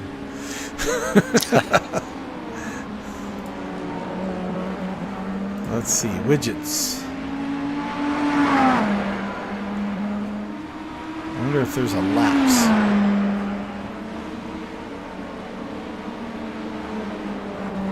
Lap counter. What's that do? Maybe. It means he's on lap 138 if we switch over to a different car. Right now we're on Adam. Adam is the leader, completed 138. Okay, yeah, this will do it. Chris Springer is lap 120. If we go to the leader in the number 19 of the LMP2 class, he is on lap 133. So he's 13 laps down to the LMP cars in the LMDH. So yeah, it looks like in 4 hours time, the LMP2s are 5 laps slower than 4 to 5 laps slower than the leader. Right. That is really close after that amount of time, because if we go back to the number 2 car, he's 122. So he is. There, yes, 5 laps over. How long is the race elapsed now? We're looking at 4 hours in. One third, right, yeah. So they're only losing a lap an hour then. Right. Roughly, yeah. So it's going to be those 18 laps. If Chris can hold on and Chris and Kyle stay in the car and they keep it going, I think they'd have to get Philip back in. But I think they were saying they weren't interested in staying up all night. It's 11 o'clock Eastern. We'll see what happens, but it sounds to me like Chris and Kyle want to keep racing. Well, absolutely. Why not? It's not just about where you finish, of course. Also, there's just the enjoyment of taking part in the event itself. It only comes around once a year, this race, and put in a lot of work before the race. Why not run it? Right. Well, the gap is down to 2.3 seconds. The cars are in the same shot on the camera. Kyle Lefevre is definitely closing it in. I think Adam has about 4 laps left in his stint. Something like that. So. And then we'll be switching drivers. We'll see. Adam has been putting down some really good laps in the 145s almost every lap. Yes. Rich is also super experienced. If we look at Rich's bio that we got from him, he has the most experience of any of these guys. That's right. I think it was over 20 years of sim racing, right? Yeah. He's 28 years of sim racing. And he started back when they were racing simulators with only steering wheels and no pedals. Now, I started sim racing with the game IndyCar from Papayas Racing, and it was done with a keyboard. Hey, I'm a race fan, man. I'm a fan. You can't get it.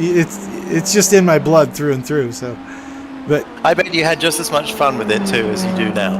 it was so hard to try to get the fastest laps because you're using your keys to turn the car. You know, your right left key to turn the car, and you know, you're sitting there trying to do it, just feather it through the corners. You know, so it was. I started with Forza Motorsport. I can't remember what version it was. I want to say version 3, but I could be way off of there. But on an Xbox console. Yeah. And that was a popular one. Awesome. Yeah, I had so much fun with that game. I think it was probably the most fun I ever had actually in sim racing was with that particular game. Forza 3 was out when I first experienced Fanatec hardware. I had a buddy who lived across the street from me, and I was doing Gran Turismo at the time. I was in Gran Turismo 4, and I was running, you know, every race you could run and having a blast. I had so much fun with that. But it was all against AI. I rarely raced with any other humans. But he invited me over. He said, "Hey, let's do some racing." And he had 2 full aluminum chassis seats rigs with Fanatec Club Sport load cell pedals and the really nice double belted wheels that they had back then. And he had Forza 3 set up on both systems, and he would race in one room and I was out in the other room, and oh my goodness, that was a blast. That's brilliant. But when I first experienced the kick in the force on the force feedback, because I was running a Logitech GT wheel for the PlayStation, and he had those Fanatec's, and man, those things, I looked at the price and they were like $300-400, and I'm like, oh man, these Club Sports are great, but I can't afford that. My whole wheel was like, I think it was like $125 for the wheel and pedals. Right. Yep. So I go over there and try them out. And I'm like, man, I gotta get me one of these. And man, it's probably been 15 years. I finally got one. Finally got one. Yeah, finally got one. I got the DD1.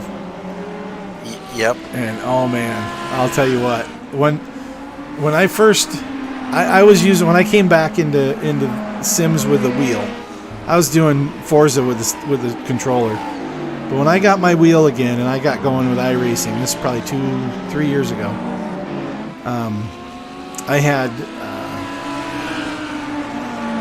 I went and got a Thrustmaster MX 200 or something like that. It was a $200 wheel and pedal set. The pedals had no resistance, 0. They just had a gas and a brake, and you push on them, they went to the floor. And Yep. When I got the Fanatec here, I was driving that new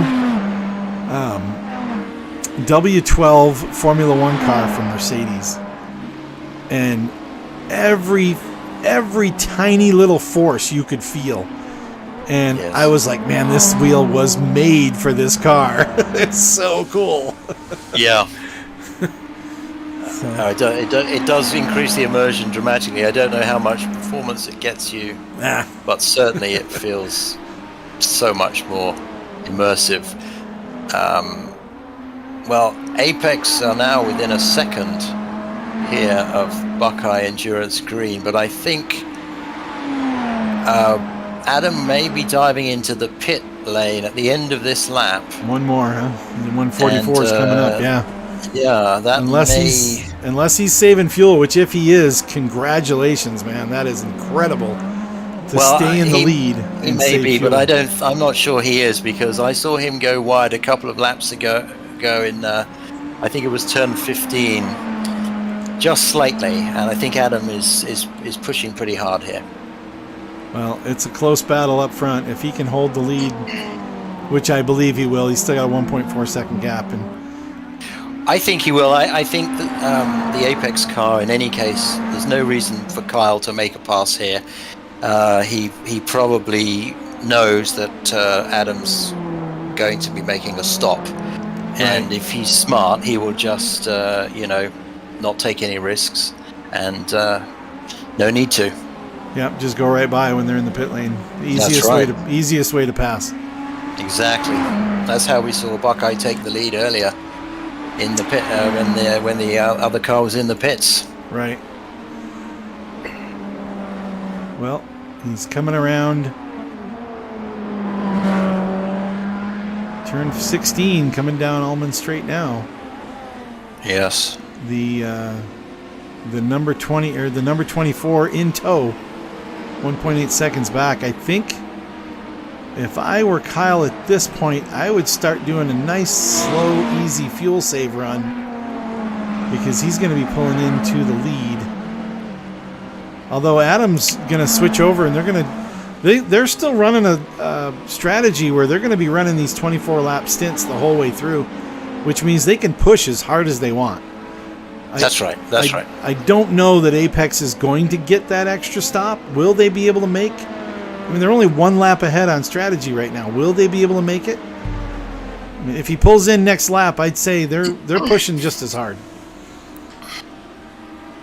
Right, and I suspect that they are pushing just as hard, and they will stop next lap. So this will be Rich getting into the car here for his first stint. Rich Hibbs out of Ontario, Canada.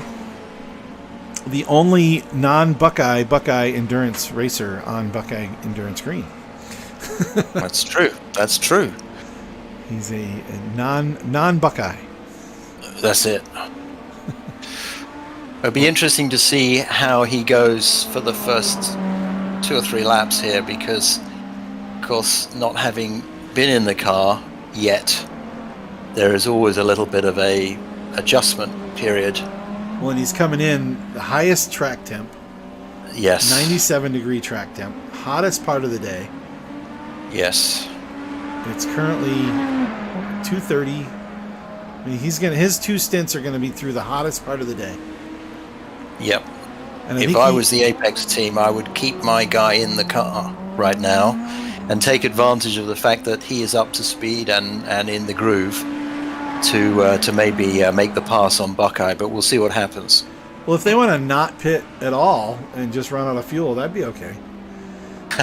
I don't think that's in their plan, but it does happen. It does happen. Kyle is in the pit lane right now. All right, bringing the 24 car in. And let's watch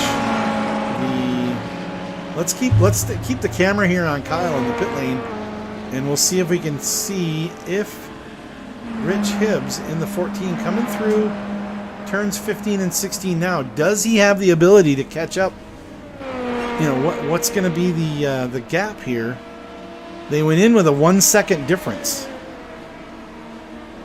Okay, so they have swapped drivers.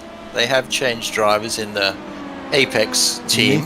Nathan Kleindus is in the car now, yes. And it's so sitting there. He's here on they his come. way out now. Yep. Here they come, but that puts Rich Hibbs right there on the front stretch.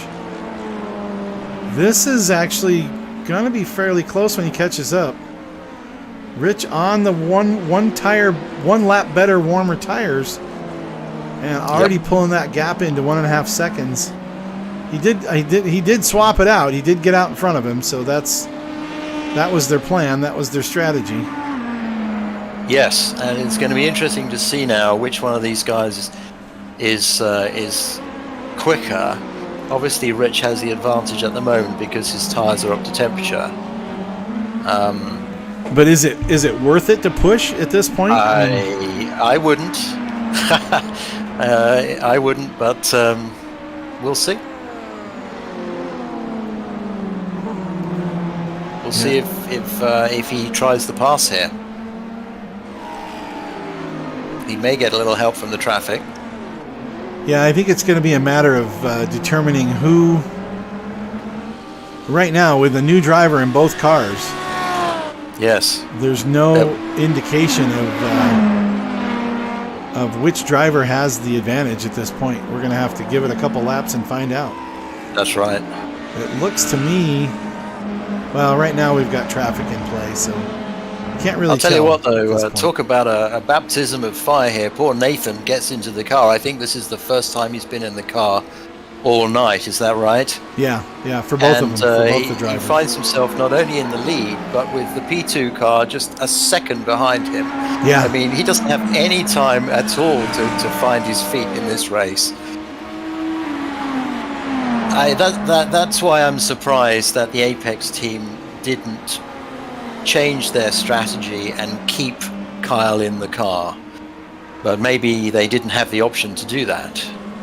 Yeah, it looks like Rich has a little bit of advantage on him here. Maybe. Well, I think the tires can take a couple of laps to really come up to temperature in these GTP cars. So he may still be at a slight disadvantage, Nathan. Yeah, I'm thinking. Well, they were dead even on that sector, but we'll see. We'll give them some time to get it felt out. Obviously, they're not gonna.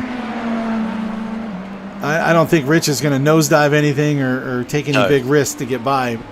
And Absolutely. I just didn't know that first lap just didn't seem like Nathan was really on the right pace, but it might have just been that warming up the tires, because right now he's picking it up now.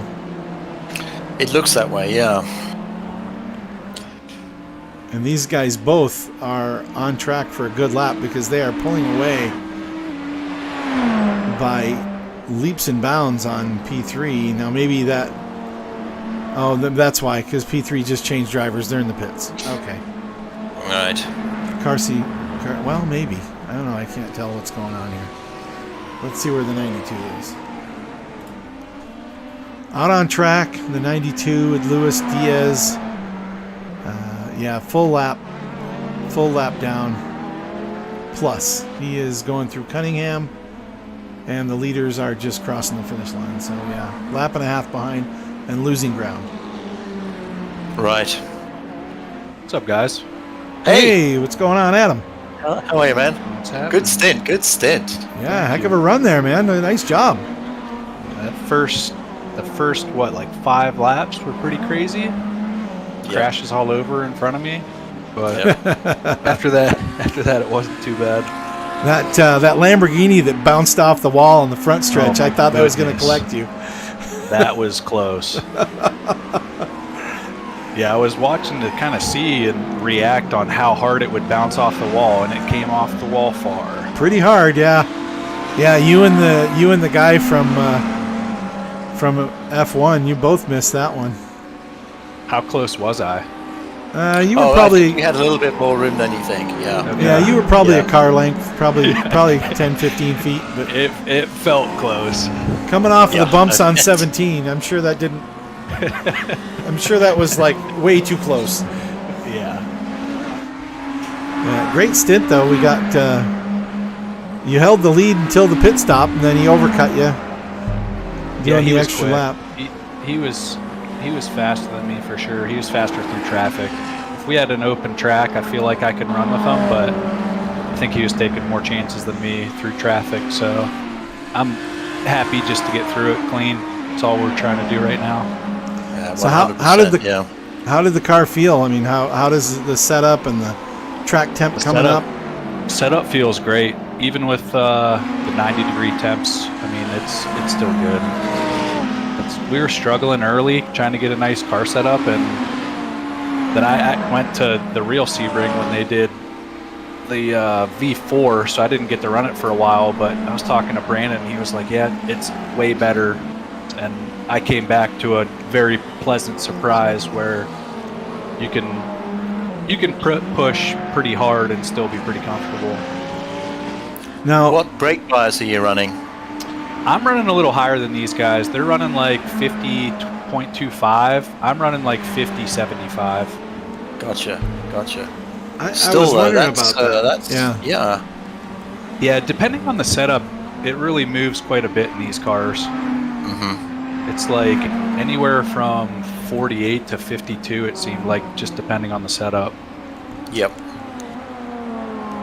Do you notice the rear brakes? We saw a couple cars early on hit the brakes and just lock up the backs and spin around. That's kind of how you guys got in front. of a couple cars early on. We actually have a pretty nice balance. I'm happy. That's earlier. I feel like we were having those issues where you just get a snap every once in a while. But our setup's, I mean, it's solid. Nice. Yeah, you guys look to be very quick through the final turn, the turn 17 sunset, able to take a very tight line through there versus some of the other GTP cars. Yeah, and honestly, I think we can all push through there more than what we're even doing. I know I can, but it's that in turn 1 that you can make up a lot of time, but those are also, when you go off, it's never pretty. No, that's right. So yeah, through those, that's probably where I was taking it the easiest, and just making sure that they were nice and smooth. But yeah, we can definitely hold that inside line nice, which is I like being there way more than I like passing on the outside through those. Oh, absolutely. There's no chance that you're going to get taken out by the other guy if you're on the inside there. Yeah. Yep. And also because it's so bumpy there, if the car does step out on you, you've got some space to catch it. Yeah. Well, it's a really good run. You guys are battling for it. It looks like MRT Wolf, who was close early on, has dropped back a little bit. They're lap and a half plus, and right now it's obviously a long way to go. 7.5 hours is longer than any other race. So with that much time left, you guys are in the catbird seat here. You've got 2 cars running for the top. And yeah, so far so good. Like I said, we're just trying to stay smooth, keep them close. We're trying to do some research on the drivers and stuff like that. The dude out leading right now, he's had some crashes and crashed out of some of the officials, so Rick's just trying to stay close, keep a little bit of pressure, but just run clean. Yeah, one mistake is all it takes, right? Exactly.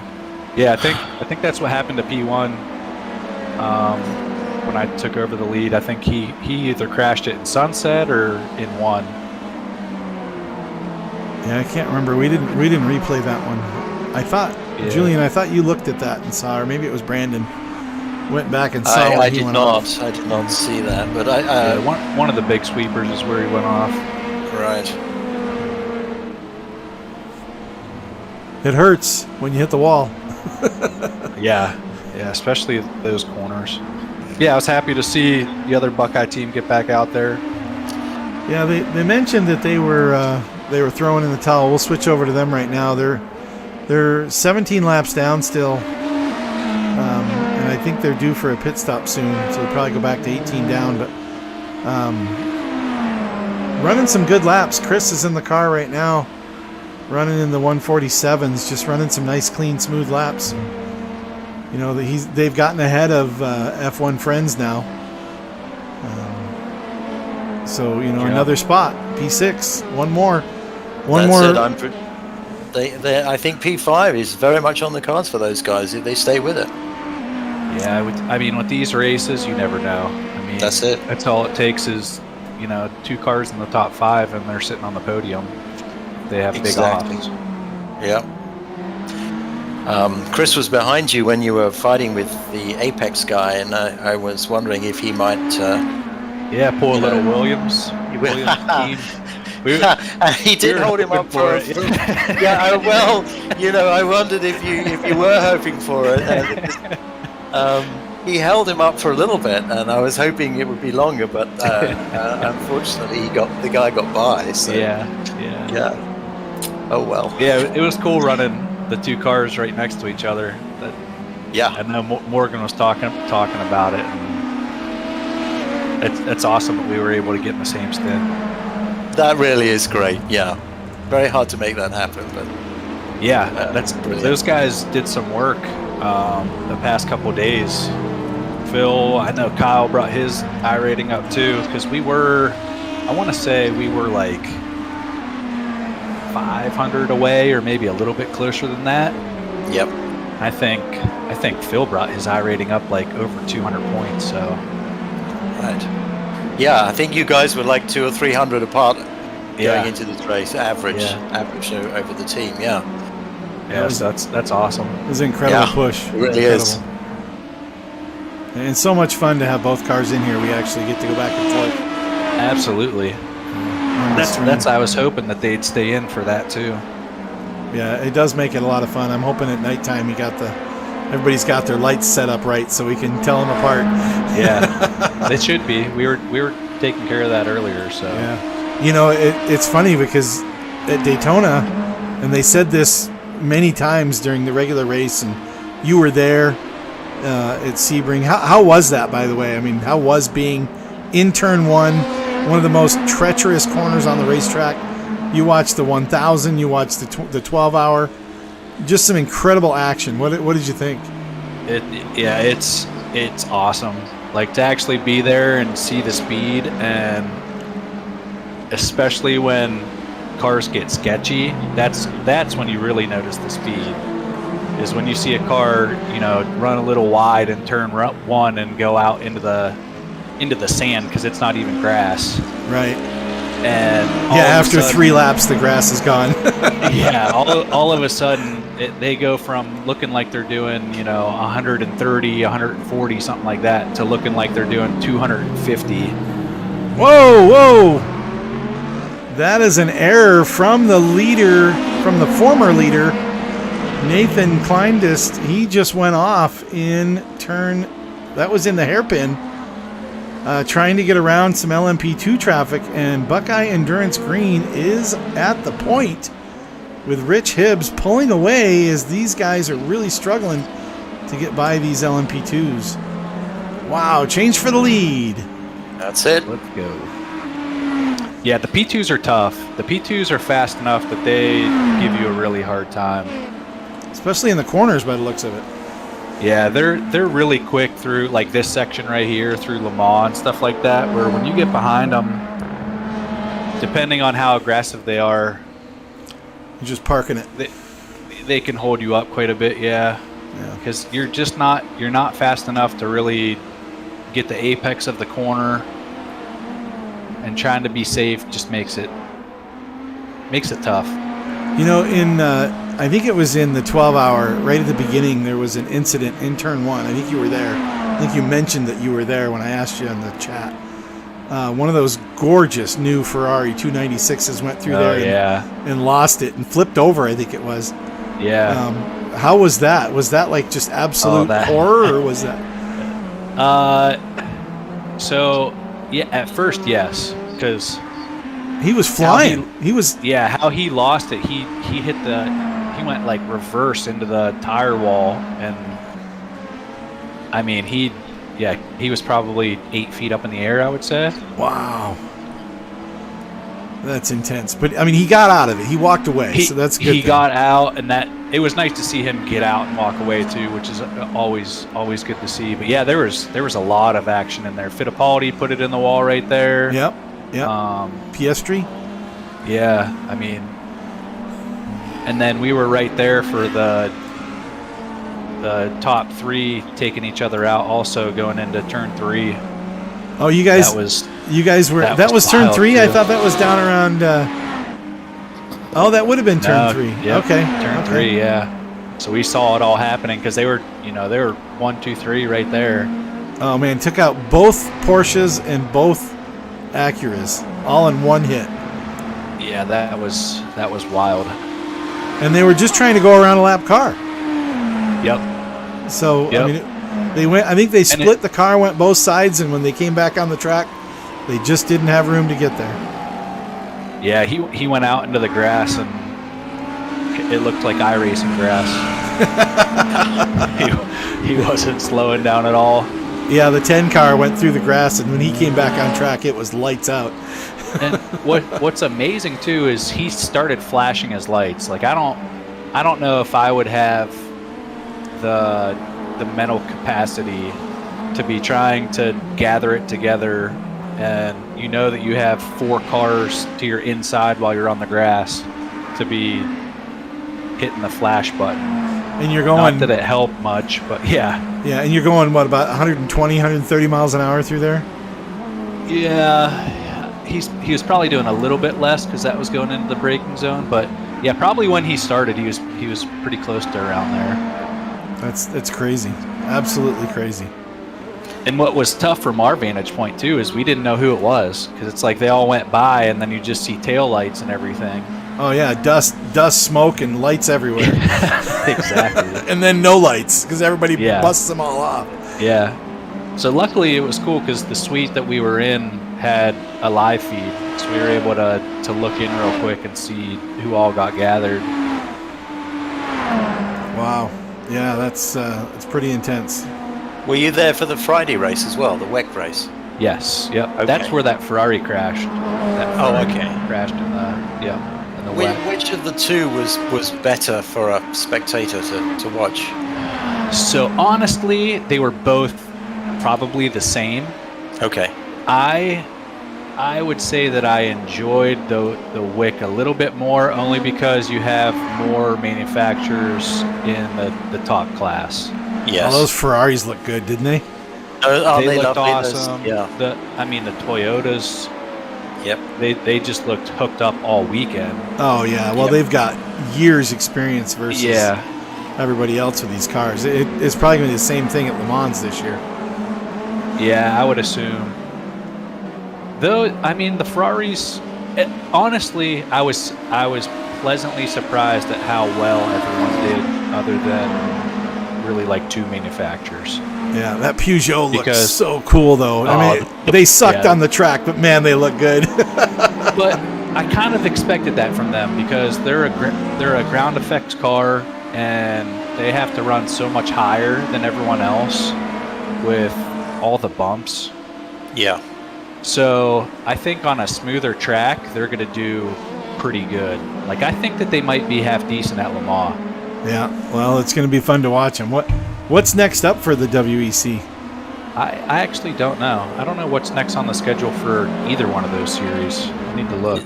I think it's Portimao, isn't it? I think so. I think it is Portimao, and I think that sounds right. I think IMSA's going to Long Beach next, aren't they? I think you're right. Yep. Yeah. Which that's another rough track. Yeah, definitely. Yeah, it'll be fun to see the crossover as they get things more advanced and more built.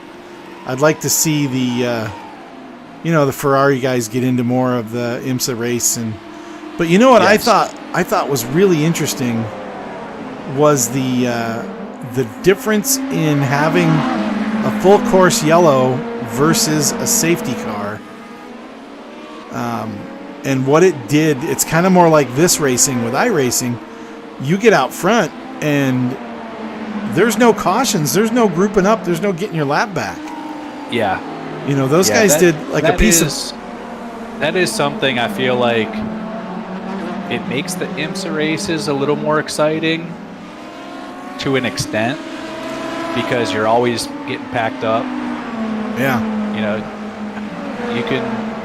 you can pretty much guarantee that that's going to happen,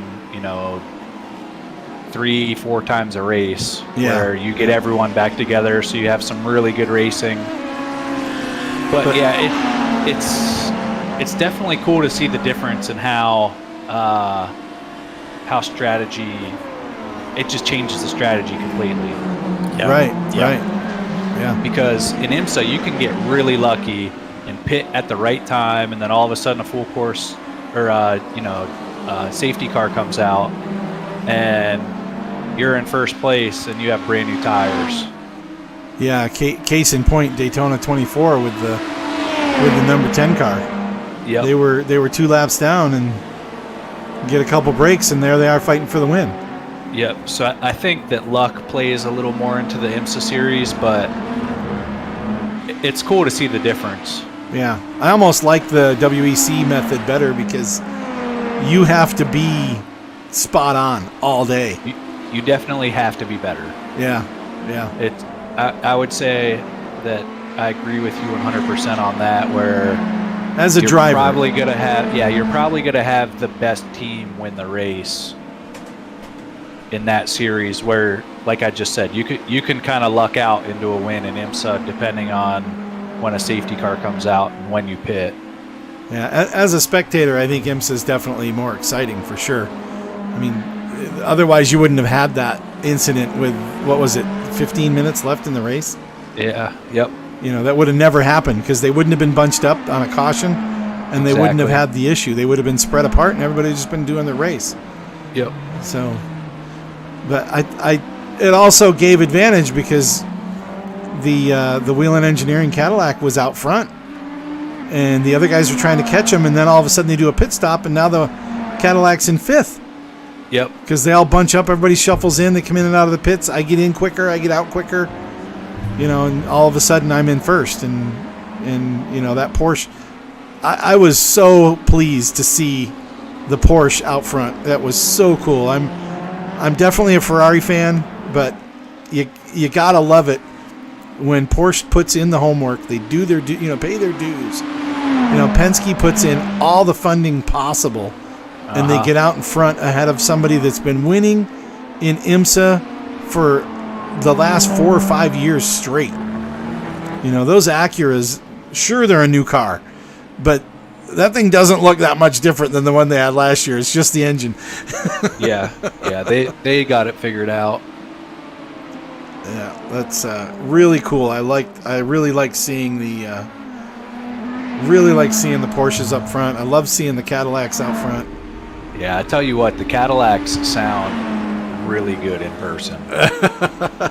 Normally aspirated V8. What is it? A 6.2 liter or something like that? Yeah, I think it is. Yeah. Oh, yeah, they man. sound nasty. That's a 427 right out of the box, man. Throw a couple 750 double pumpers on there, and you're rocking and rolling. Yeah. Yeah, I definitely like seeing all the manufacturers coming in, and it's cool to see even more on the list to join. Yeah, Lamborghini's coming. It should be a lot of fun. Some heavy hitters, so. Yeah, and in all classes, it's not just GTP. All the classes. Oh, absolutely, yeah. There were 2 chassis at LMP2 this year at Sebring. I didn't even know that. I'm pretty sure there were 2 chassis there. I don't think Orica had them all. Maybe they did. Maybe I'm wrong. Maybe I was thinking of the LMP3. I'll have to look at that. That'd be cool. But I think there's a Ligier and another one in LMP3. You know, there's just more manufacturers getting involved, and I mean, look at GTD. Holy cow! Oh yeah.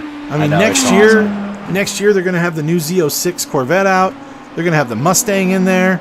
They've got all kinds of cars coming. Yeah, I can't wait to see the Mustang also. Yeah, it's going to be great. I really think it's, I don't know, golden age of IMSA, but man, it is definitely a good time to be a race fan. Yeah, it's growing for sure. Is Rich on schedule to come in soon here? Let me take a look. Julian's usually got this math all done. I'm thinking 168, or I think he's about 9 laps away. Oh, okay. I didn't know if it was 160. 10, is it? 10 laps out. There you go. So he might try to stretch an extra lap, is what we were talking about. So Julian, you could be right where it was normally 9, but I know before I jumped up here, he was talking about just staying behind P1 and trying to get that lap back, because right now their strategy is 1 lap behind us. Yep. So I don't know if he's still trying to do that or not. Well, he's been in front of him for a while. Yeah. But he's running about the same lap times you were in the 145s. So yeah, it's tough. When we were practicing last night, I could consistently put in 144s and occasionally dip into the 143s, but with a little bit less traffic and just being a little bit safer, because I can't just put the reset button, it slowed it down a little bit. Yeah. But I think 145s should get it done. And then I'm sure Morgan will jump in and be a freak and be running 144s the whole time. How's the How's the incident count? You only get 50, low. right? Let me take a look. I think you guys only get 50 for the whole race, I believe. I bet you they're on 5 or something like that. We have 8. There you go. Yeah, we got 4 from when Brandon got hit.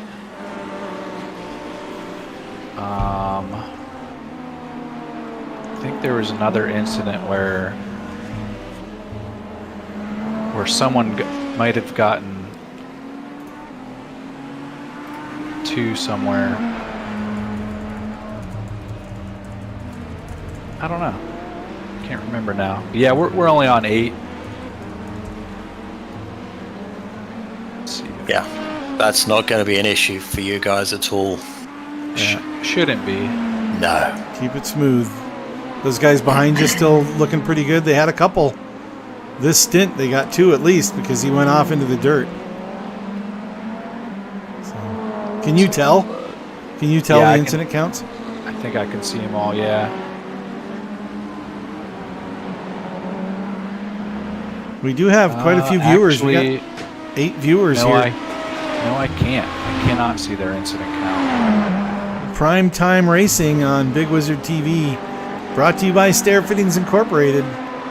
We're live on the air with Adam Novotny from Buckeye Endurance Green as they lead the race with 7 hours and 10 minutes to go. Julian Lockwood here in the booth with me, cheering them on here. We've got we've pretty much run through everything. I don't know what else we got left, Julian. We still got 7 hours to talk, man. More of the same for 7 hours.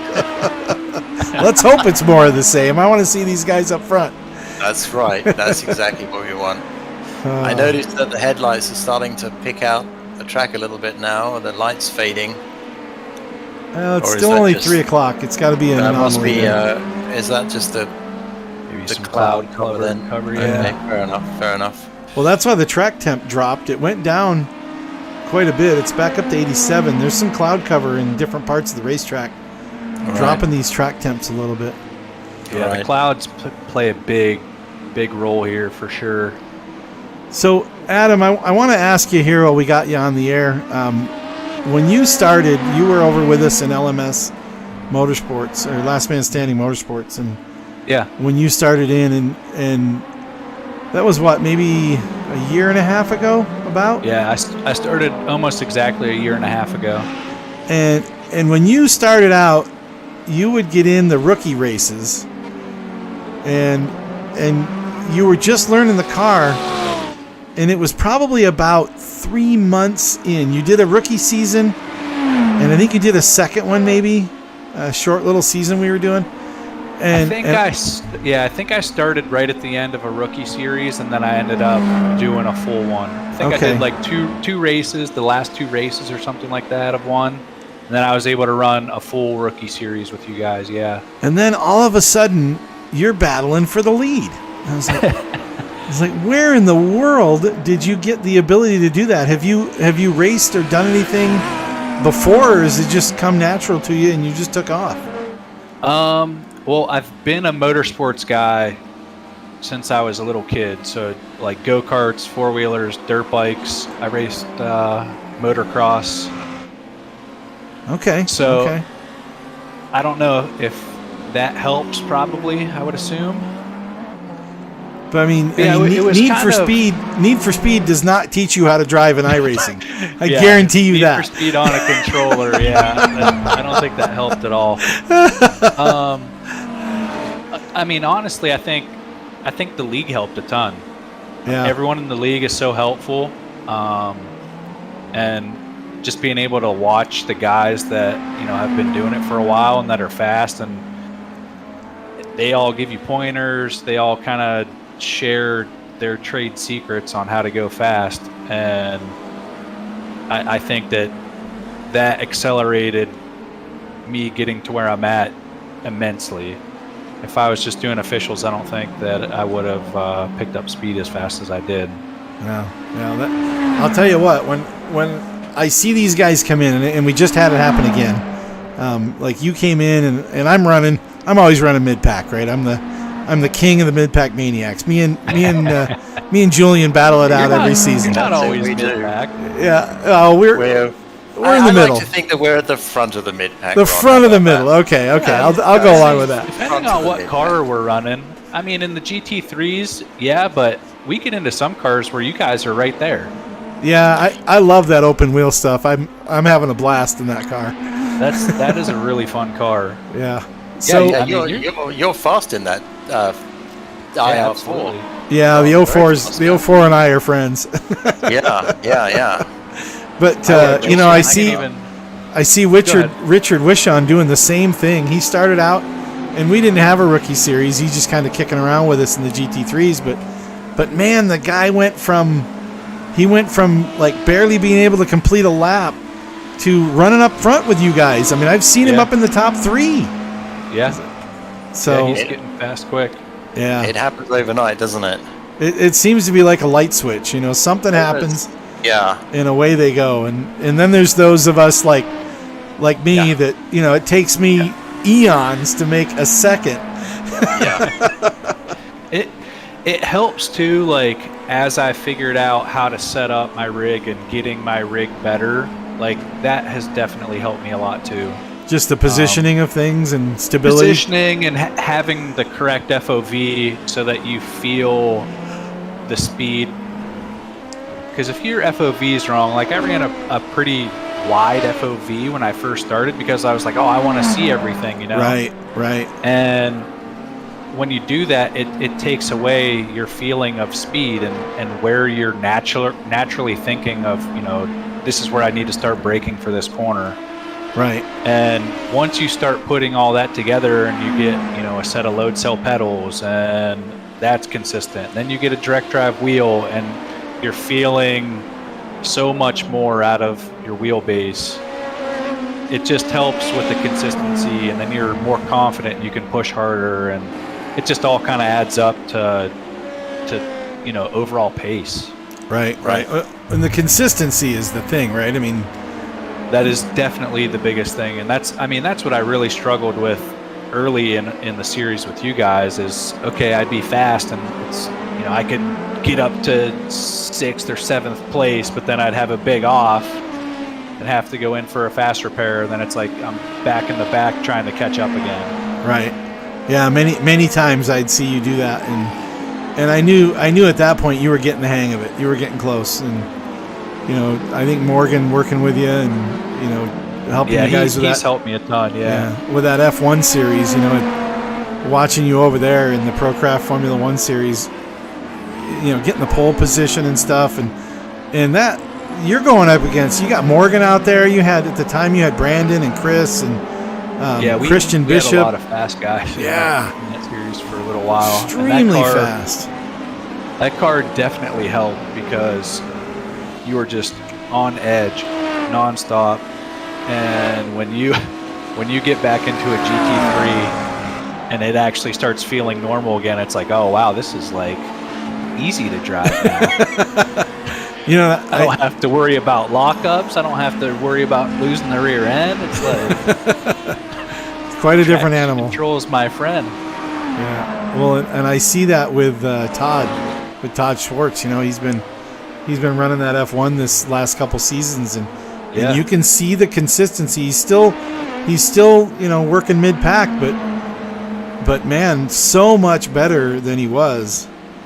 For sure. And I see that in all the guys that put in the time and do the seat time and learn the different cars. And then when you get out there on Sunday and hit that GT3 track, you're solid, and makes a huge difference. For sure. And Todd, he just needs to practice a little bit more. Yeah, seat time. Because he'll go, what he's doing, he just goes out and does the 1 hour practice session and then races. Yeah. Look at that. A couple times he put it in or got the time in, and those races he definitely was a lot faster in. Look at that 606 car up there. Look at the front end of it. That was painted white at the beginning of the race, I think. Let me see if I can zoom in on that one. The 606 here. Look at the nose on that thing. Oh my goodness. Even if it was gray, it wasn't black. I'm pretty sure it was white when we started. Track's really rubbering in. Oh, you can see the marbles on the stream. If you get offline, it's definitely a little slick. As we watch Rich pull by. Now the gap is not changing.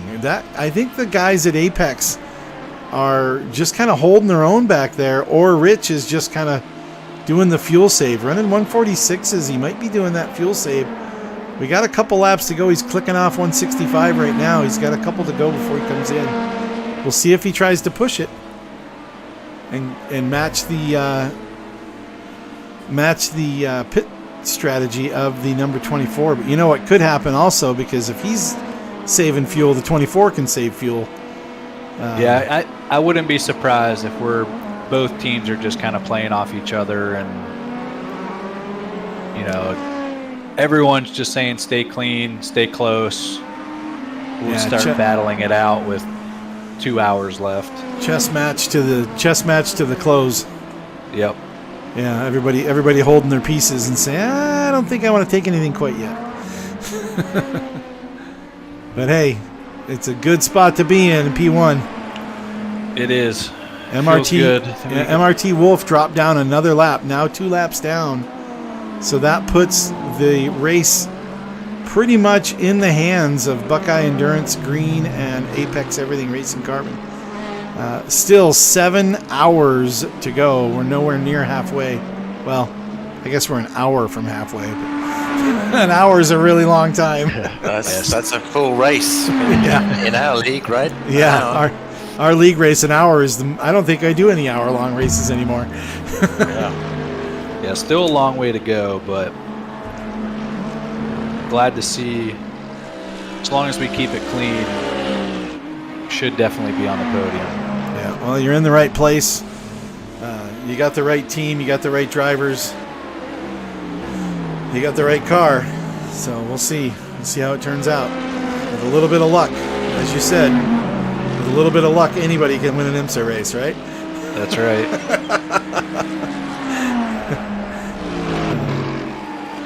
Cool, guys. I'm going to jump back down. All right, man. Thanks for being in here. Yeah, no problem. Appreciate both you guys. Yeah, thanks for coming in. Sure thing. Good luck. Thank you. Cheers. Later. I'm going to step down for just a couple of minutes here, Ron. Yeah, you bet. You bet. I'll be back. Okay. Well, that was Adam Novotny from Buckeye Endurance Green, current teammate to Rich Hibbs, who is in the car. Running in P1 at the moment. Looking pretty clean out there. We have 167 laps down with about 240 laps to go. We'll see where this turns out. We got another hour before we clip the halfway mark. At the halfway mark, we are going to drop this feed and switch over to the other stream, part 2 of 2. You can find it out there on tv.bigwizurd.com. I should probably make a link, or I think there is a link in the description, but I'm not sure I can edit that while we're going. Maybe. No, I didn't put a link in there, did I?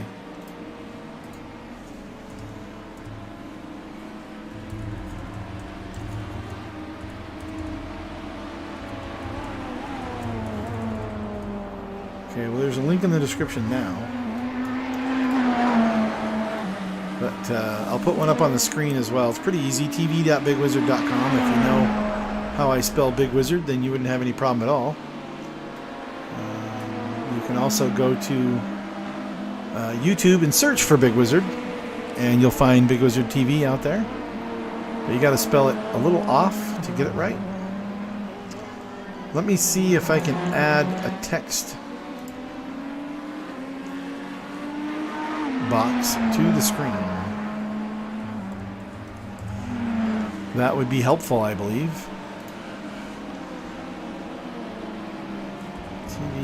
Bigg Wizurd. Well, that's kind of large and in charge.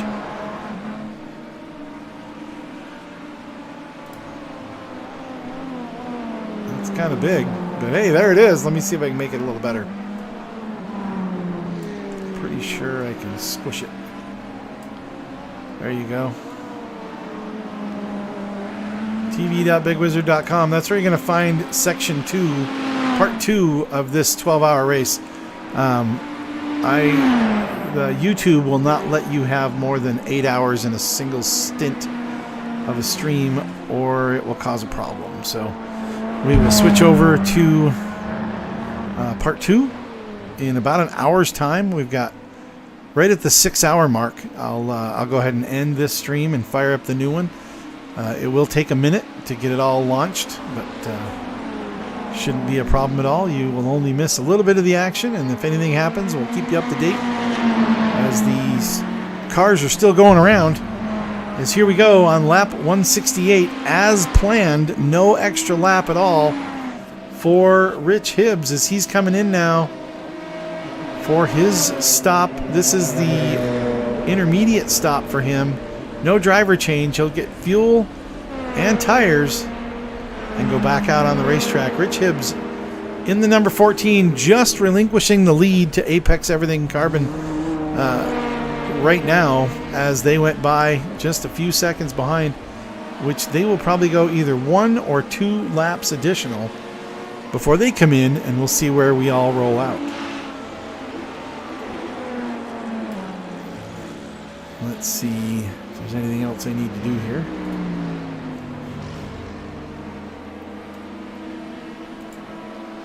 Nope, I think we're good. As Rich comes out with fuel and tires, coming back out on the racetrack. And we'll have to see where the overlap goes.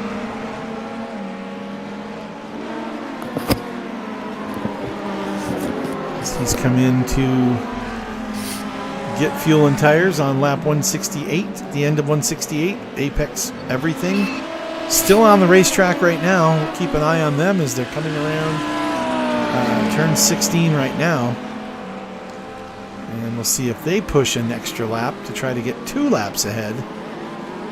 If they can keep everything clean, if everything goes clean, it could play a factor at the very end, depending on how close the pit stops are to the finish of the race.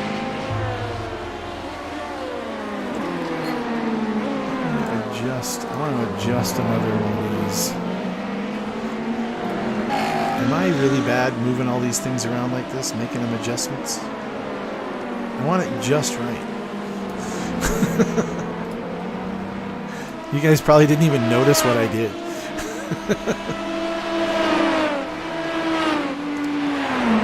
Rich on his outlap, making up some really good time.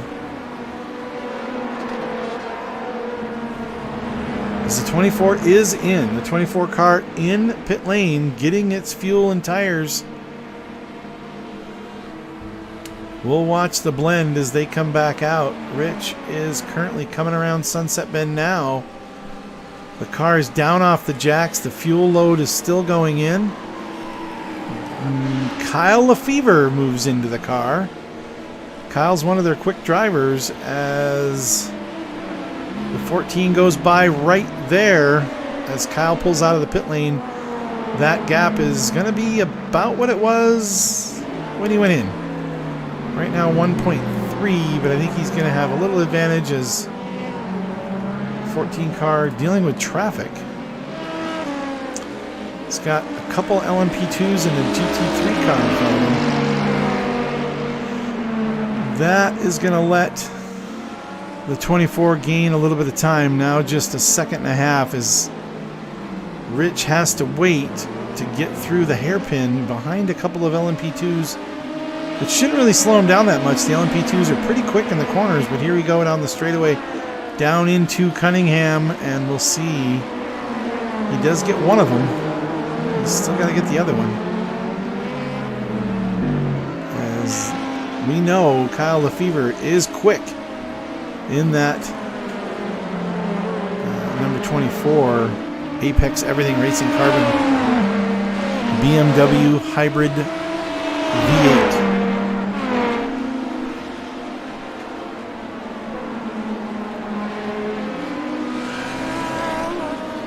Watching Rich get past the last of the heavy traffic there. He had 3 or 4 in a row to get around. He does have a GT3 car in front of him, and then another LMP2. But Kyle now just 1.5 seconds. He's really had a good run coming off of that exit. And Rich really has not. Really struggling with this particular bunch of traffic. Still out in front. These 2 cars only 7/10. Oh, and Apex goes off. Major off track. Off of turn 1. Saves it. Wow, that was really, really close. Let's see if we can catch that on the replay as we watch some very intense moments there. Where's my replay?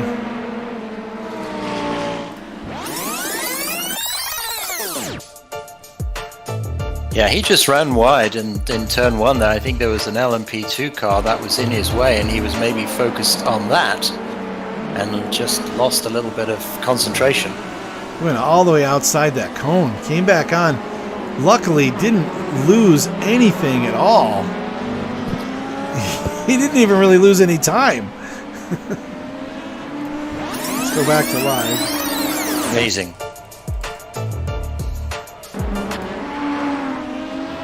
I put my text words over the top of my overlay for my replay video. But yeah, he's still just 1.5 seconds back. I don't think he lost more than a couple of tenths doing that. He was lucky. He was lucky there. I mean, he did very well to control the car. Yeah. But nonetheless, he was also a little bit lucky. Well, as Adam was saying, it takes a little bit of luck to win an IMSA race. Absolutely right. I think at this point, Kyle would be saying he'd rather be lucky than good. Yeah. Okay, well, bad news for Buckeye Endurance Blue. The Buckeye Endurance Blue car is off the track. So they have parked the car. They've dropped out. They could return, but I think what are we looking at? Midnight Eastern right now, about 11:53 Eastern. Yes, Yeah. I don't think they're coming back. I don't think they're going to be coming back at this point. No. So, unfortunately, a little trouble early, compounded by pushing and trying to catch up, and I had to call it a night. Yep. Buckeye Endurance Green still looking really strong here. Rich still dropping down the 145s. Picked up a little bit of time. Last lap, the second place car of Kyle Lefevre, who is now right on his bumper, did pick up some time last lap, but Kyle is really pushing hard. You know, you wonder, I don't think that was traffic. I think that's just Kyle pushing extremely hard.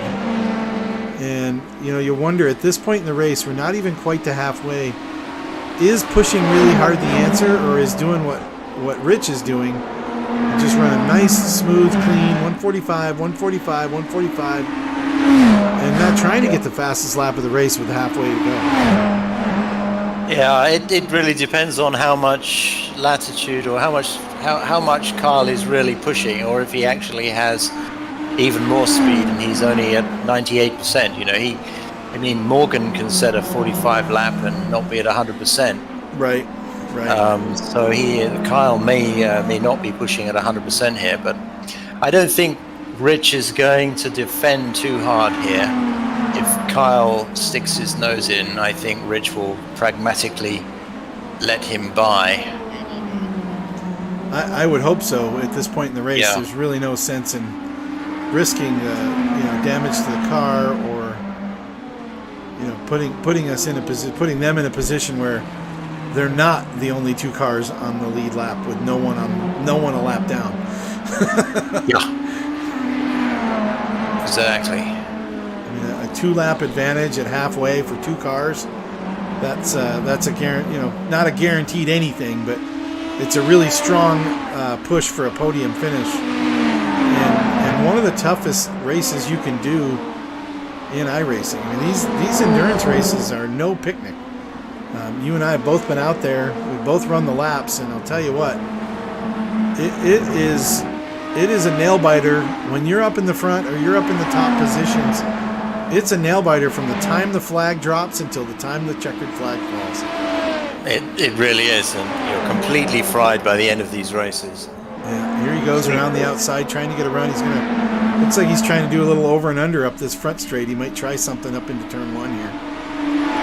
Yep. Rich defending on the inside. Giving the outside away if he wants to take it, but no, Kyle's not going there. 2 LMP2 cars right in front. I think if Kyle is smart, he may let the traffic help him out a little bit here. Maybe just hope that... off in the marbles, though. Yep, that's it. Yeah, you start looking for those spots, and it's not hard to get over in the marbles. And, man, I'll tell you what, you get those on the car with these things, as fast as they are and as touchy as they are on the brakes. Yeah. You could come around pretty quick. Yeah, and if you shunt the back of these cars into the wall, that's where you do a lot of damage. Well, as we saw with the number 7 a couple hours ago. Yeah.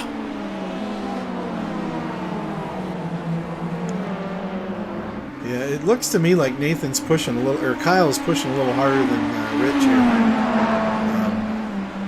He very well may be. He's had a couple of sort of, well, one off at turn 1 and then that other off that he just had half a lap ago. So he probably is pushing here.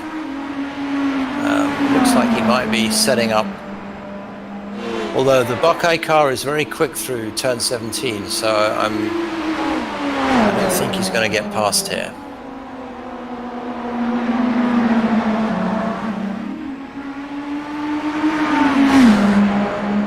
Another GTP car in the play there. Yep. He moved aside. Let them go.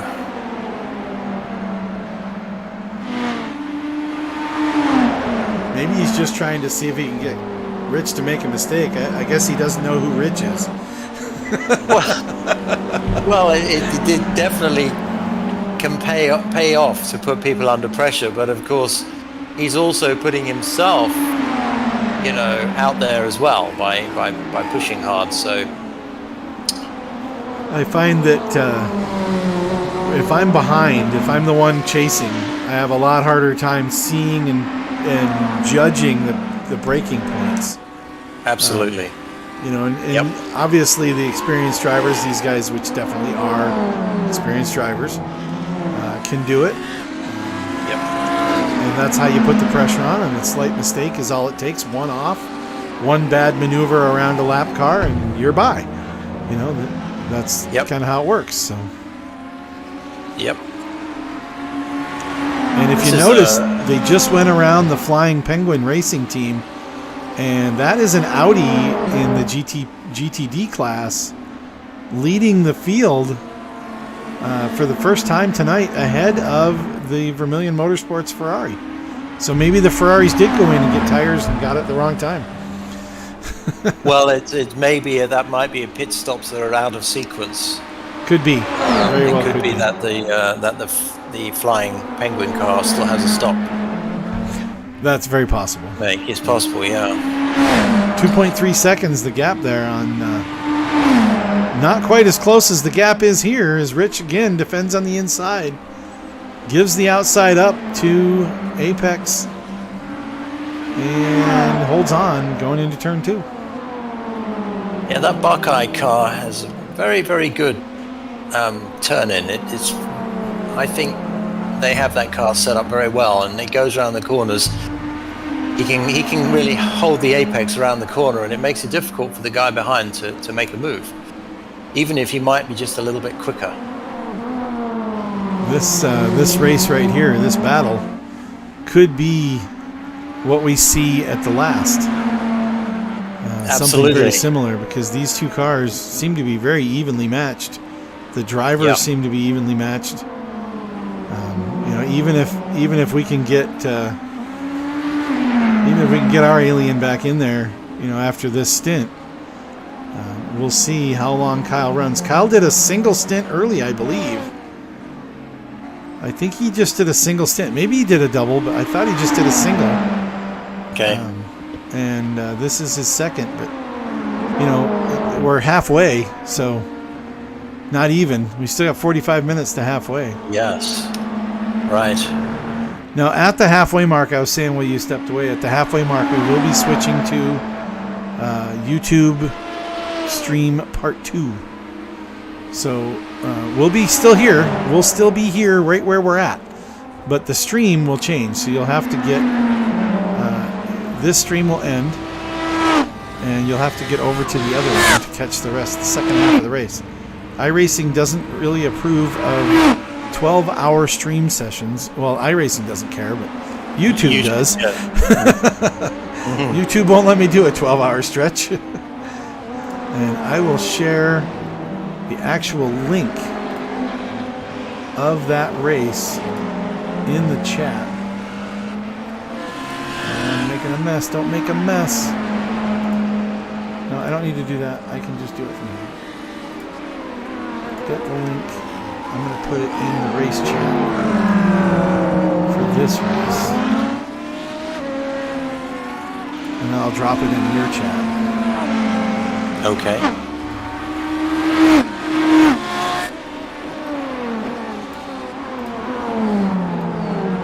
Just put it in the description. In the description.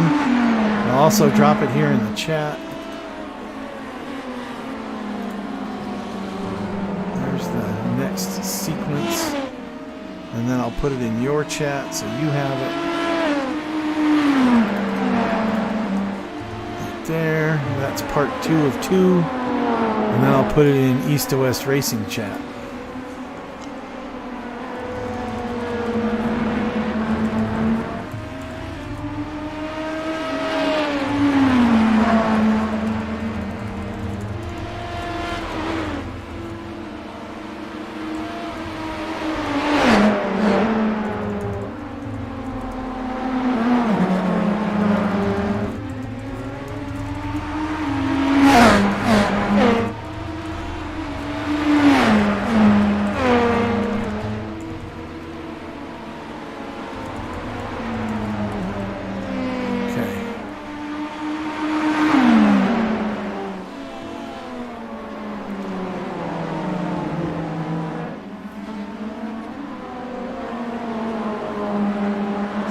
Midnight, right? That'd be midnight. No, not midnight. It's midnight now. Midnight 30, I think. Yeah. So thereabouts. 40 minutes from now. So Kyle is really putting Rich under a lot of pressure here. It cannot be comfortable to be seeing that guy in your rearview mirror like this, lap after lap. I just hope that Kyle doesn't get overzealous and brake a little bit late and hit the back of Rich's car. Yeah, there always is that possibility, especially with the traffic. If you can't see what's coming up in front of the guy in front of you. Yeah, I mean, he's coming up on this Audi here, like, of course, like it's standing still because the GT3s are so much slower. But, you come up on somebody like that in the entry of a corner, and you have to slow it up to get through there, and cause a problem, cause a big problem. See how the Buckeye car just hugs the inside there, and the other car, the Apex car, did the opposite of the name in their team. Their team did not. Like the apex. Yeah, very true. Very true. Yeah. Well, this battle is not going to go away. No, I mean it's good for us. I think Rich is happy to lead him back there. Wow, they're real close now. Let's go to the bumper cam here if I can find it. Rich let him go. He let him go. Just let him go. There you go. 100%. Yep. That's the way to do it. I think that was a good move because Kyle was, he was so close that it just the slightest mistake and it could have been disastrous. He could have tapped the back of the Buckeye car. So watching from the nose cam now from the Buckeye Endurance racing car, we can see Apex Everything Racing is starting to pull away. He was a little quicker, so I guess that's the reason he wanted to get by. He held him up for a long time. He did, yes.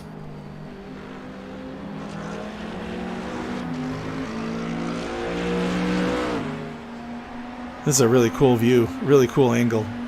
We'll go through turn 17 and then I'll switch it back, but I think this is really cool because we're right behind the Apex Everything car. Yes. Bouncing through turn 17. Oh, that looks great. That's so cool. Yeah. Those bumps are really shocking on that sunset bend. Really, really shocking. The car's just dancing on a knife edge as you go through there. Even if you're in the sim, you can feel it.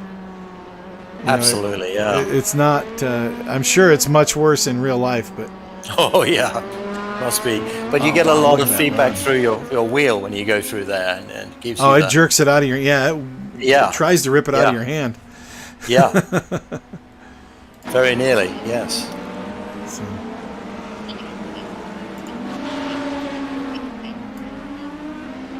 I'm getting a little feedback off of something. It's just us. Just us.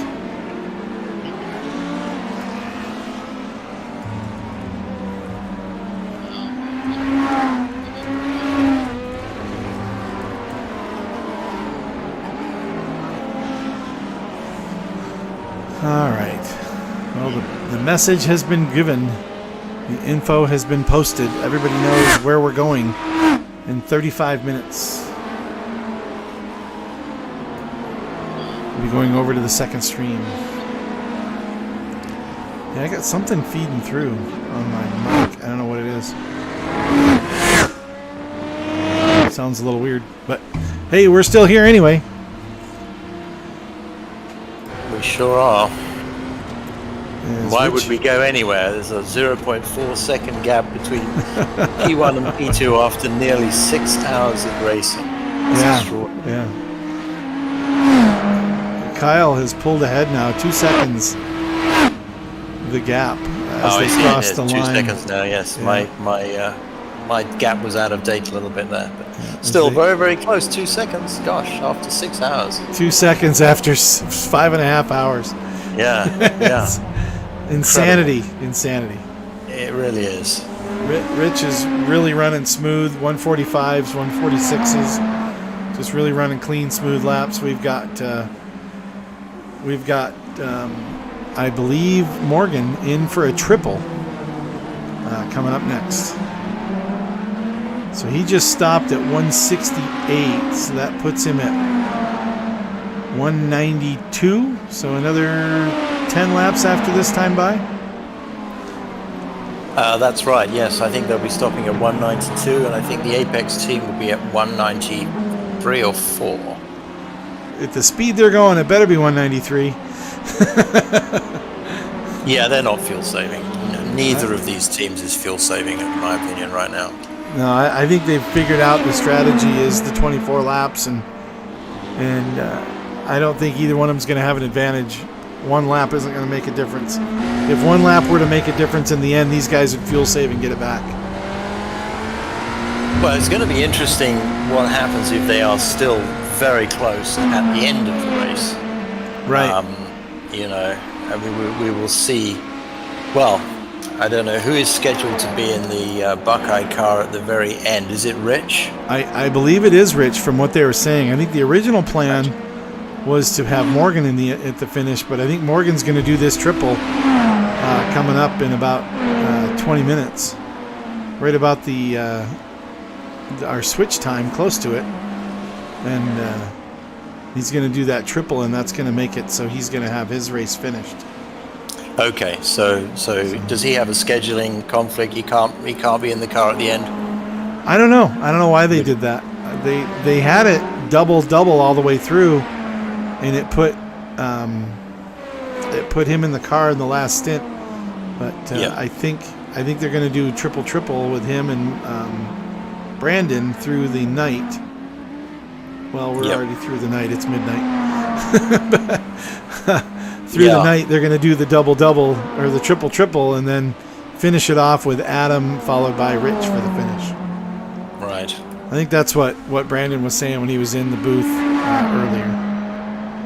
So. It's unlikely that the two cars will be anything like this close at the very end of the race, but if that did happen, then you wonder whether there might be a temptation to change the strategy if Morgan is available to maybe, put him in. Right. But that's probably not going to happen. I don't imagine. There's just too much race left here. Oh yeah, we've something will come up. We're not even to halfway. Not even to halfway. That's it. Well, maybe we should go through the field here. We got 30 minutes before we drop off this stream and start up our next one. We could,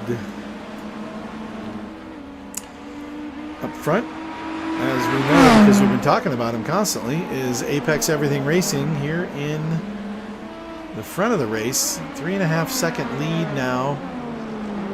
Kyle Lefevre, who seems to be their best driver, running in the 144s now, 144.7, trying to get ahead. Maybe they know that Morgan's coming.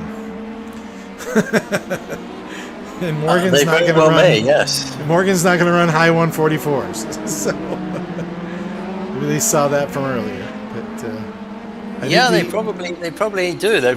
I imagine they're very astute, and they probably have been watching, the schedule of the other teams, and they'll probably have a good idea what's coming next. Yeah. So he's out front. The 14 car, as we also know, is in second spot, Buckeye Endurance. The 92 is in third. They're a couple laps down now, and still running clean. They were battling early on with Morgan in the first run. Alberto Gironella is currently in the car for MRT Wolf Motorsport. 2 laps down to the leaders.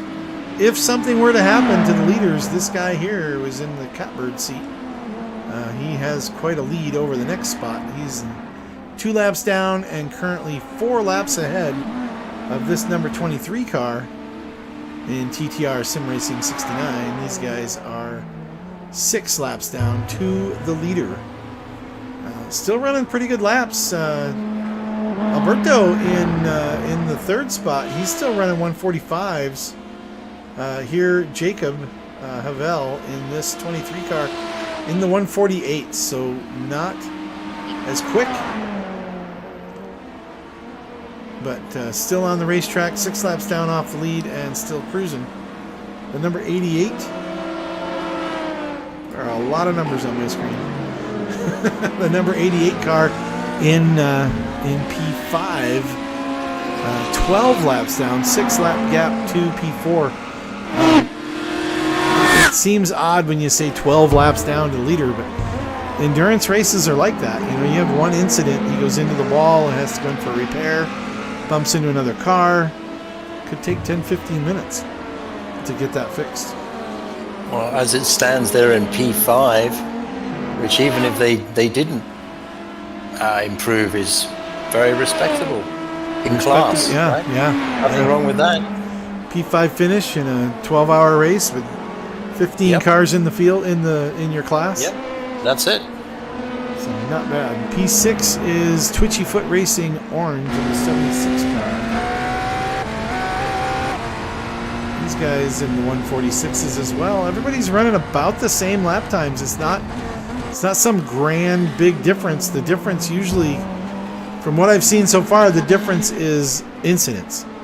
Right? It's how clean can you keep your car? How much can you keep it off the wall, off the other cars, and out of that pit lane? That's it.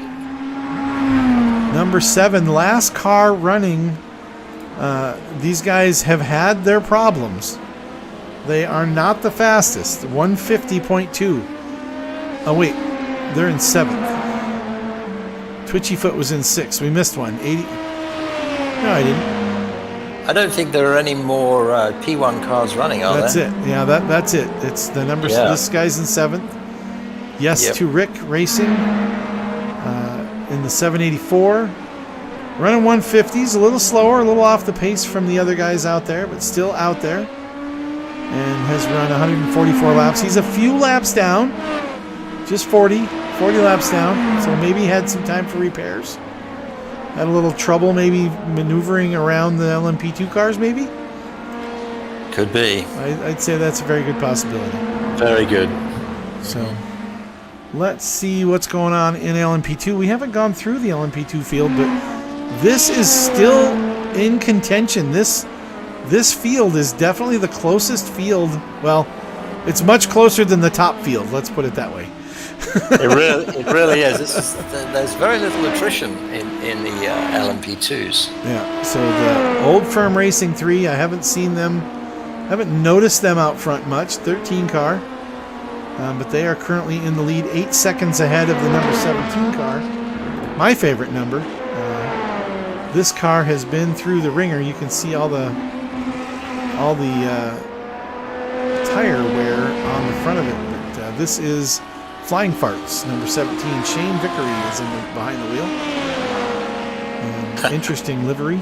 Interesting team name. Interesting team name. It's spelled differently, so yeah.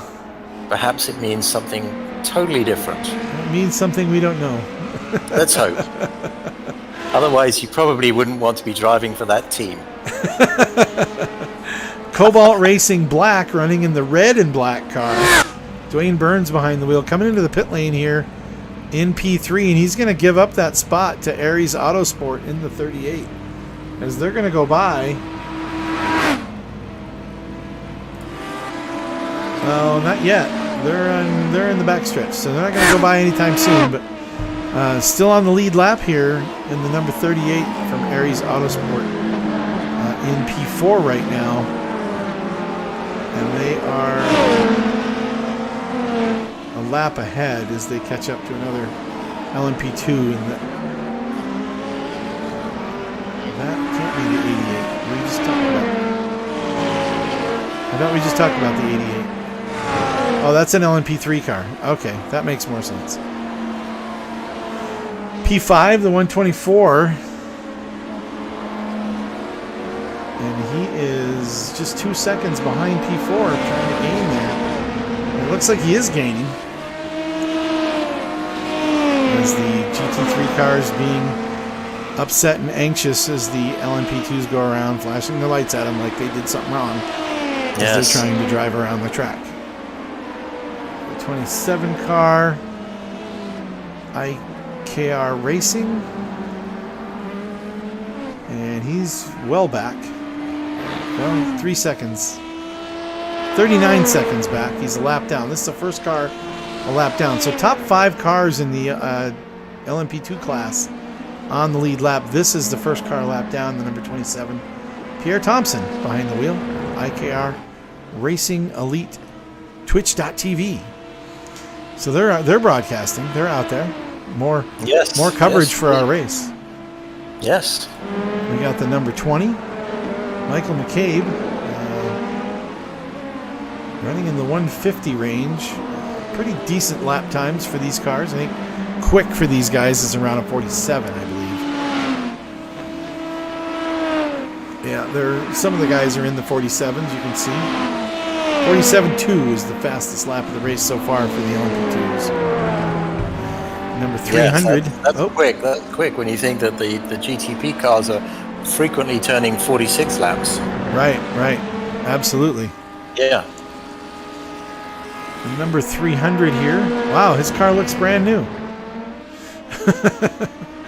He's in 8th position. Did he just start? He's only a lap down. Keeping it clean out there, running an 8th spot, just a lap down. Number 606 is also a lap down. This car is not clean. The car's all dirty. It looks like they got some of the marbles off of it as the leader's going by these guys, putting them another lap behind.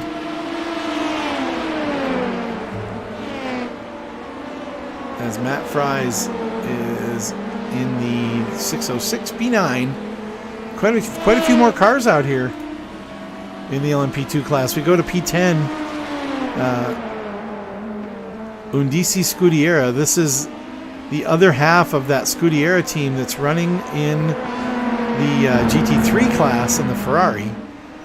This car obviously not a Ferrari because it's a Dallara LMP2 car. Yes. And that is the number 11 in 10th. 301 in 11th. Witchet Payment 300Y. Wonder if they get money for every time somebody says that. Is their team name Zin Q? Is that how you say his name? I think Jin? it could be, yes. Jin Q? Oh. Jin, I think Jin, yes. Jin Q. Yes. Probably a Chinese team, I'm guessing. Yes. Running up here in P11. 3 laps down to the leader. Tiki Sim Sport in the number 25.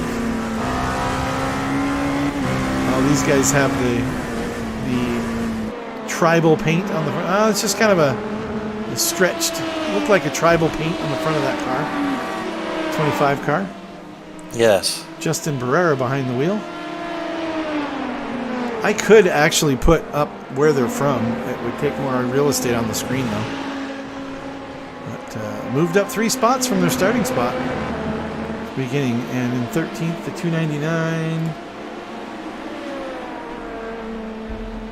Running not so quick laps, 152 compared to some of these other guys. Sebastian Gillette. Osmoware Esports Red. And then the final car running in the the LMP2 class, the 497 Scudiera Fermata 497. And they are in the back of the pack. They are 18 laps down, which puts them close to 4th place in the GTP class. 18 laps, I think that's 5th. Let's go back up front, see how we're doing. Before we jump over to GTDs, we still have the leader, Kyle Lefevre in Apex Everything Carbon, still carving through the traffic. He's going by some GTD cars now. I think he's probably catching up to P2 in class. As that is Ben Faulkner. He is running in the 28 Vermilion Motorsports Black, and he is in 2nd spot in the GTD class in the Ferrari. Where are we at? We are right here in the blue and green Buckeye Endurance green team.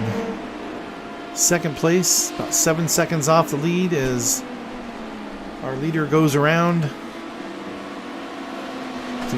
put an LMP and a GTD behind them at one time, all at one shot.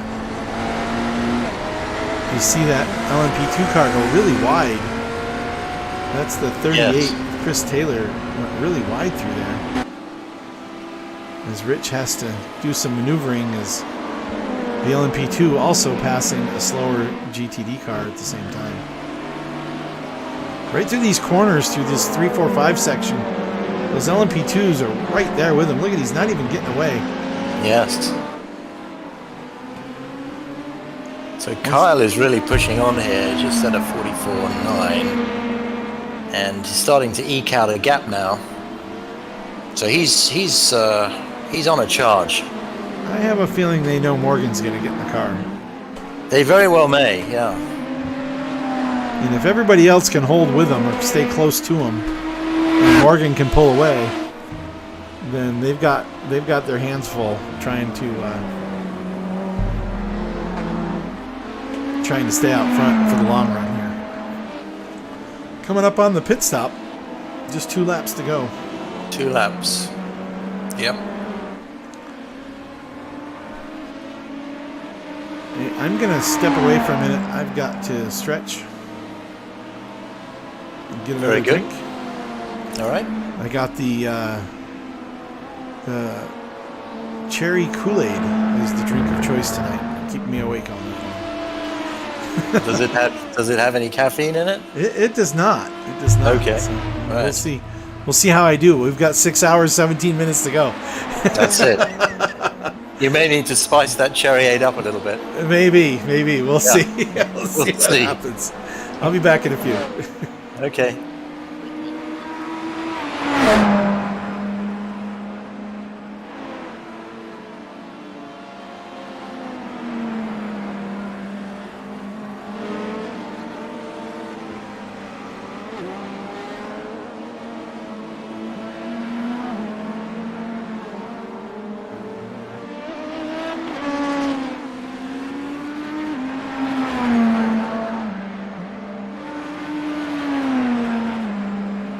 So Kyle is continuing to pull away here. He's got the hammer down.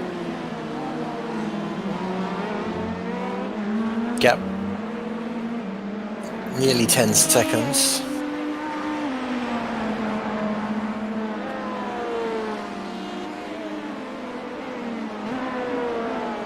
I think this could be Rich's last full lap of his stint.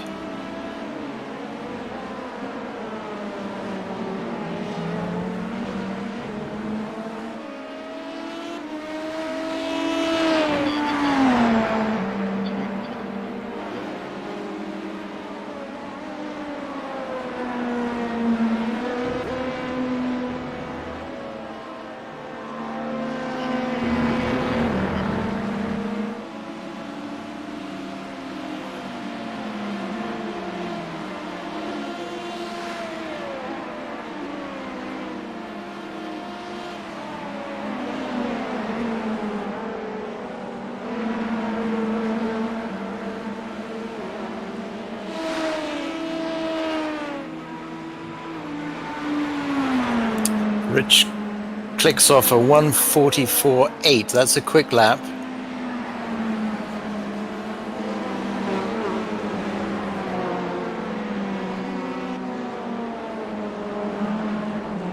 He gained a little bit of time there on Kyle.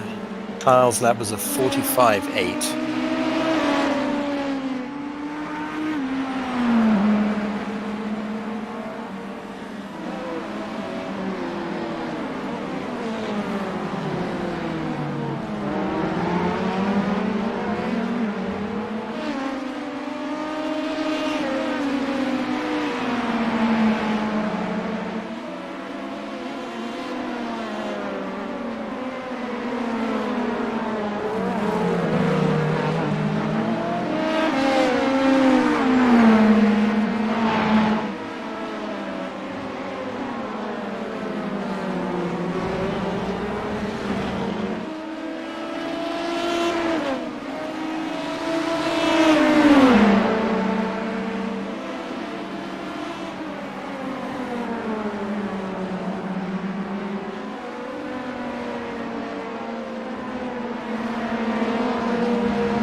Rich gets a little bit of a tow here from the LMP2 car. That'll help. I expect him to dive into the pits right here.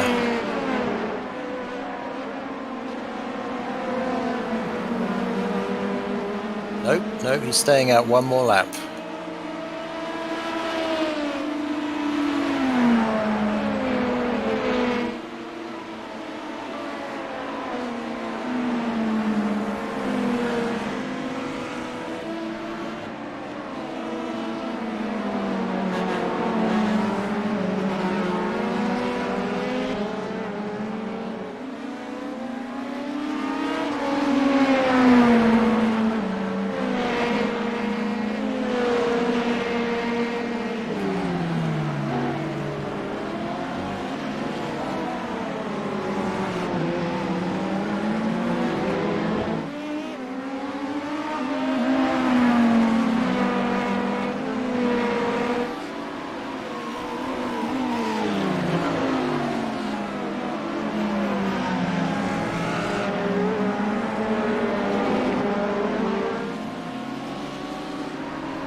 Okay, here we go.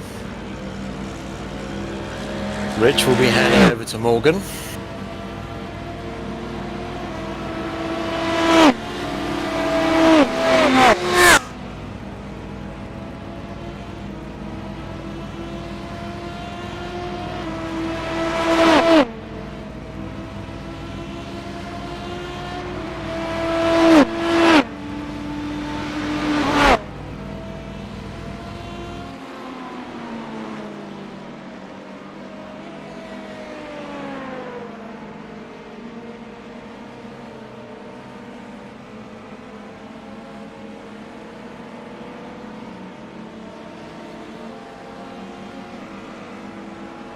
Waiting for the fuel to go in. And away he goes. We expect the Apex car in imminently.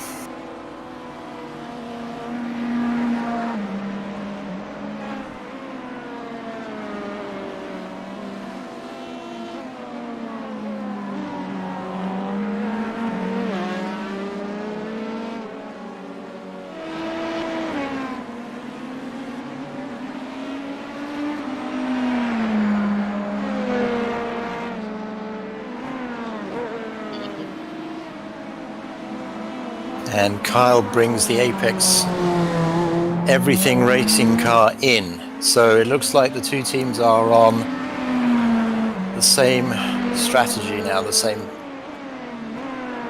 fuel strategy.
So the Apex team have handed over to Nathan.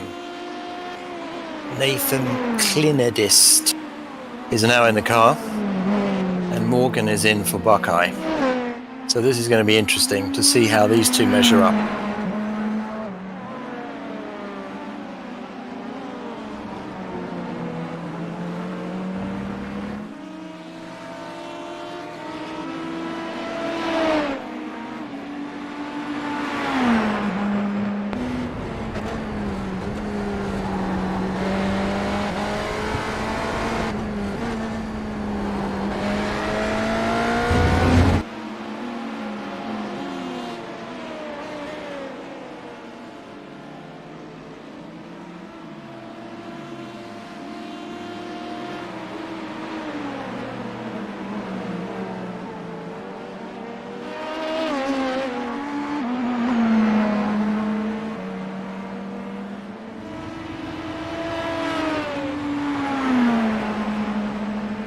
So it looks like the gap is 10.5 seconds, P1 to P2.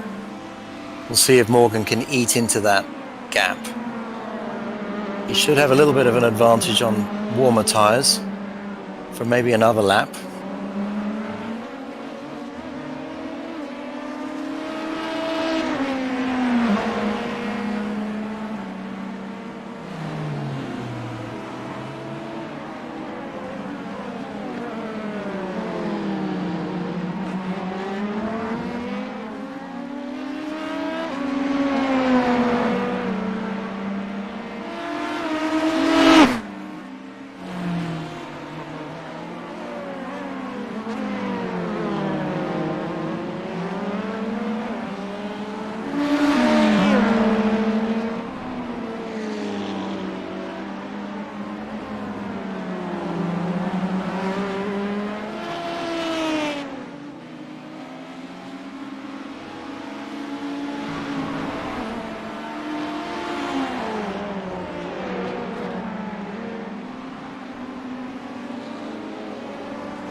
Morgan clicks off a 1:45.9. And the lead car, Nathan, a 1:47.4. So Morgan picked up quite a lot of time on that lap. It'll be interesting to see if that is due to pace or if it's just that the Apex car is still getting up to speed after their stop.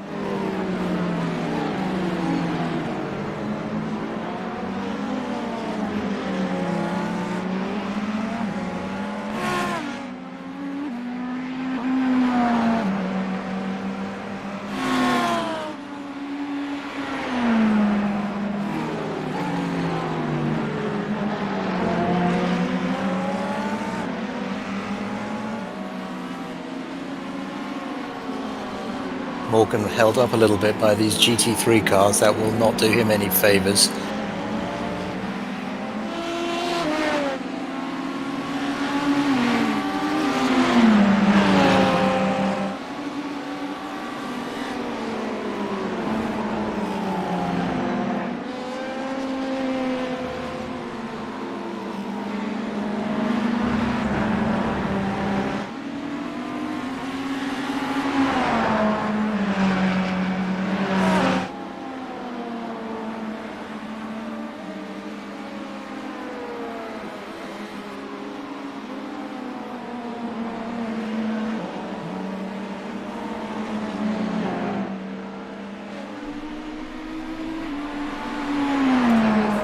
Hey, Julian, back here real quick. We need to do the switch over.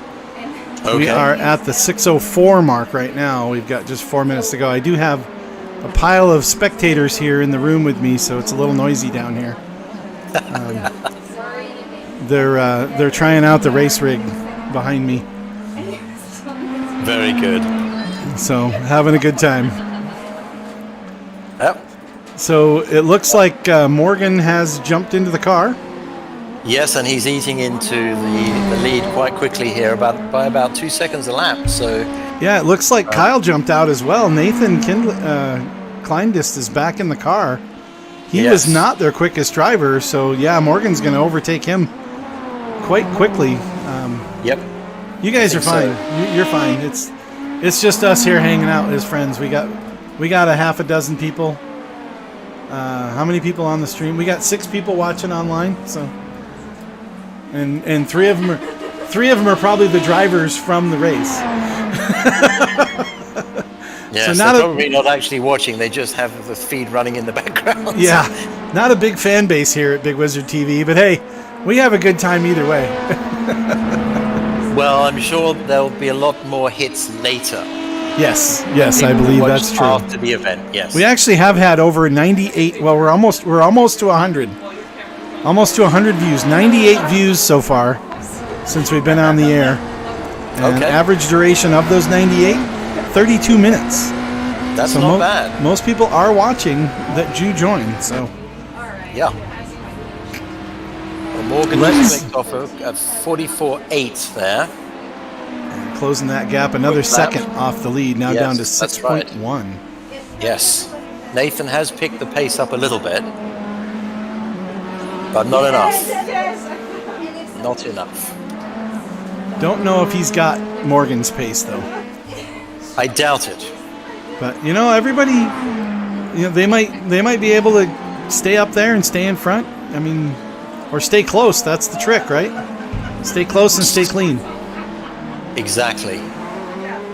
Yep. If Morgan is significantly quicker, then Nathan will not fight, if he's got any sense.